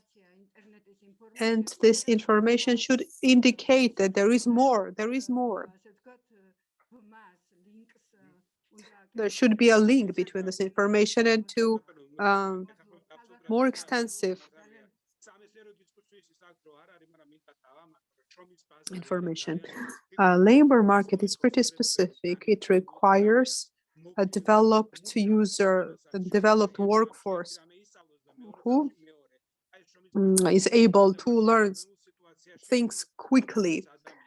And this is the model of the human being who can learn, for instance, Chinese, and the same week will be able to learn another language. Well, it creates the problems of this nature. And this is a tremendous challenge for our modern era.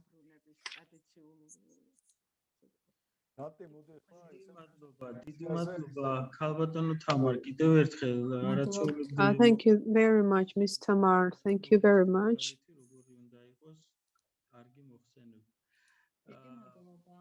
For a wonderful presentation. Now, Mr. Vakhtang, to share the presentation, creating entertaining cognitive digital resources for preschool and elementary school children, non-formal digital education. And Vakhtang is the founder of the Children's Non-Formal Education Center and author of the Sodna.ge. After that, we're going to have a discussion. Greetings, everybody. It has been very interesting conference. I'm the final speaker, and I will be brief. Vakhtang Chinchihadze.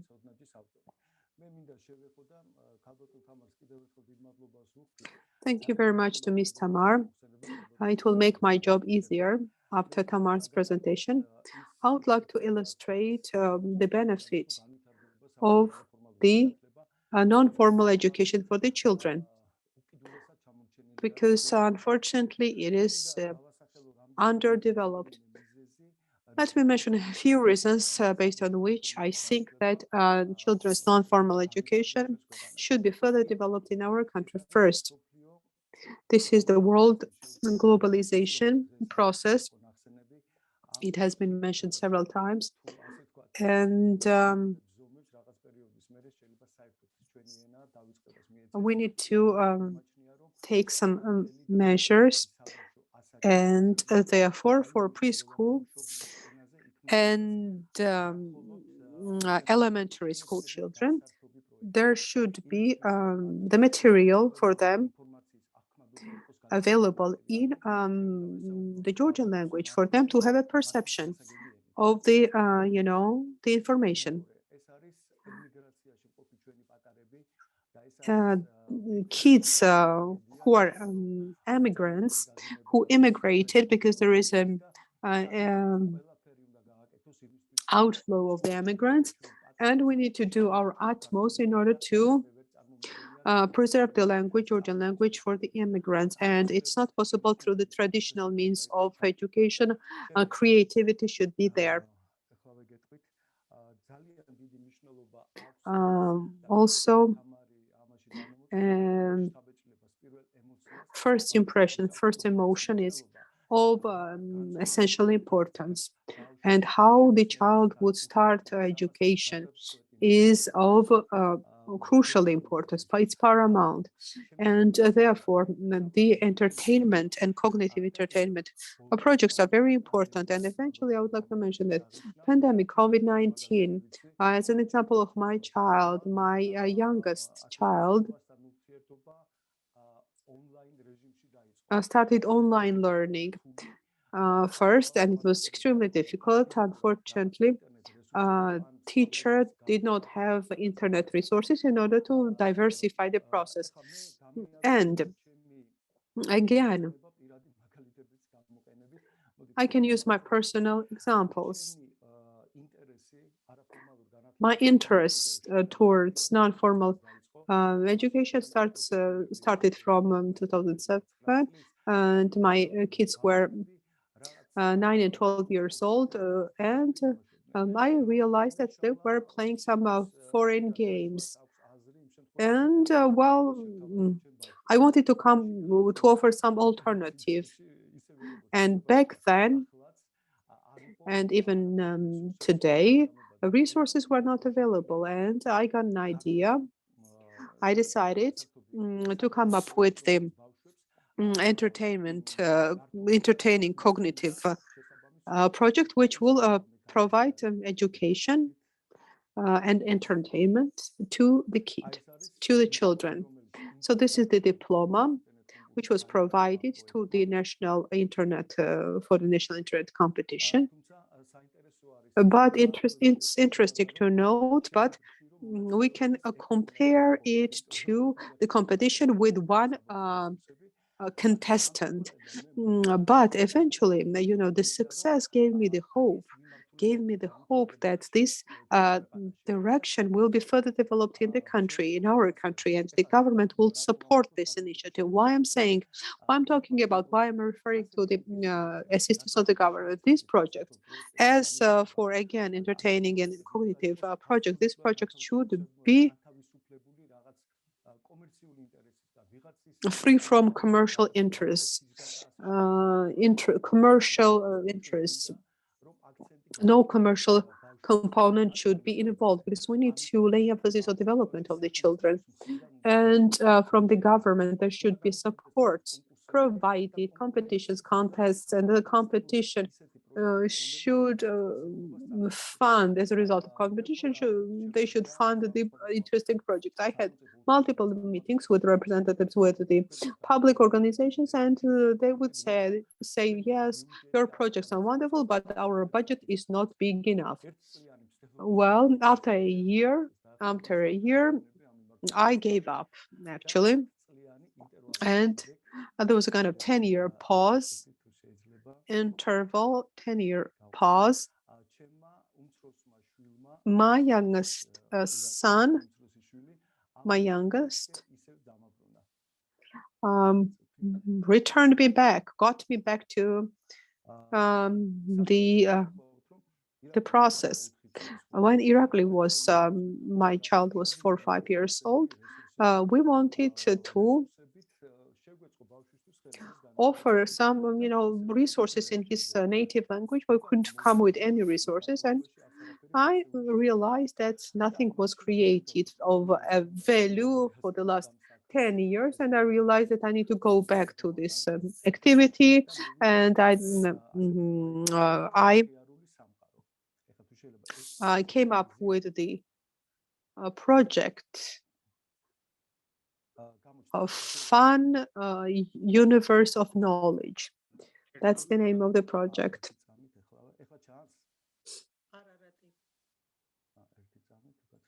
I'm trying to share the screen with you. So yes, I came up with the characters, and with the help of the project, with the help of animation, online games, and songs, they would receive the knowledge. This is on Tsodna.chi website, and as Mamuka Munavardishvili, I have this Georgian domain tsodna.ge, and the team of professionals worked. We got together. We were unified under this idea, and we had the outline of this project. We had meetings with the representatives of state university. The same response, thanks to Georgian immigrants. Now we created some games. We created some materials, and it's on Tsodna.chi.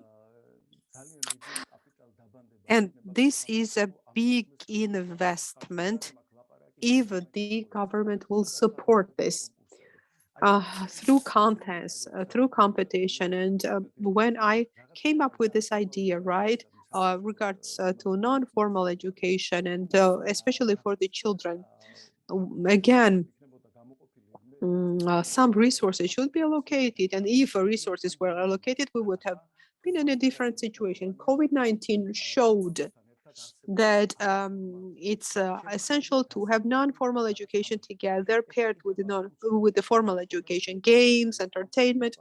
Now about the children living abroad. This is a sensitive topic. And Ms. Tamar will agree with me that the system of education of Georgia requires tremendous reforms. A non-formal education requires less resources, and our possibilities, capabilities should be used. Well, I wanted to talk more, but I guess it's time to take questions. Thank you very much, Vakhtang. Vakhtang is the member of our thematic group, a very active member, one of the most active member. And thank you very much for everything. Now, move to the discussion. Mr. Kote wants to ask a question or make a comment.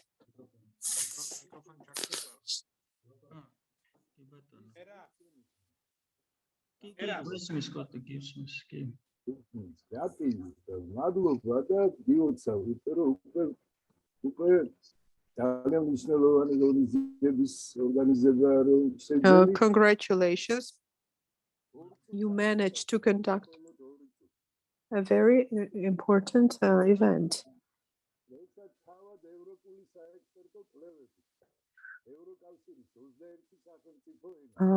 European research,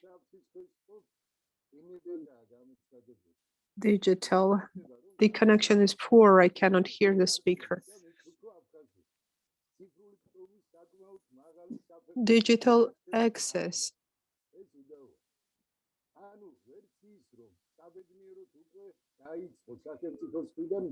The government started to support or eliminate the threats against digitalization, and the fact that Georgian language is a state language does not remove the problems.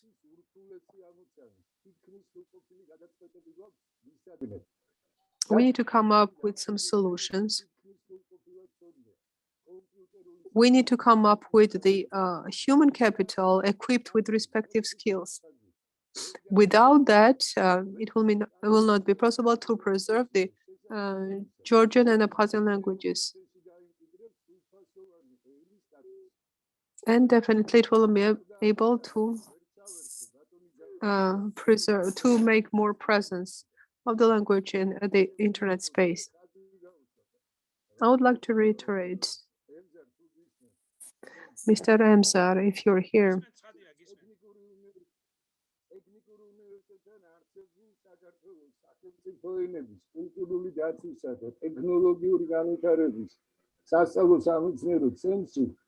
our center piloted the project teams working on the development of Abkhazian languages.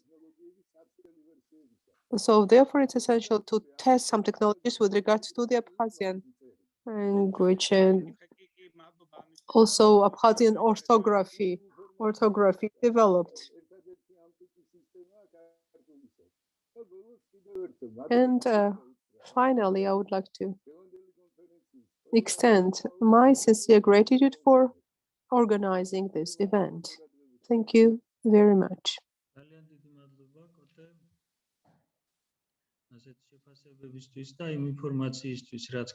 Thank you very much, Gautam. The main idea of this conference is to exchange thoughts and ideas in order to come up with solutions, exchange of thoughts and ideas. Any other questions to the panelists?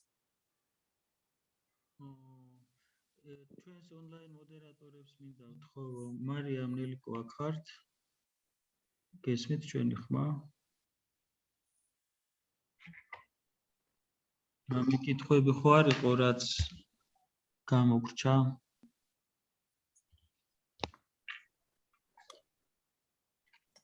რატი დიდი მადლობა მინდა ეროვნული ბიბლიოთეკის სახელითაც გითხრათ ჩემო ბატონო ამ შესაძლებლობას. Many thanks on behalf of the library, and we need to continue working together. National Library is ready to work with you in the future as well. Thank you very much.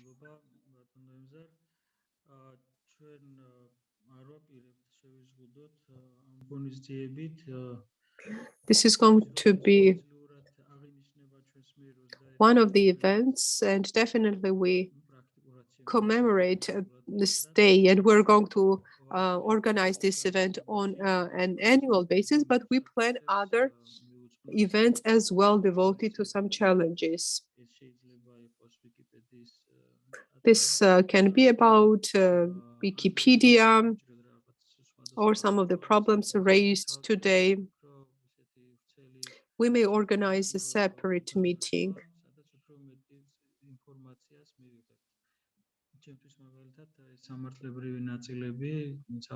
For instance, information about legal issues is important. Our parliament is with us. And yes, there are some restrictions, for instance, as it has already mentioned. So we need to work together in order to eliminate the problems. Thank you very much to all the participants for such an interesting event.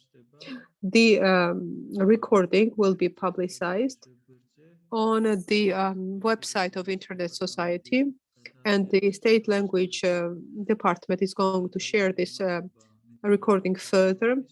Let me extend my sincere gratitude to the Council of Europe. Now, they provided tremendous support to organize this event. Technical and translation support was provided, and they offered the support in terms of the expert opinion, Mr. Dushan, who shared his experience, and also the State Department, State Language Department. Thank you very much for active involvement, and we are open. If you have any initiatives with regards to the event that you are interested in to come up with a solution, our thematic group